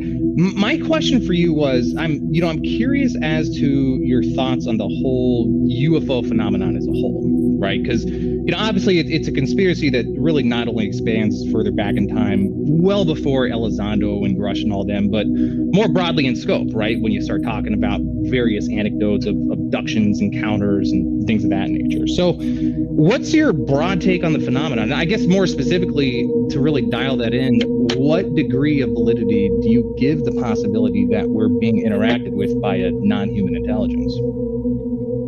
That's a great question. Thanks for asking it, Zach. Yeah. I would say that one of the biggest lessons I've learned is when it comes to topics of belief, which I believe the UFOs, classic quote unquote UFO phenomena is, it's a topic of belief, and it's a topic of faith.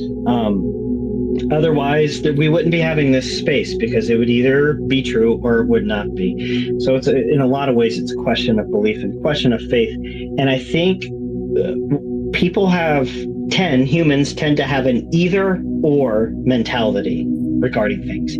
Either it is or it isn't. Either it's true or it's not. Either UFOs are real or they're not. And I think a lot of people aren't able to nuance the idea of the phenomena out. And so I get a lot of responses like this on Twitter. I'll report that evidence shows that Lou Elizondo has not been truthful in his claims. And the responses will be, so you're saying UFOs aren't real? And I'll say, no, I literally didn't say that at all. But people have an either or mentality where, okay, so if Elizondo's wrong, that means it's all wrong. And I haven't ever once reported that or said that.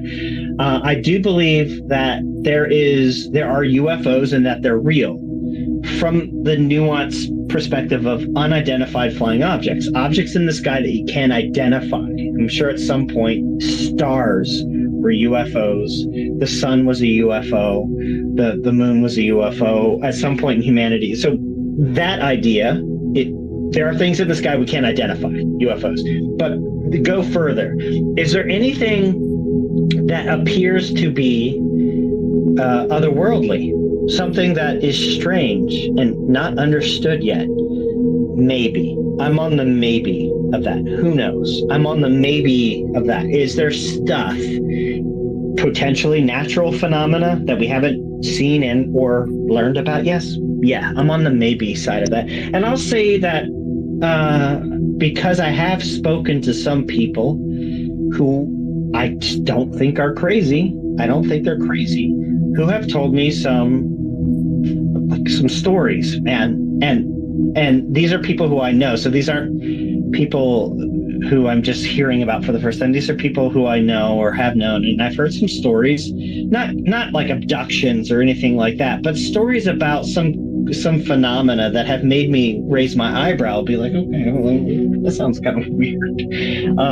So yeah, I'm on the maybe on that aspect. Do I believe that we're being visited by non-human intelligence? I'm near zero on that. No. For something like that, I would need something. I would need something. For example, at some point, they said there was water on Mars. There was water on Mars. Well, we didn't know that completely until an entire scientific, rigorous analysis was done over years and studies, and then there it is. Here's the evidence. Here's the water. Here's a study of the water. Now, no one doubts that there's water on Mars. So when it comes to non-human intelligence visiting us, and the current characters, the loudest characters currently claiming that, no, I am nowhere near being on board with that. But so I guess if I could talk for 2 more hours, we could get, more kind of philosophical with that. But I would say maybe. Is there a phenomena that humans haven't understood yet? Maybe. I hope that answers your question.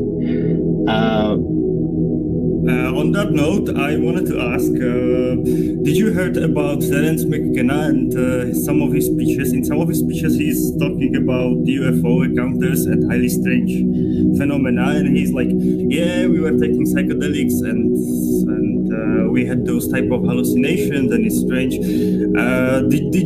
And what I also noticed is that suddenly most of the people like Graj and Elizondo, they are talking about that. They are saying like, oh, it may be something from some way of consciousness, some anomaly in consciousness or whatever. Did you ever consider that opinion or that view on that topic? Yeah, I think I considered it at one point a while ago, before I realized that the full scope at just how dubious, trickster, deceptive a lot of these folks are. At which point I not only questioned everything they said, but began to almost by default dismiss it as false. So, but to build on what you're saying, that is kind of like where this is heading. One of my biggest suggestions to anyone who may be skeptical is do your own homework. Go back. You can go back to 2017, start with that article and slowly move forward. Do searches, follow the evidence again. You're going to be really surprised where you end up. Or you can go back to 95, when Robert Bigelow created the National Institute of Discovery Science, and move forward, that's more or less as far back as I've gone deeply. But we're in new territory, because for a couple years there, recently, it was about things in the sky. We got to keep our pilots safe. We should be able to be better identify. Lou was on CNN saying, like, I want to prevent the next 9/11. We can't have our pants down. All good things, all great points. That's where it started. We're now in it's consciousness, and it's another dimension, and it's not aliens, but it's not human intelligence, and it's like spiritual, and it's demons, and it's like it's just full woo. They've Hail Married it. It seems like they're just thrown this Hail Mary, and it's really gone off the rails. I'm sure if you're in it and you're stoked on it and you're so into this, I'm sure it's exciting. But for someone like me personally, just to say personally, who has over the years stepped outside, it looks so crazy to me, and it's baffling to me. And I guess, at what point do people go, okay, you jumped the shark? Because they have jumped over like 28 sharks at this point. There's only so many times Fonzie can jump over that shark, So from where I'm standing, it's anyway, so that's my opinion. Hands up. I'm not seeing any new faces. I'm going to try to end this by 5, if that's okay, because I'm a dad and I got to do dad stuff. Let's see here. Anybody with their hands up? I guess we could go back. Yeah, I'll go. And I think we can do it. I think we can get through this before 5. All right. I did not know that about Daniel Sheehan. A lot of this stuff, in terms of like what it seems like the belief system of some of these high level people of disclosure, it really mirrors a lot of like Rosicrucianism and this accelerationist like idea, especially their definitions of Lucifer and how they kind of want to push humanity towards a crossroads or a choice, right? To push evolution forward. Like, have you noticed that in other people too, other than Sheehan? And if so, like, if you look at this from a certain angle, let me just rephrase it. When I look at this from a certain angle, I could kind of easily make the argument that it looks like a lot of these things like Ariel School and these really like big UFO cases that are carried on into like myth it's almost like they're laying the groundwork for a mythology that will set the foundation for like a new religion that incorporates science and religious thought. But I'm just saying, if I look at it from a certain angle, I can make an argument. Have you noticed anything like that? Yeah. Yes, totally. 100%. I mean, when you dig into this stuff, there is always a aspect of that, a new kind of pseudo religion. It's almost like a combination of a few religious ideas with a few kind of like science fiction ideas. Like there is some kind of formation going on. What I'm about to say doesn't mean I adhere to it, but I did notice it, is what I'm going to say. I did notice it.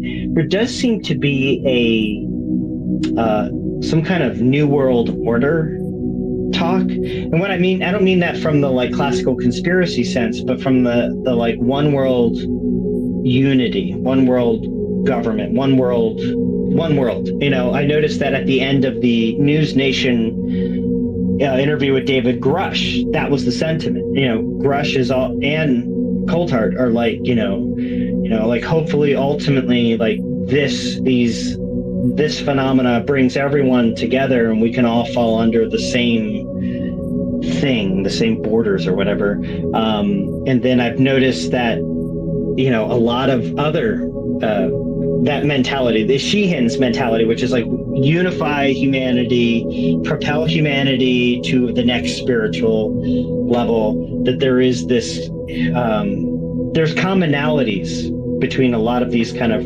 religious claims. It's a faith-based thing, because if it wasn't a faith-based thing, we wouldn't be having this conversation, because it would be, you know, there are the facts.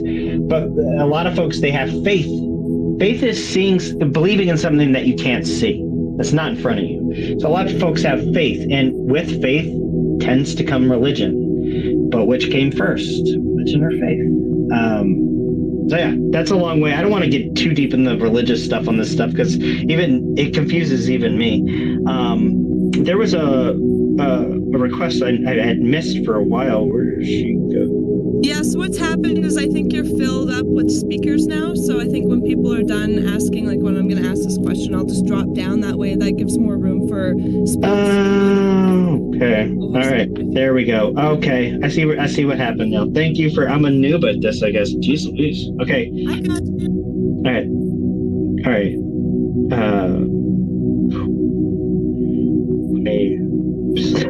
Still do. There we go. Okay. I think that worked. Great. So anybody who wanted to speak, if you could just resubmit your speaker request. And then this has been pretty good. I've liked talking to you guys. I honestly wait, I promised that people were going to yell at me. I thought people were going to yell at me. If anybody wants to yell at me, just put your hand up. I thought that's what we're... They're too chicken to yell. Up in the nest, I put your picture there of the, is that the correct drawing? And then my question was just about this Danny Sheehan. There's a clip, if you swipe or click right, there's a video of Danny Sheehan talking about how reptilians are hot. I'm curious if you find reptilians hot. And on a more serious note, have you heard of this, the pole shift? I've been hearing talks that there's some pretty serious catastrophic weather and planetary stuff coming up, and I'm curious, one, so are reptilians hot, and two, is the world going to end soon? And I'll drop down to make space. And thank you so much for holding this space. I've been loving it. Sure. Are reptilians hot? I don't know of any, so I can't judge, but I'm the type of person that looks beyond skin, so I'm sure there are some hot reptilians. I'm sure people who identify as reptilians. Do people identify as reptilians? Is that a thing yet? Maybe, I don't know. And then as for what's the cosmic death stuff that you brought up? Cosmic death. What is it? Yeah, catastrophic planetary environmental stuff like pole shifts, end of the world. I've been hearing a lot of this lately. Yeah. So have you heard this? Yeah, I've heard about that, at least once a year for the last maybe 20 years. I hear about the ice and the poles and the magnetic and the whatever it's gonna kill us all. Yeah. So is there any credence to it? I'm not educated enough to be able to provide that answer. I will say this. Everyone should go look it up. It's a couple of years old now, but go look up the End of the World podcast. It's a mini series. I believe it's 8 episodes. The End of the World. Scientific, very philosophical, and it talks about the different ways humanity could go extinct relatively soon. And this predated COVID, but one of the episodes was dedicated to biohazards and diseases and viruses. But there's the aliens, there is simulation theory. It's one of the greatest things, but they do talk about the ways that this planet could extinct all of humanity. So the End of the World podcast, I advise it. Go check it out. Let me see if there's anybody here. Most of everyone here has already. Logan, I'm going to bring you back in. Manage it. Go ahead, Logan. Go ahead, Logan.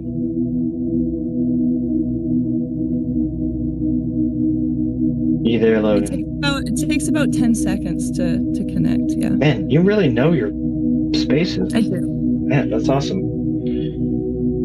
Okay, 10 seconds. Logan, if you're there, speak now.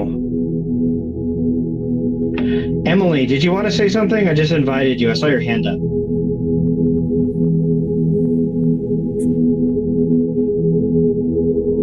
Okay. Yeah, no, I had a message from Christian. He was trying to get up. He had a question for you. I could ask it for him, or I could send it to you, but it'd be nice if he could ask it. And Chris has his hand up. Okay. Chris has a hand. Is his name Chris, or does he have one of those UFO handles where it's going to be possible? Chris, I don't see you, Chris. I just let a whole bunch of people. Benno. There we go. I think she's referring to me. Okay, who is that? I'm trying to find you. What's your handle, or what's your? The Average Chris. Oh, that was you. The Average Chris. Okay. All right. I was just gonna ask us, with your recent documentary, Spooky Hustlers, especially the first 45 minutes of that are pretty pivotal with talking about Allsap, A-Tip, Luis Elizondo, who was really the director, and when. It was really well informative. And then you get into Skinwalker Ranch and Brandon Fugel. Moving forward, will you be pursuing anything else with Skinwalker Ranch anymore? Or will we see anything else come out? No, I hope not. I hope not. I hope not. I mean, I figuratively burned it to the ground after my last episode that there's nothing there. Unfortunately, there's nothing there. They got a whole lot of nothing, and it's a whole bunch of grown men running around chasing bugs and spiders and thinking they're interdimensional spacecraft. I hope I'm done with that. I hope I never, ever, ever have to think about Skinwalker Ranch again. But acknowledging just how big a role it plays in the current circus that we're in. I hope I don't ever have to. I hope that's behind me, Chris. I hope that's behind me. Ben, I'm gonna move. I gotta go soon. So Benno. Hey, thanks for hosting the room, Stephen. And I am a big fan of your work, and I think that you're probably underappreciated in this field than what most people realise. I think that people like you are needed to create kind of like a balanced sort of, snap back to reality in some senses. But my question to you, what I wanted to ask you is, what do you say to people like me, right? I consider myself a fair dinkum kind of guy. I call a spade a spade. But I've had experiences with, I guess you'd say, craft up close that absolutely defy modern physics. I've worked at an airport to the point where I've worked help with construction of aircraft and whatnot. So I'm not an idiot. I know what a balloon looks like. I know what a plane looks like.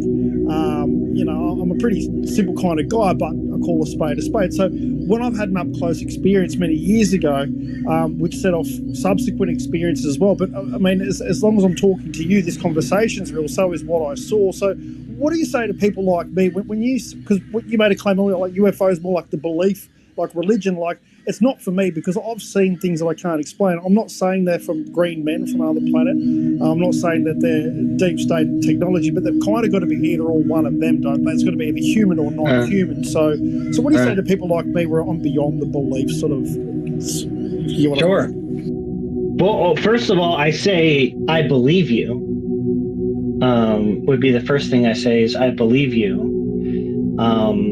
I have no reason to not believe you. So I believe you saw something, and it was strange. I saw something strange.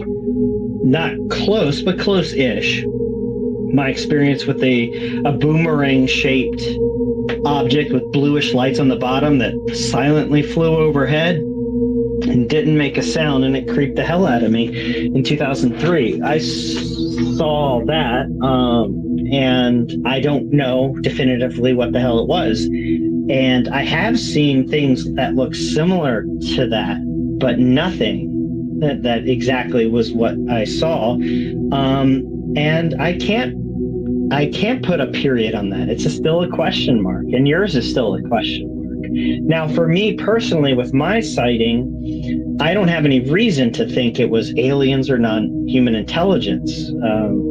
I don't have any reason, meaning I don't have anything to look at, to touch, to ingest in my brain that says this was non-human intelligence. That leap is too far for me to make that. It's fun to think about if it was, but I don't know. And let's be honest, it's that question mark that drives a lot of people. Sometimes a period is boring.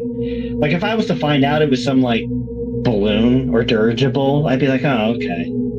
Oh crap. That's all it was. I'd be kind of bummed out. The fact that I don't know is still kind of cool. It makes it kind of cool.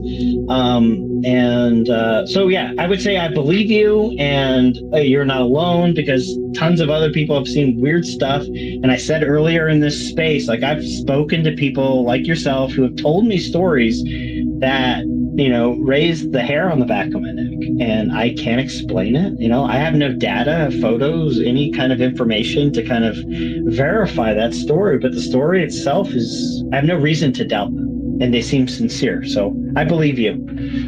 All right, let's see here. Steve Long. Go ahead, Steve Long. I hope I didn't just delete. Yeah, there you go, Steve. Unmute thyself. There you go. Yep, sorry about that. Good. Hey, Steve, how's it going? Good. Hey, thanks for doing this tonight, man, and thanks for coming back around and taking a second look at the topic. It's been cool to see people like you and Lou Angeles come along and kind of hold themselves accountable for the things that they reported in years previous, and kind of put accountability and transparency above content and access and whatnot. So appreciate that all around. I just wanted to ask, since you're kind of wrapping up here, what are your plans for the future? I know a couple months ago you said that you were kind of pulling back from the topic and maybe doing a couple last videos with the post. Is that still the case, or do you not have any plans at the moment? Or you're going to continue to follow the topic publicly and make videos? Yes. The answer is yes. Hold on a sec. Hold on. That was loud. The answer is yes, but my problem is I'm a video journalist, and so if it takes a while to create a Netflix-style documentary. You can't do that overnight. So I'm actually sitting on a mountain of stuff, like a mountain of stuff. Whatever I've reported, like I have a lot. I have a lot of stuff, and I'm just kind of sitting on it. Some of these stories I'm percolating a little bit. I'm going to let some of these stories play out a little longer, and I'm going to pay more patient attention to stuff before I pull a trigger. But yes, I'm going to be reporting quite a few things. I mean, I shot a one-on-one interview with Robert Salas, geez Louise, a while ago. It was just him and me in a Zoom, talking about UFOs and nukes, talking about all the discrepancies in his Maelstrom Air Base story, and him getting mad at me multiple times. But he didn't, to his credit, never hung up on me. That guy, he took the interview, he answered my questions, I made him mad, and he stuck it out. And so that's an episode I got to release soon. So yeah, more is coming. Nice, good to hear, man. We need as many people that have done the hard work and have really learned the facts, the deep facts, to stick around as much as possible, as hard as it is. So we thank you. We thank people that like you that stick around year after year. Appreciate it. Sure.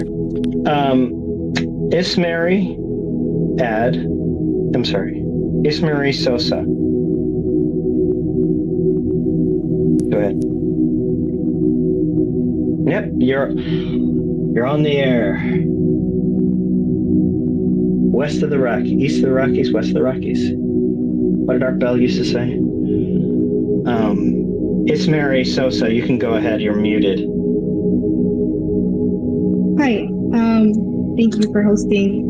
I wanted to know, not so UFO related, but maybe UFO related, piggybacking off the previous question. Heard you had a son. Congratulations on being a dad. It's really an honor. I'm 27 and trying to get in the mind space and the monetary space of having a child. And I was just wondering, as we're going into this new year, what are your hopes for your child's future and his generation? What do you hope to see during the time that he grows to be an adult? Do you wish to see happen in that time frame? Well, yeah, I guess for me, it's a small, your world shrinks. For me, at least, my world shrunk when I had kids, and it becomes very microcosmic, and you're thinking about the specific DNA in that child and where you hope. You try to empower them. So with kids as young as mine, it's still a bunch of question marks. And being a parent is trying to figure out when to put a period on something or when to keep empowering that question mark. I don't know, to be honest. I don't know. I don't want a world gone mad. I don't want them to grow up in a world gone mad. I hope the world stops empowering people that are spreading bullshit to be the most popular thing. I hope we move past a post-truth world and into a more kind of skeptical and philosophical world, because it really does seem that something has sped up when it comes to the truth taking a back seat to stupid, silly things. And I have to raise kids in that world and prepare them for that world. So I hope that by the time they're my age, that perhaps the pendulum has swung the other way. But these are all hopes, and these are all things I have no power over. So yeah, thanks for stressing me out, Ismarie. Thank you for answering anyways, and I'm sorry it was stressful. I just feel like our thoughts and hopes have power. A little bit woo-woo maybe, but I believe that might be the case. So thank you for sharing. Of course. I think on that note, World UFO, I see your hand up. Go ahead. Hey, Stephen. Hey, thanks for hosting this. I think, events like this are really valuable just to have this back and forth discussion. A lot of good work out there. I had two quick questions. I know you got to wrap up. First, there's a much broader context of some of these reports and things that are happening, right? Both, nationally here in the U.S. right now, with like Tim Gallaudet, for example, or even Charles McCulloch's involvement, the much longer list than sort of the core that you focused on. Also internationally, there's an international group, not to mention the historical context. And I think, so just wonder if you had thoughts on that. And then the second piece was really, there's an insinuation out there that that you're a paid disinformation agent, and I just wondered if you had any thoughts to share on that. Yeah, I'm going to answer the second part first because it's fun. No, I am not a paid disinformation agent. I think when I was a teenager and I was growing up, there was a point when I was watching the X-Files. I don't think you'll find a bigger X-Files fan than me, by the way. It's scary how big an X-Files nerd I was. Ridiculous. But I remember there was one season where I was like, you know what? Like, it would actually be kind of rad to be Smoking Man, to work, or at least work for Smoking Man. Like, you just know everything. That would be awesome. Like, maybe it's tiring to just constantly be wondering. It'd be awesome to be like this man in black smoking a cigarette in the basement and knowing everything. And just like alien fetuses are suddenly boring to you, you know? But that was like so the idea that as an adult I could be that tickles me. I did work, and it's not a secret. I had a 12-month contract. The 12-month contract with the U.S. Department of State in 2009, working for I think it was called the International Information Program, IIP. And it was 5 of us, 5 video filmmakers, essentially. And we created stylized documentary type films, which kind of told America's story. And obviously, you know, not the warts, just the good stuff. How great America is with renewable energy, and how great America is with X, Y, and Z, and how great America is with whatever. And our target demographic I wasn't in charge. I was just, I was a cog in a wheel, hired to shoot and edit stuff. But I did pitch stories, and some of the stuff I created was really good. Like, I did this one on it's a Chinese immigrant. His family immigrated from China, and all he wanted to do was comic books, and he became a comic book artist, and he created an award-winning comic book graphic novel called American Born Chinese, which documents his family's cultural immigration to America and the struggles. And I did this like little documentary video on him, and I love that video. It's like great. But that was like the kind of videos I was making. Did a bunch of videos on climate change, renewable energy. There was a guy who in Africa planted 1 million trees because floods had like destroyed the city and land he grew up in, and so he got funding to plant 1 million trees to replenish the land. I did documentary on that.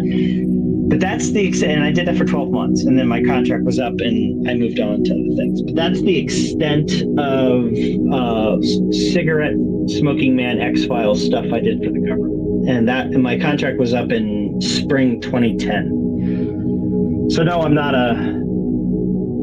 a secret agent, unfortunately.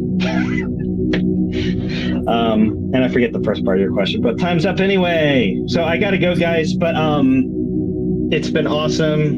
I'm really kind of bummed out that no one yelled at me. I was thinking. I'm a little upset you're not an undercover secret agent or whatever. That would have been hot. I don't know. A bunch of people are sending me messages, questions for you. I'm just gonna suggest they message you directly because, yeah. Or you need to do more spaces. I think you need to be around more because people are asking lots of questions. So. Distance makes the heart grow fonder. All right, guys. It's been great. You guys have a good weekend and Happy New Year. Happy New Year. Good night.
I'd like to just, I'd like to hear the.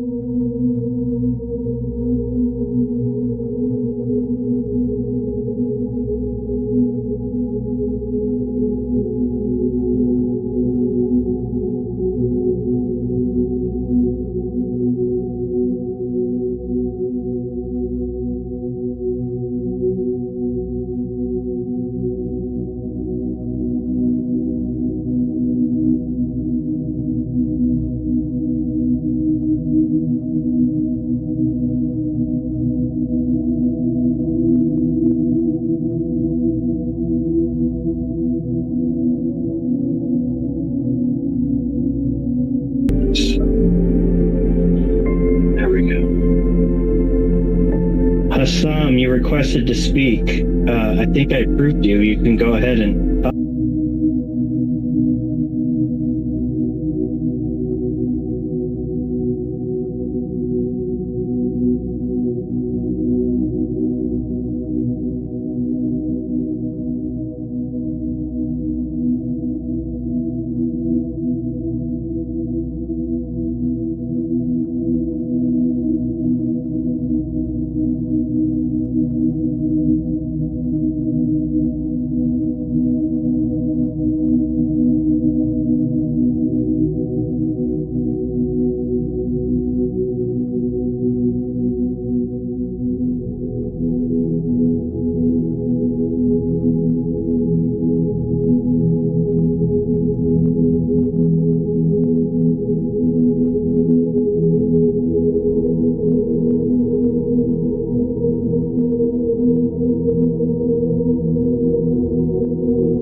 there's got to be other shapes because I've seen rectangles as well. But essentially, just there's a distinction between when everyone says, oh, they're spheres and they're discs. And I'm sorry, but you actually said both those words and it triggered me because I've seen that actually happen where a disc turns into what perceives to the eye to look like a sphere when really it's not. It's just a disc. So anyway, I just thought I'd share that with you guys. So that's a good point because different perceptions, depending on distance or something like that, lead to different. What you believe, at least, well, of course, not what you believe, but what you it's saw. The way light behaves. Different shapes. No, it's not that. It's not my belief system. It's like I'm just like a little bit of color. I'm not colorblind. I've got 20/20 vision. Sorry, I misworded that. I didn't mean to say that you were believing something. But the light you behaves saw what differently. you saw. What I'm trying to stress is the light from the UFO. It actually behaves differently to what an aeroplane, for example, would. So you can see an aeroplane in the night sky at long distance. It can come in, even have its lights shining at you, it's coming head on, and then it turns, and you see the green and the red light blink and alternate and whatnot. But you can see that distinct light, right? What I'm saying is with this particular type of light from the UFO, it actually perceives to the naked fucking human eye differently. Like, so when it's up close, it's disc, right? It's literally like it's like walking into a room and looking up at the roof, and there's those lights that are just those surface lights, right? It's like simply, it's the only way to explain it, right? Pretty thin, like not a round ball. But when that light is further away, it appears like the light that it gives off is round, like a sphere. And whenever it gets further away, again, the light goes from being an orange that tangerine color, like the sun, to molding, to blending in like the stars. It looks white, and it even refracts light. Like stars do, like a shine, like a bright star in the sky on a clear night.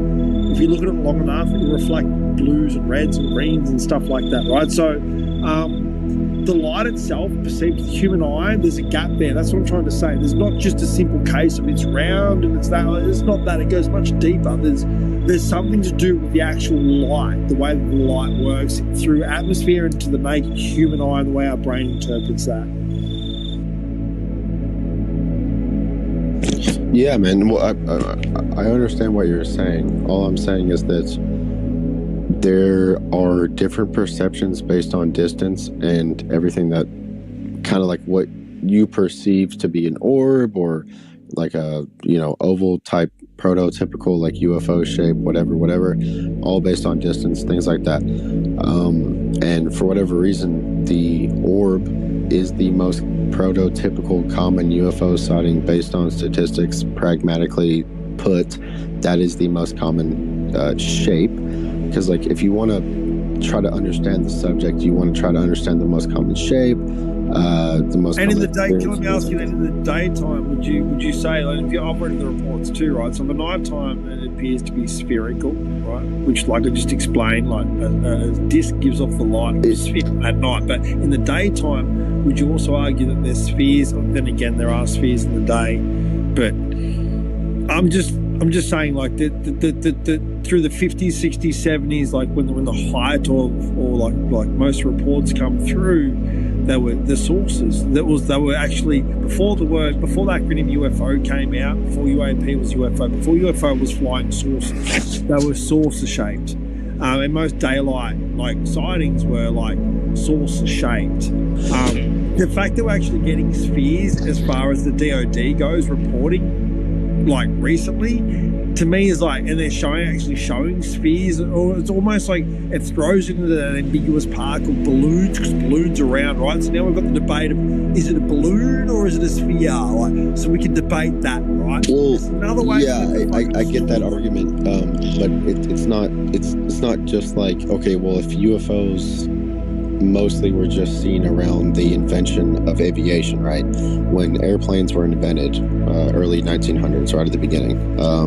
If UFOs were seen then, then I would understand that. But they've been seen a lot longer, and there was a lot of different shapes that were seen, not just at the invention of airplanes with Foo Fighters. It wasn't even with Foo Fighters. Like that's one of the biggest things people like to talk about is during World War II with Foo Fighters, the Luftwaffe and like what they saw, as well as American English fighters as well. But there was so many cases before World War II, going back thousands of years, not just, you know, a few decades or just a decade before, where UFOs were seen. I mean, there was a really infamous case of Switzerland. They had they sent out, there was these reports of this really weird UFO object, or a few of them flying around. They sent out a few fighters.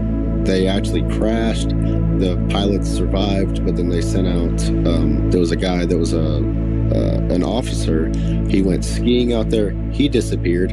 Then they sent out like 3 or 4 other guys to go find the dude that disappeared, because they were trying to find him after these supposed UFOs or whatever had been flying around. You up?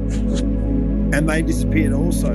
Yeah. Well, they were never found again. So it's not just it's not just at the invention of airplanes. It was also a lot before that. It was thousands of years. So you were kind of talking about before more of kind of like the aspect of UFOs kind of being related to just U.S. government tech. I do think there is an aspect of that, but I think it's a lot more complicated. I think there's a lot more to it. I think these things that have been flying around, whatever the fuck they are, again, I have no idea. I cannot claim to know anything. I don't know what they actually are, but I do know there has been something flying around, in my opinion, for not just recently, but for a long time. So I did. It's not just our tech, dude. Like we're going to back engineer what we can. You know what I mean? Like, and maybe I think that all I'm saying is that the fact that they're very crafty in what they do, right? As far as the deep state goes, like you've really got to like grit down to fucking not just things they say, but what they do, what they show, what they allow to get out. Okay, so the fact that the DOD themselves at the congressional, the first hearing in however many years, they showed a picture of a sphere, like a fucking sphere, right? And now all the other sort of so-called leaked like videos show spheres. So there's this like push on a spherical ball, so to speak, right? These spheres. Then you've got the experts on them, and everyone's gone about these spheres. So they've got away from the saucer, the flying saucer shape, and that's significant. Most people would dismiss that, but I don't. I think it's significant. I think there's a reason they're pushing the sphere, and I think it's basically, I don't think they're doing it for us to sort of like debate over the shape of it. I don't think most people will spend a lot of time sort of like on that they think it's just a nuance, like, you know, it's not much energy to be spent debating, is it a sphere, is it a fucking disc? It's like, but it's not important, right? But the fact of the matter is it's fucking super important. And they're not spheres, so they're selling us bullshit, right? What they're selling is fucking bullshit. I wouldn't be surprised if what they're showing as far as like the spheres outside the cockpit's pilot was bullshit. Again, like the saucer is more like the gimbal video. That's more akin to the shape of what I think like we need to be kind of looking at. I don't think it's significant. That's all. I think it's quite relevant. Well, if the government was pushing, like if the United States government, of course, with everything that's going on with them, if they're pushing a certain shape or thing like that, then yeah, I would probably be questioning like what they're saying. They haven't really done that at all. They haven't really said anything, really. They just said there's something flying around with the 2021 preliminary UAP assessment. Yeah, they said that, but they didn't really say like what the shape was, what the commonality of the shape. All I know is from that study that I read, it was mostly orbs. If there was like a government push saying, oh, it's only orbs, it's only this like weird thing, then yeah, I would be questioning that research. But the people that did the research on the orb, you know, commonality of the, you know, UAP research and like what was the most common sighting, it was orbs, some sort of orbs. It kind of differentiates between different sightings.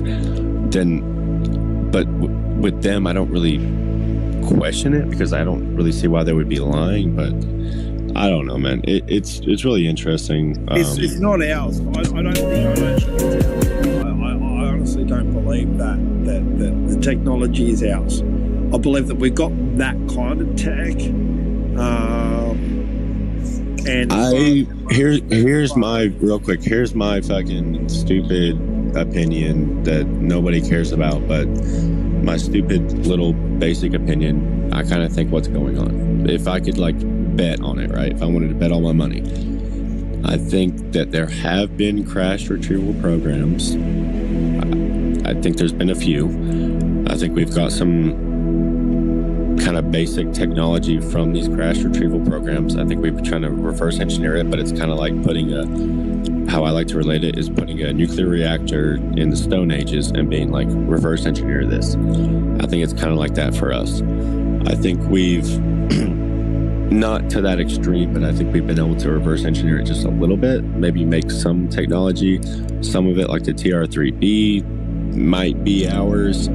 Was it gifted to us, like the tech? I'm just curious, right? So I'm just trying to get my head clear, right? So you agree that there's aliens, and you agree that they've been here in some capacity. If there's aliens, I think. So the next question would be: is there a relationship? Yes. Sorry, is there what? A relationship. There's so many different reports, and Red Panda probably knows a lot more about this, but there's so many different reports that you have to try to understand if they're real or fake or whatever. And there's a lot of reports that, yeah, the U.S. government has been involved in some sort of NHI, and I don't know. I think... Well, what about this? Can I float this to you by this? This is what I'm kind of, from recently, from everything I've heard, I'm kind of understanding is that what if you had a human being who was 2,000 years old, right, or 3,000 years old, or had lineage which give ability to live for 1,000 years or 2,000 years? Are they still considered human? Is the first question. The second question would be those kind of humans that have that lineage or that bloodline to live for that long, because perhaps they have access to a technology, to that kind of technology, right?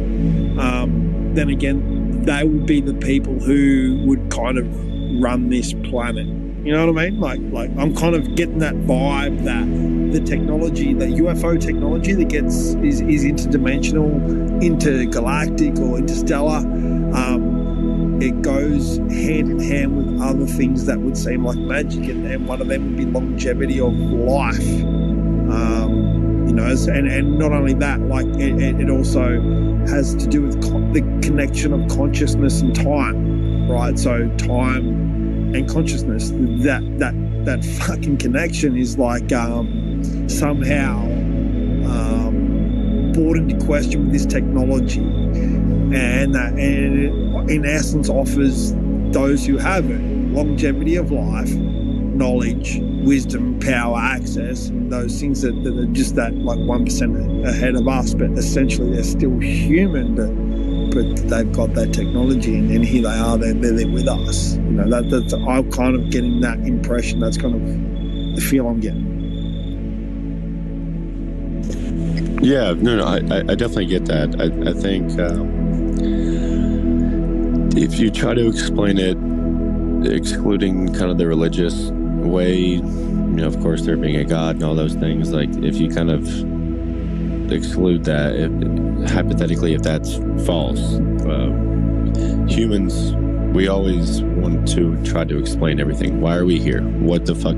Like, how did we become intelligent compared to every other life form on this planet? Why are we the only ones that are intelligent, right? Again, if you exclude the kind of intelligent, you know, God aspect, how did we get here? Why are we intelligent? I class intelligence different though. Like I look at an ant, and the way the ants work together as a to build a ant's nest, right? Like well, take humans the equivalent of 1,000 years to what they do in a week, right? Well, yeah, so I'm just saying I'm not trying to call you out, but I mean, at the end of the day, come on now, like we have to be smart with ourselves and understanding that we are different. compared to everything else on this earth. We have domain. We have because we have communication. We have an aspect of communication. No, hang on. You have plants communicate, animals communicate. You got to use a definition if you're going to use this argument to say what separates us. An aspect of communication from the animals. An aspect of communication that is highly more detailed than a plant There's going. one thing, bro. There's one thing that separates us. We have the power to wipe them out. They don't have the power to wipe us out. That's the difference. It's the apex. I was getting to that, but we have an aspect of communication that is so much more intricately detailed than anything else on this planet. We don't just go, hey, you want to have sex? Hey, I'm communicating with you in no way that is conscious, but these random, signals. Excuse me, I have to interrupt you. Go ahead. Are you suggesting that we don't, this is like a unanimous projection, communicate by, let's say, propositioning somebody, let's say, hey, do you want to have sex? World's greatest pickup line. Well, I get what you're saying, but our detail of communication compared to anything else on the planet, I don't really Trees, hang on. When an elephant walks up to a tree, when an elephant walks up to a tree and eats on that tree, it sends a signal through its root system to other trees kilometers away that it's been eaten, and for those trees to emit a certain chemical. But you can't judge intelligence again, I go back to what I said previously, that what separates us from the animal kingdom is we have the ability to wipe it out, right? And no animal can wipe out anything on this planet except us.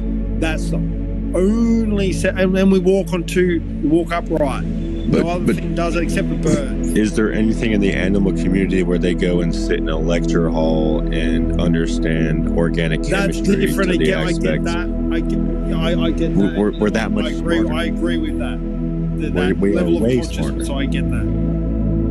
I'm not trying to call you out or whatever, but I'm just saying, you have to agree, or you don't have to, but I'm saying, at the end of the day, our knowledge of the world, our knowledge of physics, which we understand physics. We are the people that have developed physics. We have developed our understanding of the world, how things work, how things all across the universe works, rockets, airplanes, everything. We have developed, and that's why we're the top of the food chain, more than any other animal in the food chain.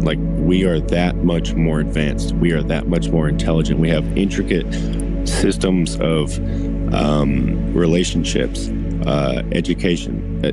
Nothing touches us. The fucking fan engine was invented 100 years ago. We've leveled out, we've planned out, we've really gone nowhere. Apart from. But when has a dolphin, which is relatively, or even a dog is relatively intelligent, right? When have they developed anything? Yeah, I guess you could make the argument that they don't have a. We brought dogs with us through through evolution. That kind of proves my point. We made dogs. We domesticated wolves, which then turned to dogs.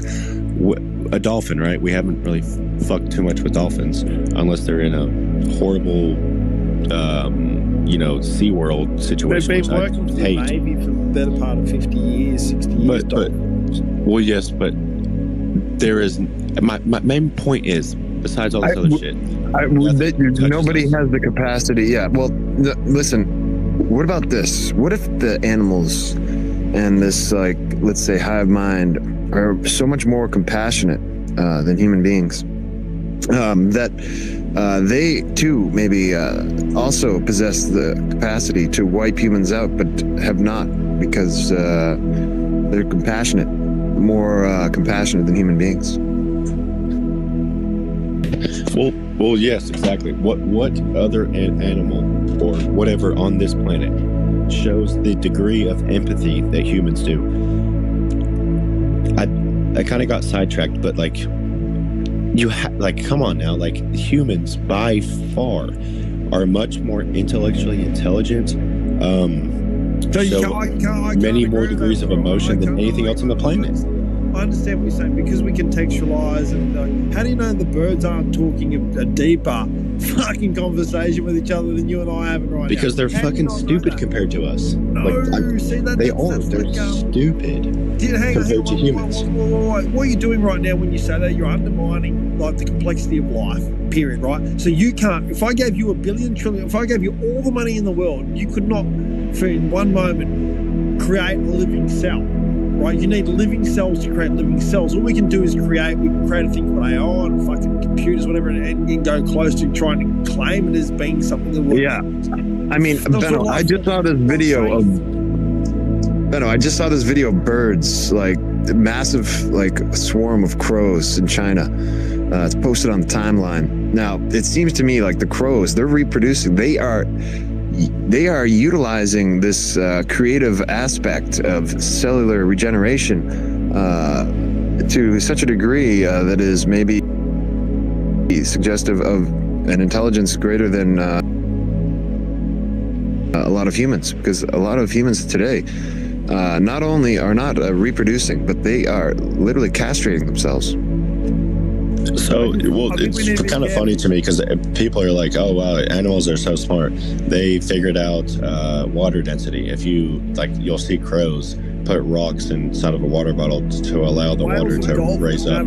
But, wow, I wonder when a crow or anything else besides humans have invented or at least thought of the theory of relativity. They've thought that themselves. They've thought about physics. Hang on. If I dumped you in the middle of the Pacific Ocean and said, like, you know, you can, let's say you could swim, right? No worries. But, like, would the dolphin or the whale consider you dumb because you couldn't follow the magnetic poles of the Earth and migrate? And basically, like, you got birds that travel like thousands. It's like kind of a redundant question. Like, it doesn't really make any sense. Just because, like, you dump me in the middle of the ocean and I cannot swim, it doesn't mean if you get your animal language, it doesn't mean that you're more intelligent. No, but here's my main let me finish. I think that we're all like they're advanced species, right? When you've got basically in a container, like we're containers, right? They're containers of billions and different types of cells that do different types of things, like have lungs, heart, intestines, like stomachs and brains, and like, you know, they have eyes, have ears, and they can smell and they can see, and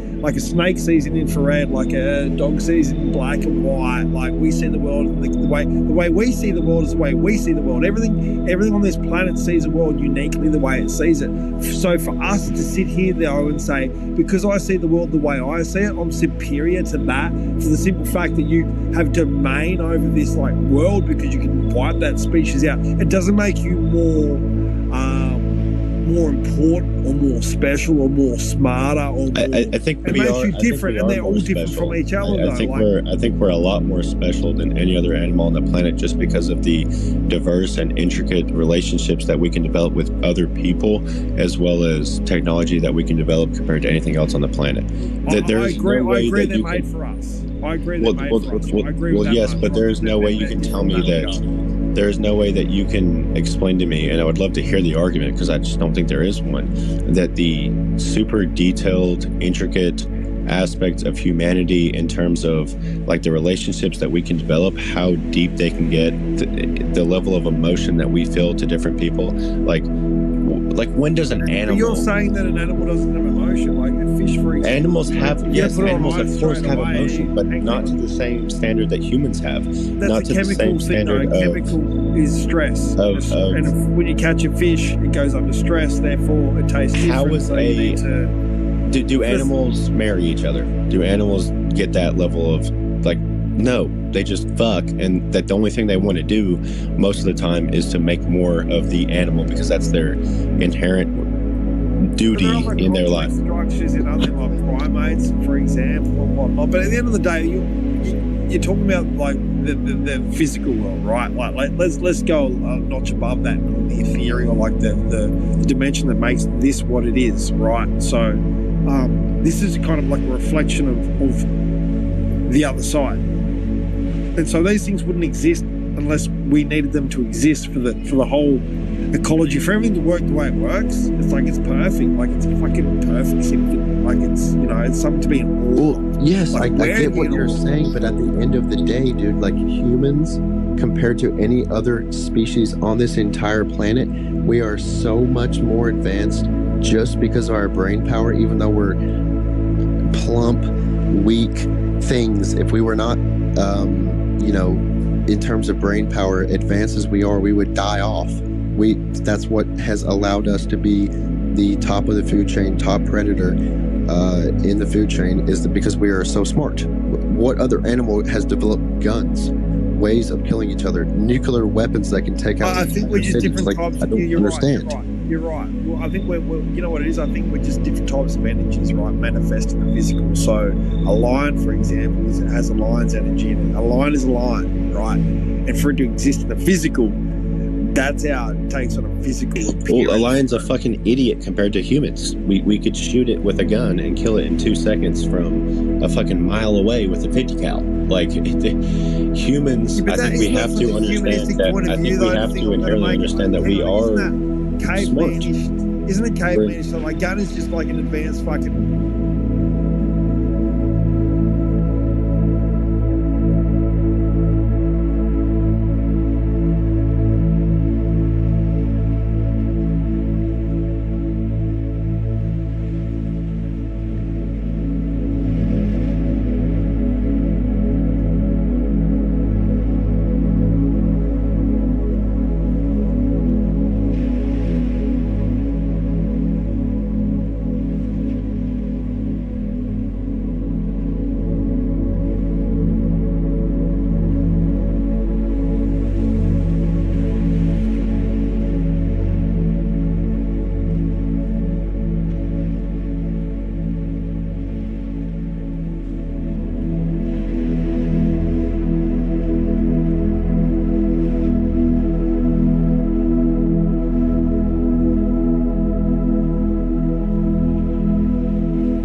Here, great wisdom, and everything is, given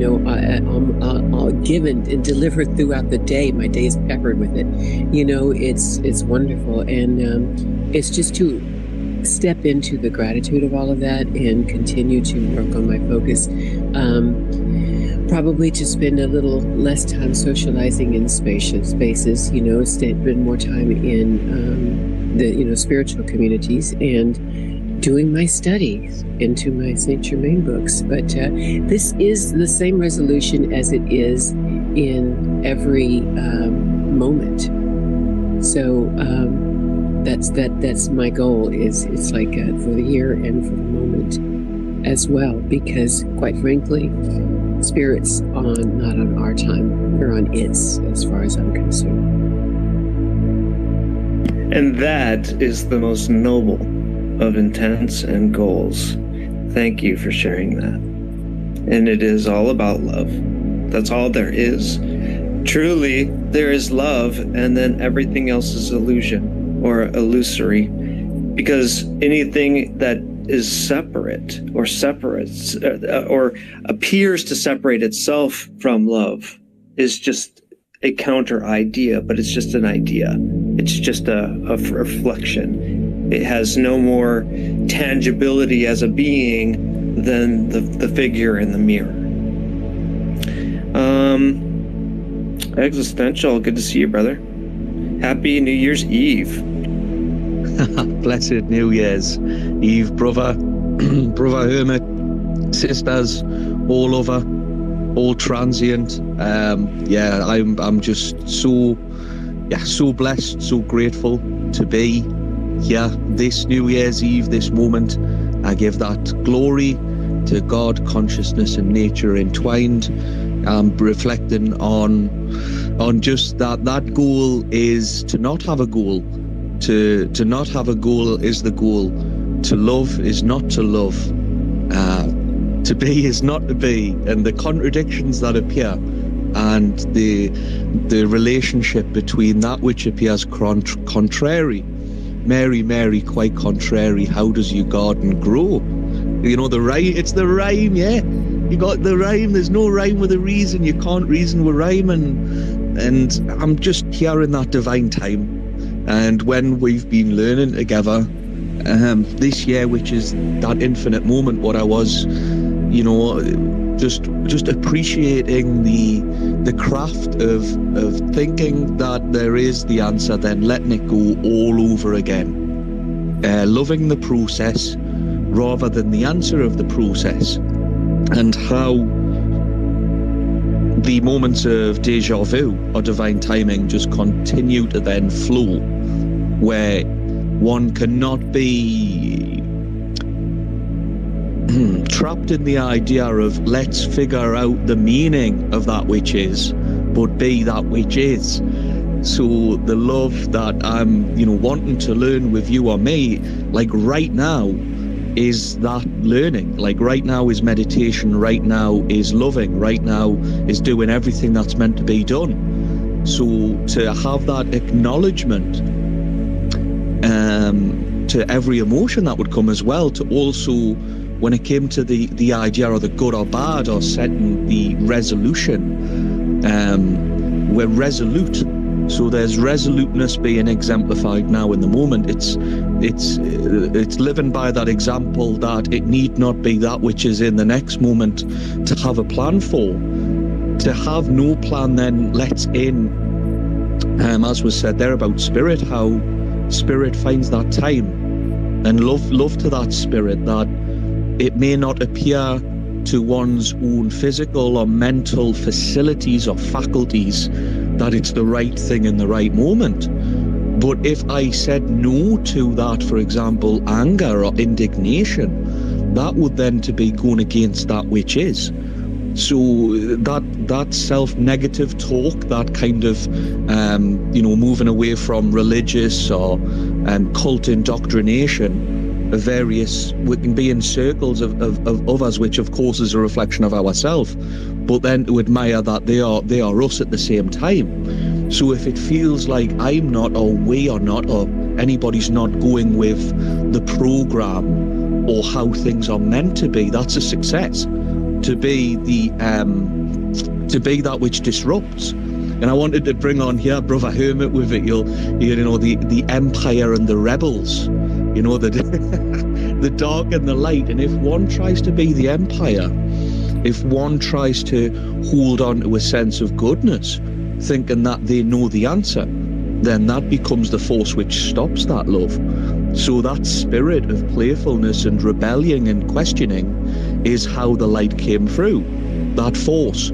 So if it seems at a moment of brothers and sisters, you know, I consciously say this to say that which is bringing about questioning, that is an alternative that may not be popular, but in that spirit of questioning, it allows others to take a different position, meta position, as we'd say philosophically, that you're questioning, but it's in a good faith is being put forth as well. And if another doesn't understand or accept that good faith, then to not hold that as a personal badness or sin or evil. You know, if we go back to evil again with, you know, brothers and sisters here and all others, you know, you discuss evil, and it's, if we fear the devil, that's the power to the evil. The power is given to that which is seen as forbidden, as being cast out of a circle, be it in all faiths. You know, the journey of any teacher, any wisdom. It was that moment of loss, of not being understood. So to embrace that as well, that, you know, the evil bringer or evil doer, what was mentioned before with love, is that there's love radiating there, there's energy. So then how do we bring that energy of that which is the enemy into the circle of relationship, of family? But as with family, there's divergence. I'm continuously spreading autism. Again, you've all become autistic.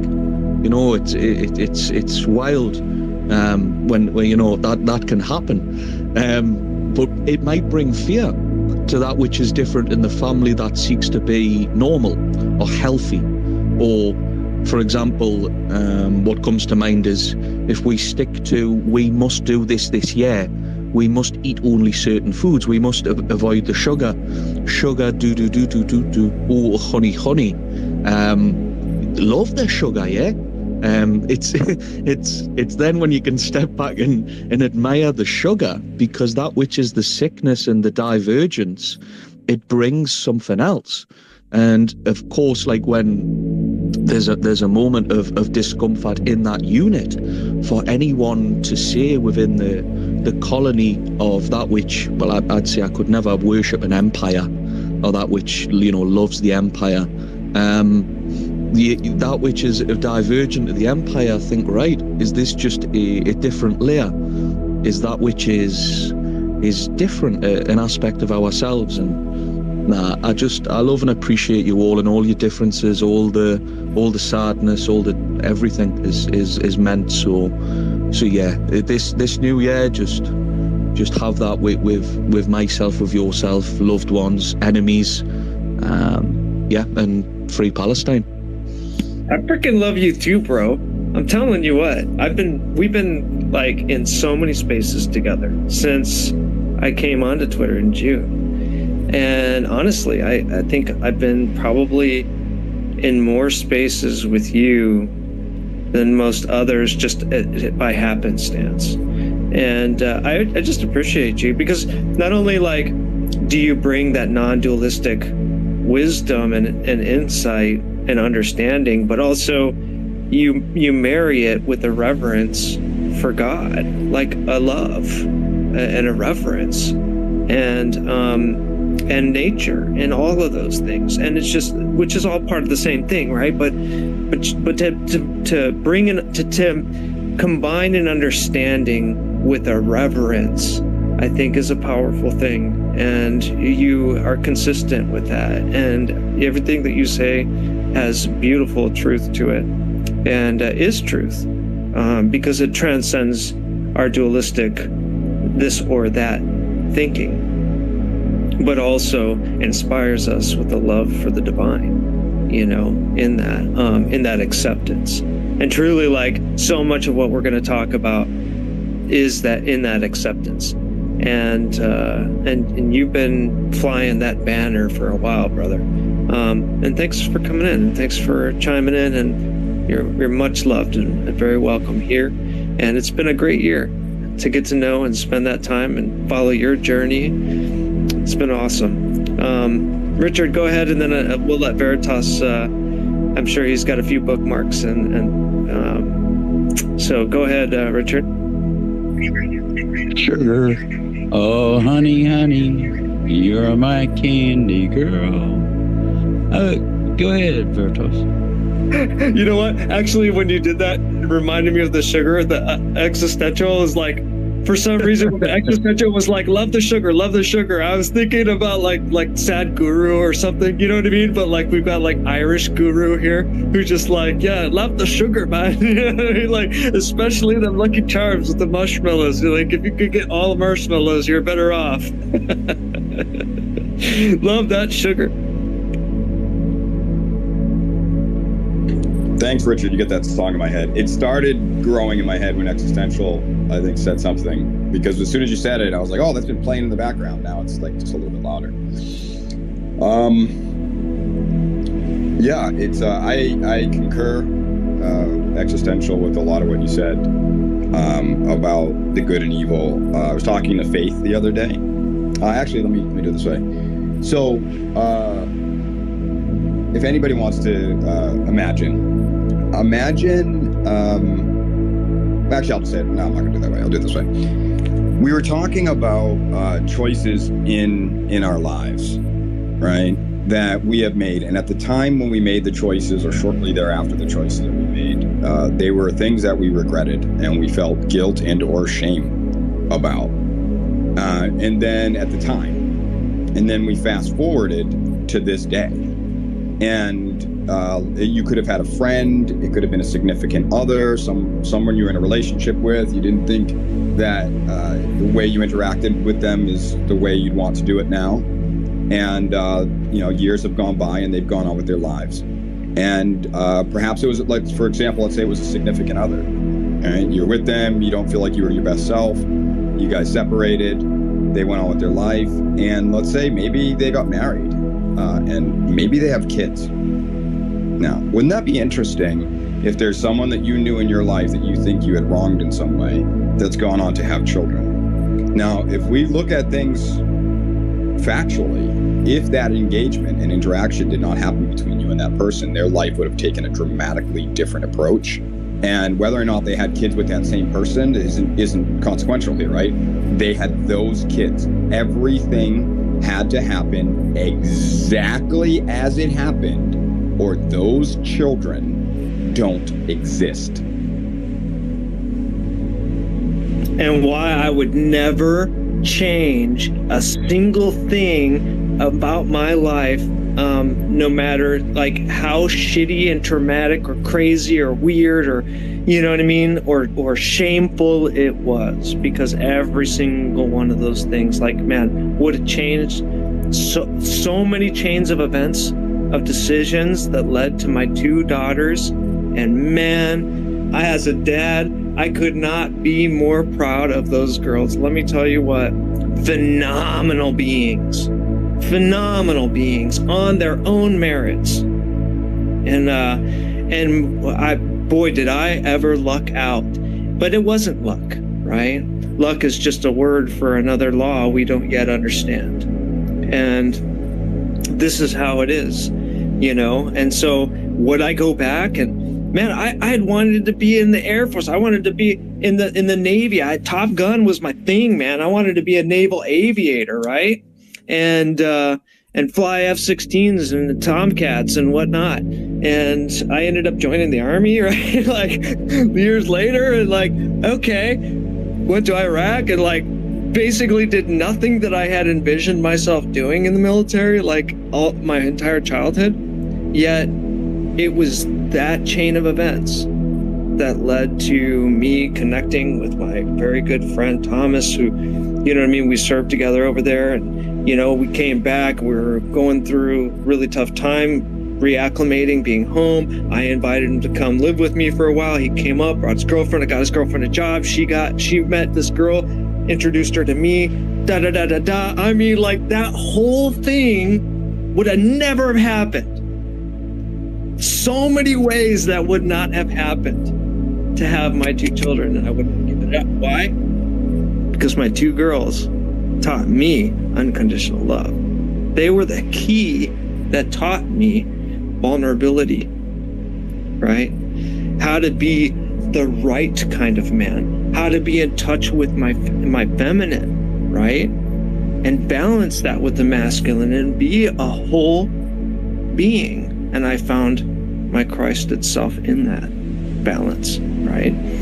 But boy, would I trade that for anything else in the world? If I'd had boys, I'll tell you what, I would have been brutal. Because I was treated brutally. You know what I mean? I was treated with love and getting great opportunities, but also very harshly, with no patience and other things. So it was like, that was my, you know, boys had to be disciplined. They had, you know, that old school energy, but it was the girls that melted my heart, that made me think that there's nothing in the world they could possibly do that would change my love for them, change my being here for them, to support them, to support their dreams. You know, we all make mistakes. How could I ever judge them? I made more than my share. They're like perfect. They're like angels compared to me at their age, right? God, praise God for that. And that's the reverence. That's the reverence. Because we're praising ourselves too and each other, right? Being God. But praise God, the God that came before us and that made us like him and her. And yeah, waxing poetic again. But you know what? Those girls, unconditional love, wouldn't change a thing.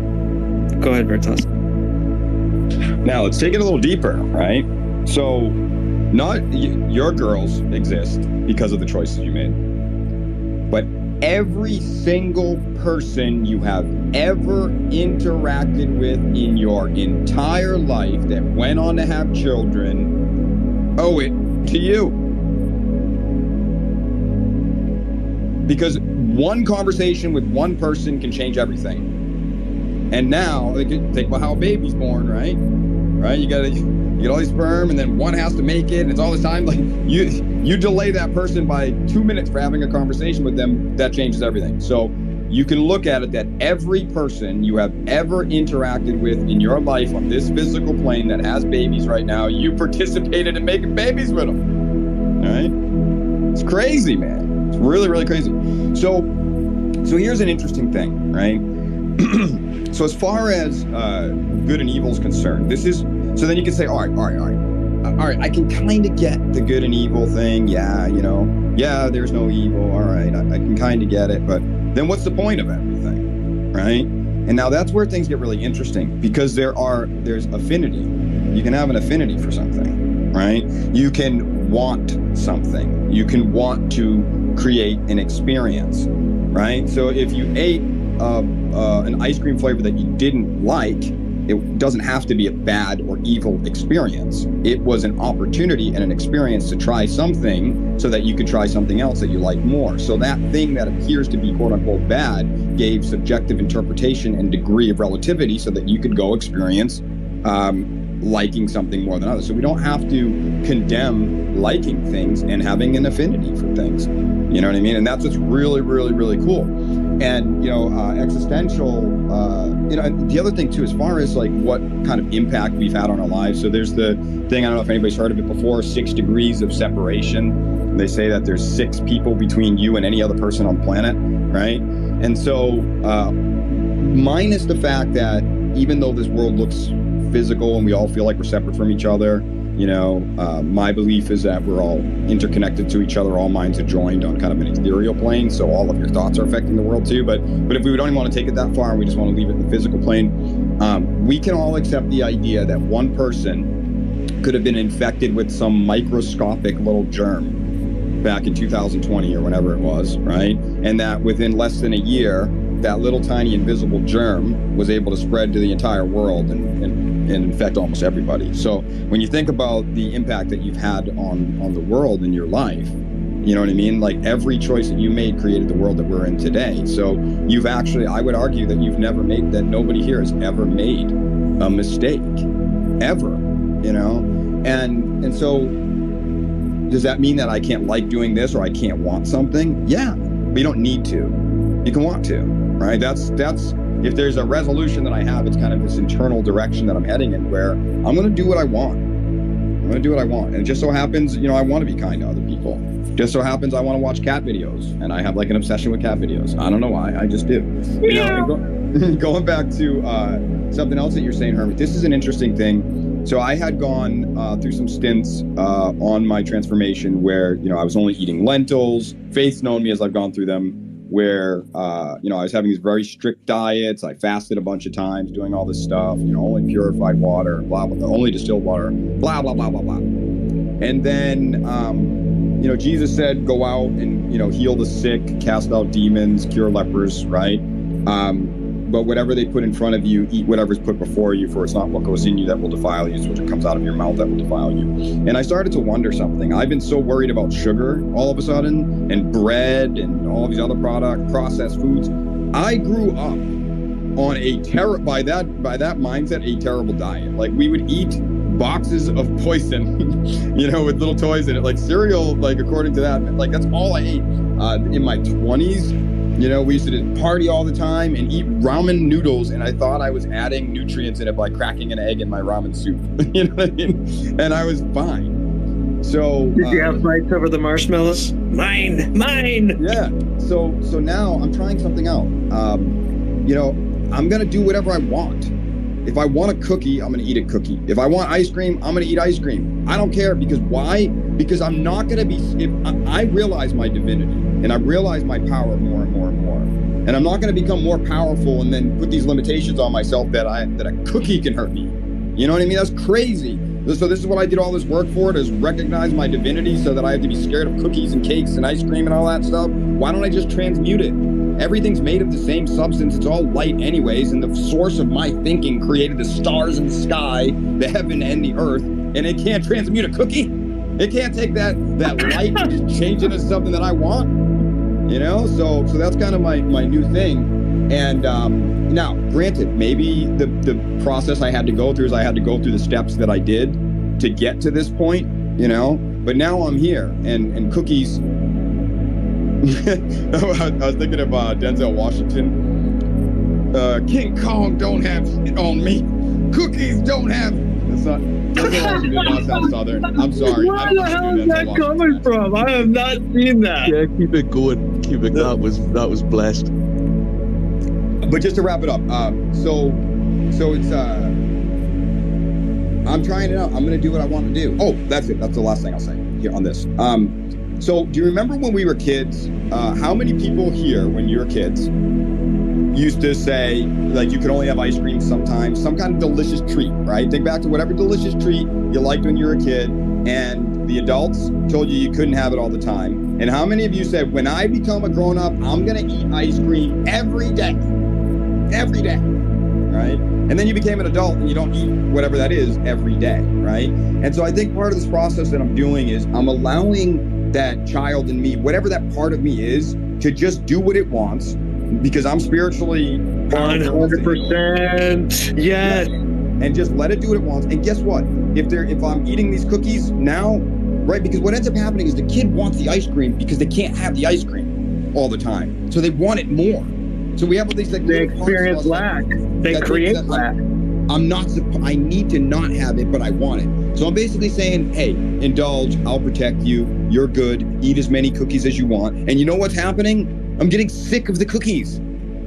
It's like, all right, I've ate all the cookies. You know, I want salad or something. But I want to do it because I want to, not because I need to. And it's more enjoyable. It's just love.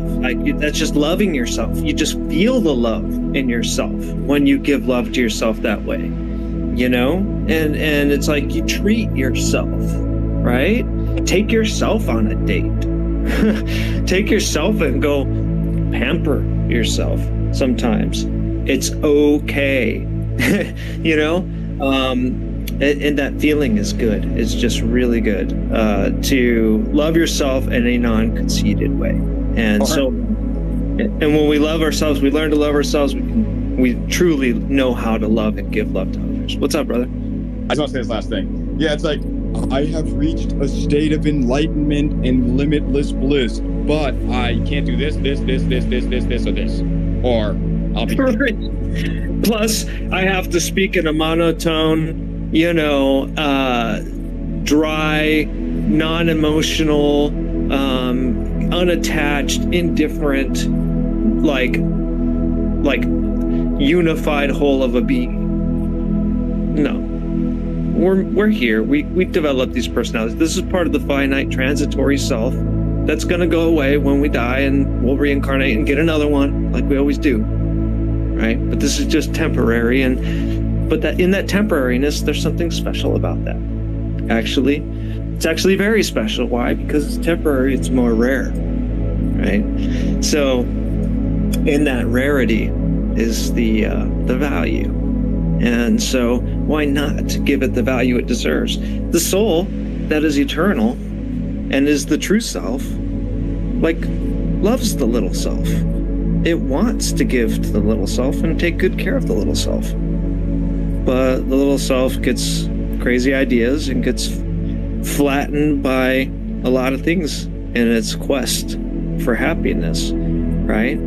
It looks for happiness in this thing, and then it gets it, and then it realizes it's not the source of happiness, so it looks for happiness somewhere else. Realizes it's not there either. And then all of a sudden, it collects a lot of things, none of which are really making them happy. In fact, they're making them more unhappy because they have to now take these things with them everywhere they go, or consider the fact that those things are unguarded when they leave.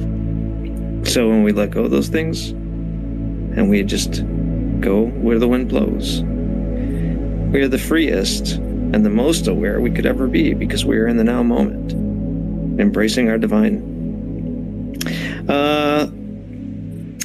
Man, I don't know what it is today. This morning, it's the last day of the year. My soul's like having a party. My inner child's like going crazy, having a blast, you know. And that's just the thing. It's like, man, when you make that connection with your inner child, like what Veritas was saying, it's like let them have some fun, right? Let them live.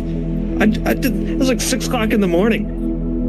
I'm like going right straight into cosplay, right? I get my little king jacket on, I get my little fuzzy crown, I like get my little thing out, I'm jamming, I'm like, ooh, mystical, oh yeah, you know what I mean? And like having a blast, right? And I'm like, look, I don't like ever make a perfect video, right? Because like it's not about like taking 30 takes and trying to get the perfect take and giving you guys a piece of music. Like I'm sharing the journey, right? I'm as good as I am now as I am.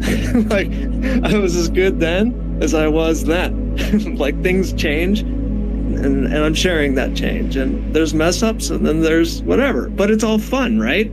And that's the freedom in it. That's the joy. That's the example. That's the lesson. The kid don't want to know what he's doing right or wrong, or if he's made a mistake or not. He just wants to play, wants to explore, wants to figure it out.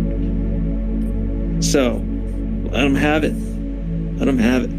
And, you know, and then let him watch some Saved by the Bell, you know, because that's what he was like totally into, right? Back then? Right, Veritas? Uh-huh. For sure. Like, you know what I mean? Oh my God. You just seriously gonna leave me hanging, bro? Oh, my bad. I didn't know you wanted me to reply. Like, totally, oh my God. Like, I'm gonna let So do this. Like, gag me with a spoon. No, we're having fun. Okay. Faith, we haven't heard from you. Like, love to hear you. And so please, the floor is yours. And then I just can't stop giggling. It started with X when he just rhymes, and then like these little things. You guys are funny. I'm like, this little Latin mind is like tickling inside of me as you're talking. But so for me, I was just listening to everybody, and my thought was that once I accepted all that I am, and that's the little child of mine, and, you know, all of those experiences, you know, those roles that I played in the growth and growing of life, when I accepted it all, embracing it all, and knowing that I am a divine woman in this life, and allowing that flow within me of unconditional love to flow through me, I do start remembering a lot of those little things that I enjoyed, you know, like eating cookies. Yes, I am going to eat cookies until I don't want them anymore, you know, and it's really that remembrance of who we are. So when we are on the spiritual journey, it's not about, who I could be or who I want to be. It's this creation of our own identity and knowing that we are divine in all of that creation and trusting it. And I will say the big piece for me this year was letting go. And it's the beginning of this call. I'm listening to Diana, listening to X, everybody. And I'm like, man, every year before this year, I set a New Year's resolution. Ooh, that's a new word. Resolution of patience. Oh, Faith, you got to be patient. Because, you know, I've been on the spirituality path for like 12 years. So I know manifestations and letting go, but it's not happening. Why isn't it happening? And there's something that stuck to me. Diana said it in this recent space about once you ask, you're going to receive it. So just know that. And then like, it's true. It's that allowance of that connection of our divinity. And really, now that I did not set any resolution this year, like I did previous years of patience, I will say my letting go and allowing and accepting and all of that just started happening. And it was because I feel like I didn't set anything, you know, because I was so used to that belief of I'm setting something, but where is it? But it was that like letting things happen, you know. It's like I know about manifestation and all that, you know, but the more I just don't allow it, that's like blocking my energy of what the beauty and magic that can be created in front of me, right? So yeah, it's a big release for me this year, and knowing that I am divinely protected, that I am divinely loved.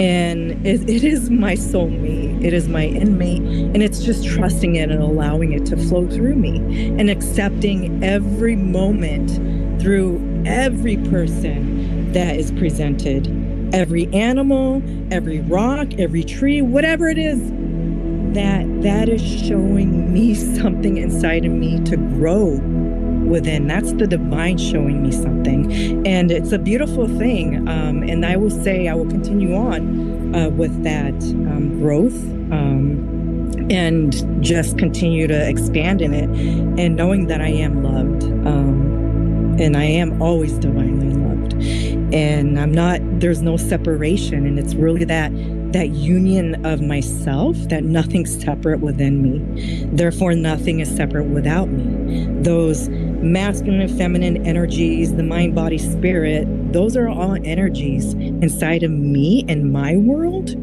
that I am creating and I want. And knowing that I am divinely guided by all of that, it's a beautiful thing. And I will say I'm so grateful in many ways. I joined spaces like this year, and I'm very blessed to see so many people.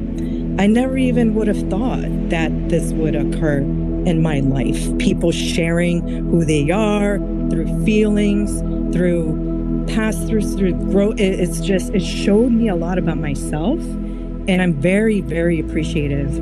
Everyone, any person, even the listeners, the non-listeners, whatever, I know that we're all connected, that I am all connected, and that I'm just so blessed to move forward in this new year and all years, however long I'm here, and continuously grow.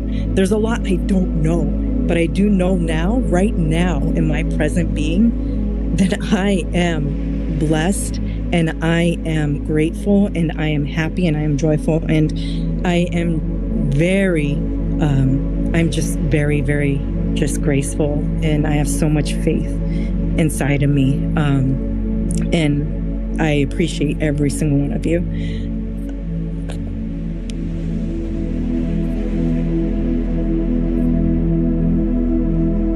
Are you done speaking, Faith? Your mic's on, but yeah, my eyes started watering, full of joy. Faith, I just want to echo. I just totally spilled my heart out. I want to echo literally everything you just said. Everything you just said is on my heart. Like, we are so in alignment, and like I could not have said it better myself. So please, everyone, what Faith just said from my heart of hearts is coming from me too. You know, and if you feel that way also, then chances are we're all in that perfect alignment, in that vibration together. Thank you for sharing that, Faith. That was beautiful. Veritas, you want to chime in? I'll hold off. Existential just had his hand up for a long time, and I want to hear Megan too. Yeah, no, bless you, brother, and Faith, sister, just love to you. Such joy, such respect, and just letting that flow.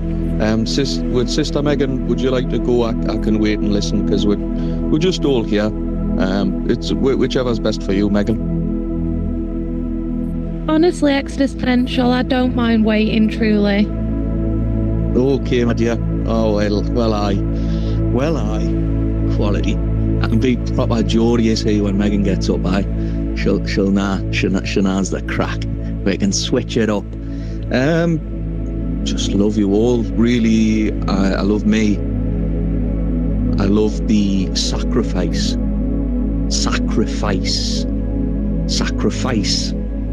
That element of control. What was the song? I was thinking, you gotta have faith. Bit of George, yeah? Bit of George. I was listening on to some George earlier on. Bless his spirit, George being here. But yeah, you've got to step into that which is seen as odd, which is perverse, which is different. That journey of the faith. The blessed be, in the sense of being alone in the illusion of aloneness, but taking love in the alienation. Even that's what's coming more to me. And you know, if I personally express on this, when I come to the community, I come to everything else. It's from that experience of not being either allowed to be authentic in past because of said things about self, or neurodivergence, or autism, or misunderstandings, and people isolating that in me, that which was truth, which was powerful, which was love, and turning that into something else, which was a projection of their own spiritual journey, which was a part of mine. Like I say now, even I'm thankful for that pain. I'm so thankful for the moments I was alone with nothing else, and finding the mechanisms I had to do and go to the places in spirit that I had to, because I realized in those moments of years gone by, that, or millennia gone by, that imagination, that ability to dream, that's what brings us to now. And to access the other memories, the emotions, the pain, the joy, the play that was going on there, like by Hermit and Veritas, like you're up in that orchestra of everything, and that's being presented, and it's felt. You know what you bring, what we all bring, yeah. Like speakers, listeners, yeah. The listener is the speaker is the listener. Like the sisters were saying yesterday, you know, you're learning and teaching. Like it's not the idea of prescribing the knowledge. You know, the idea of how it's been made in a context of I'll say the West, I'll say the capitalist empire of using people, right, for financial gain, or to a means to an end, that there has to be an outcome, that we're going to meticulously plan something for a business. You know, we're going to do this at the start, that I'd say that at the beginning begins an intention of good, that you're going to create a foundation of goodness, of purity, be it in that which has been religious, that which has been business, be that which becomes established, the establishment. The establishment, although set in good intention, be careful what you wish for, you might just get it. And that, you know, that being said to everyone, like, you manifest that which is. And I realized that, you know, the paths I've went down of now, and still learning, not that it's not knowing anything with it, but you go in politics, you go in ideas, you go in spirituality, you go, you know, religion, faith, and when you explore that, there's an idea of establishing something, a knowing or an enlightenment. And then the repercussions of that, when it becomes established, leads to the opposite effect of that which was intended. And that doesn't have to be something to be shameful of, to hide from, to say, look, of course I've said things which, you know, at the moment you don't realise the impact of idea that it might be aiming to establish a thought, but realising it was that faith to just be in relationship, to be loved, to share that with everybody else.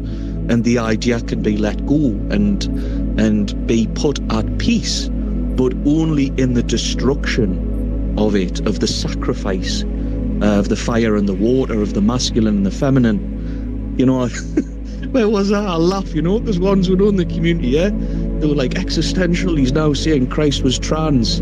Jesus Christ was trans, as was any other. Yeah, right. Every other leader, right? Yeah, like, oh God, he's trying to, you know, what is it in the vaccination? You know, you go in there, oh God, is he trying to spread a woke ideology? What would Jesus do? Cancel that, you know. Don't say that. It's the lizard. It's the people trying to make everybody gay. Or it's like, no, it's talking about the process of alchemy. It's talking about the process of otherness, of the essence of thinking you were one thing, having to let that go to be born. Well, they say, the born again connotation, but death to rebirth, not in any specific religious sect, but that spiritual journey. That again, you know, the brothers and sisters of the kingdom within. That you have to go. True, though, and I just want to pause there. Go on. Yeah, go on. Yeah, because like that's so true. I mean, we're constantly dying. and being born again in this moment. Every new moment, there's a new us. You couldn't compare it to the one that came before. It's new. It's died. It's dead and gone. You know what I mean? It's a memory. And now we have the new. Go ahead. Keep going. No, sure. Again, you can do it. You know, when something comes in, even that, right, the space now, or moment we're in, what I've this year realised, if that opposition comes, to just accept it and love it and to challenge it and embrace it and not even see that disagreement as the bad, that I must, you know, for example, if it's the hermit, the brother here, Veritas, if Diana, if Megan says, god damn, that's out of order, you can't say this, you know, like I'm in what with the Stoic brothers and sisters who are hanging on to a dogma or an ideology, and you bring the opposite. In philosophy, you bring that which is opposite to that which is in control, out of love, to show a different sort of path. And like when there's that trigger to everybody, that look, pay attention to it. Why is it moving me or you in that way? And when I've in the past, it's from experience of trying to hide from the fear of the trigger to know, and it's like let's discuss. Let's be present together. Let's go into what that is that, you know, needs to be controlled, because that's, you know, that sense of the wisdom, and how now it may turn into political divides, or we're going to support this person or that person. It's the relationship and keeping that going, no matter what appears to be the polarity, the duality, to go through the duality, to respect difference, yet to have that divergent difference, and to be allowed to express that. Then you can come to a moment of we're together though, aren't we? No matter what's been said, we're loved. You're loved. There's that consciousness with you. You know, you can be at level 2 or level 9. It doesn't matter which number's there. It's the time spent. And yeah, I'll pause now and listen with it, because that is, you know, that's something. Yeah, just it is what it is. And I'm gonna have some Jaffa cakes here. But if you eat so many of the sweet things, you know, and then you say, oh, you've been sick. One has had to be sick to understand health. You know, to become sick and to love that which is sickness, then you can love that. You can love that self. Well said, brother. That was like a mic dropper there. Beautiful. Thank you for that contribution, Megan. Good to see you. Good to see you, Hermit, and everyone else. First of all, I want to start by holding myself accountable, because I have realized very recently, after taking some time away, that I thought I was grateful for meeting all of you guys. But I don't think I truly was, and I don't think it was just to do with meeting people on here. I mean my family and the life I have and everything. I thought I was grateful for these things in my life, but I wasn't. I always felt like I needed something else to make me happy. I needed something to change to make me happy. And I've come to this realization that I don't need anything, and I don't need to do anything. And I had to step away and stop meditating, stop reading books, stop going on the internet. I had to cut everything out my life, in a sense, for a while, to realize that I can be happy on my own, and to realize how truly grateful I should be for everything I have in my life. And I feel like I have to hold myself accountable and apologize for not being grateful for you guys, because I am truly blessed to have met every single one of you this year. And I mean that truly from the bottom of my heart. And I'm blessed to have the family I have. And I'm blessed for the life I'm able to live. And I just wanted to put that out there, because that's something that's been weighing heavy on my heart since I realized it over the past few days. And only taking that step back, and I remember, Veritas, you've been trying to get it into my head for a long time, is I don't need to do anything. And I felt like I was putting so much pressure on myself of, I need to message people, and I need to be present on the internet, and I need to do this, and I need to meditate every day. And I got so overwhelmed, and my life turned into chaos in December. And I know that's also me manifesting that chaos as well. And I think I did that for a reason. I think it's made me realize that I need to be grateful. It's made me realize what I do have in my life. And I know it was for my highest benefit, and it's taught me so much. And I feel like I've come out the other side now where I'm just so humbled and honored and grateful to my life and everything I have. And I don't need to do anything. I can do these things because I want to do them. And I can come here and I can hold myself accountable. And I don't need to use that guilt that I felt for making a mistake or doing the wrong thing or not realizing where I was at. I don't need to hold on to that guilt. I can use that guilt to push me to be better and change and show my vulnerability of, okay, I've made a mistake and I can do better and I'm going to do better. And I just wanted to put that out there because it's really been heavy, and I've just learned so much this December, and I think it was super important to take that step back.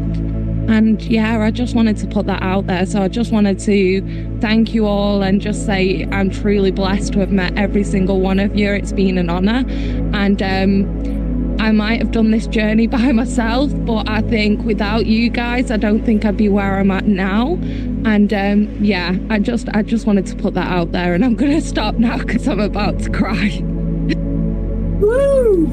Oh my God, this space is on freaking fire. Megan, thank you so freaking much for that. That gift, that is what you just gave me and the rest of this space, is like the most precious gift one could give. You are just such a precious person, and you're one of those like existential, like I encountered, you know, very early along the way in spaces, and just have seen such incredible growth. And I just appreciate you so much, and I love and I'm interested in your journey, and you're always honest and vulnerable. But man, what you just gave us was that living example of love and light to self and others, of that acceptance, of just walking the path gracefully, step by step. And, you know, I mean, thank you for that. Thank you for walking the walk and then telling us about it. Thank you so much, Megan, for that gift. That was so precious. And thank you for bringing it and sharing it here. Honestly, I'm so moved profoundly, and I'm so impressed, and I'm so proud of you, and I love you so much. God, you have such great potential. I mean, you are realizing that potential too. At your age, look out, world.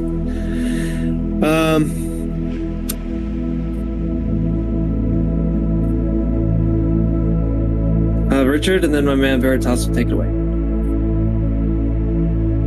Yeah, I was just laughing a minute ago thinking about when I was a young man, and I worked for a mason as a tender, and he always used to call me George. And when we was on a job, if he needed something, he'd say, "Hey, George." And you know, I didn't know what he needed, so I'd get it. But I remember he always used to tell everybody that, "Well, George, we'll get it done." And so I can call you Jorge from now on? Well, yeah. I was pulling the weight of all that mud and the blocks and stuff, and kept him and his right hand going nonstop when I was working with him. It was a blast. I was just thinking about that. That was funny. Awesome, Jorge. Thank you for sharing, brother. Go ahead, Bert. Oh man, so much good stuff. All right, what's gonna come out? Let's see. Well, thank you everybody for saying everything that you did.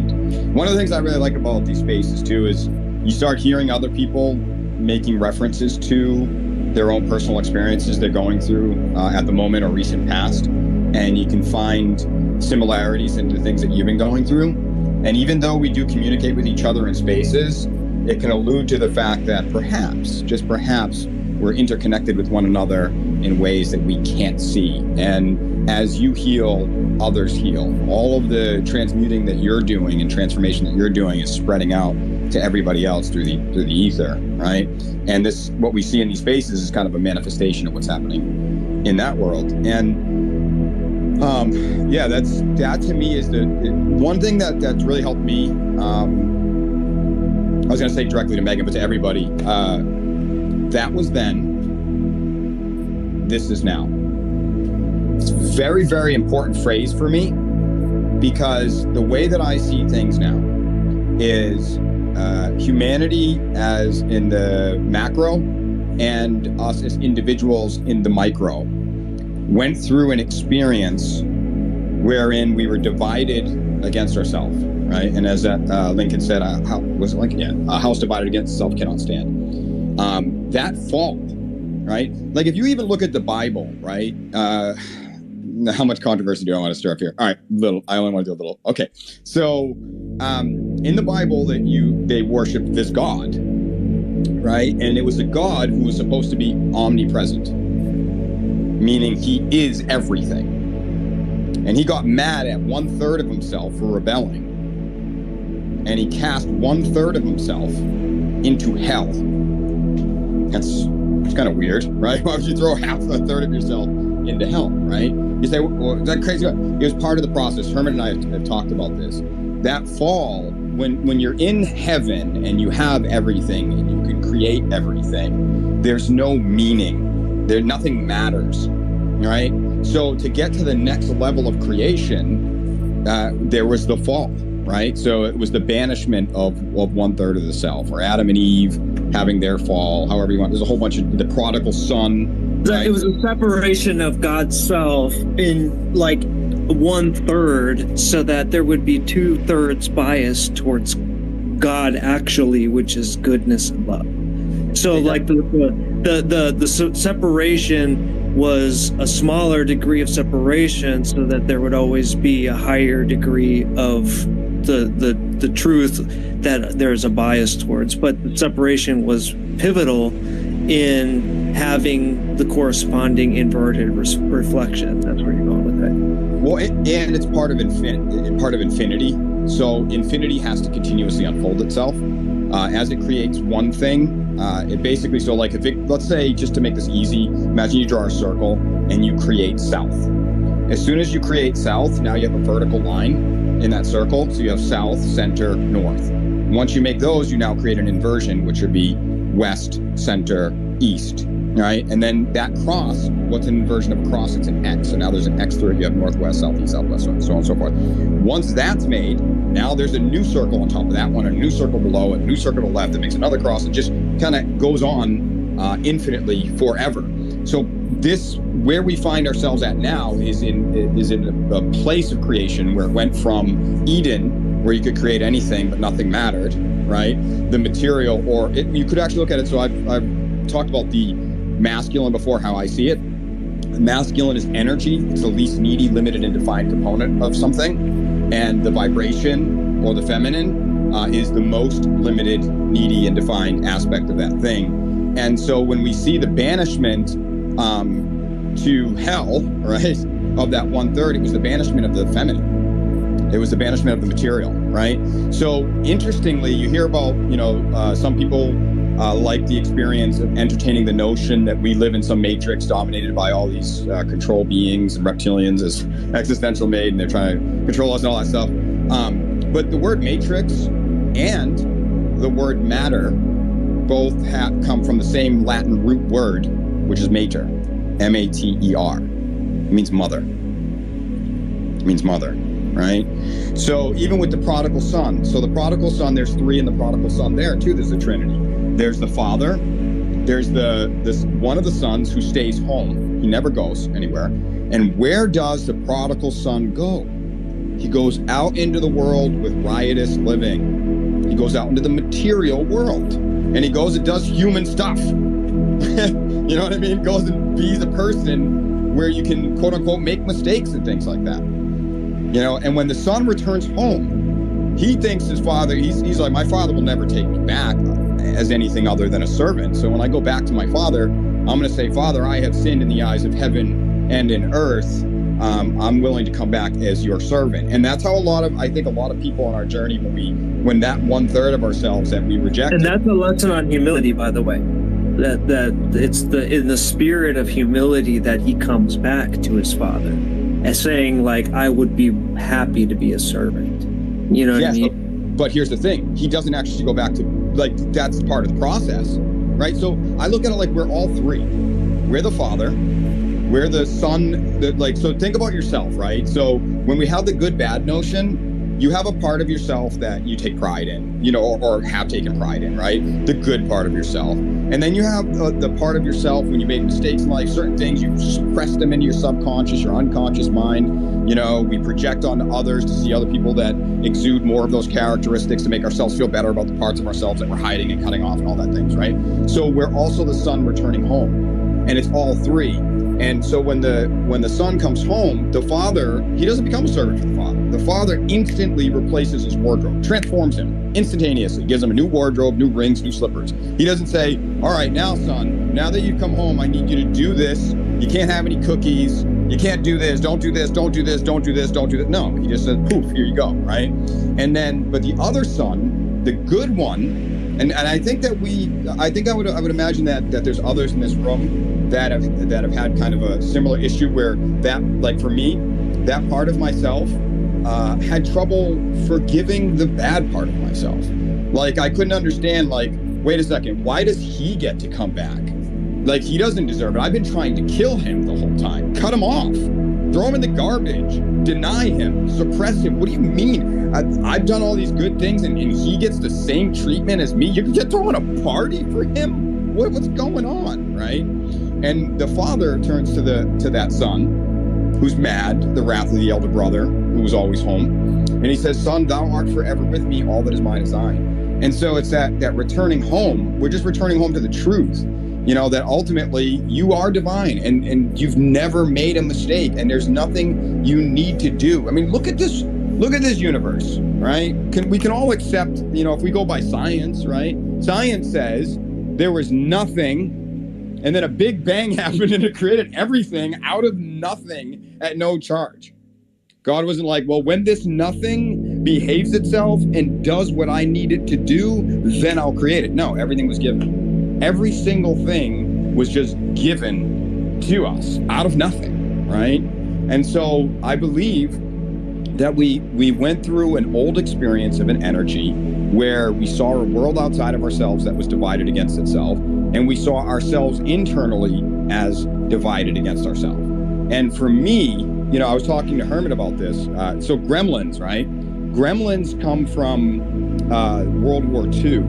So when the planes were malfunctioning or pilots were committing errors, they invented gremlins to boost the morale of people. And they actually told them that there were these little demon gremlins that were attacking the planes. So the gremlins were basically a scapegoat, right? And we've had this idea of like a good version of us and a bad version of us and an ideal version of us. And one day when we meet that, then we shall be good enough and blah, blah, blah, blah, blah. And for me, you know, they say the greatest trick the devil ever pulled was convincing the world that he didn't exist. But I'd say the greatest trick ever pulled was by us convincing ourselves that a devil within us did exist, right? And the usual suspect. Yes.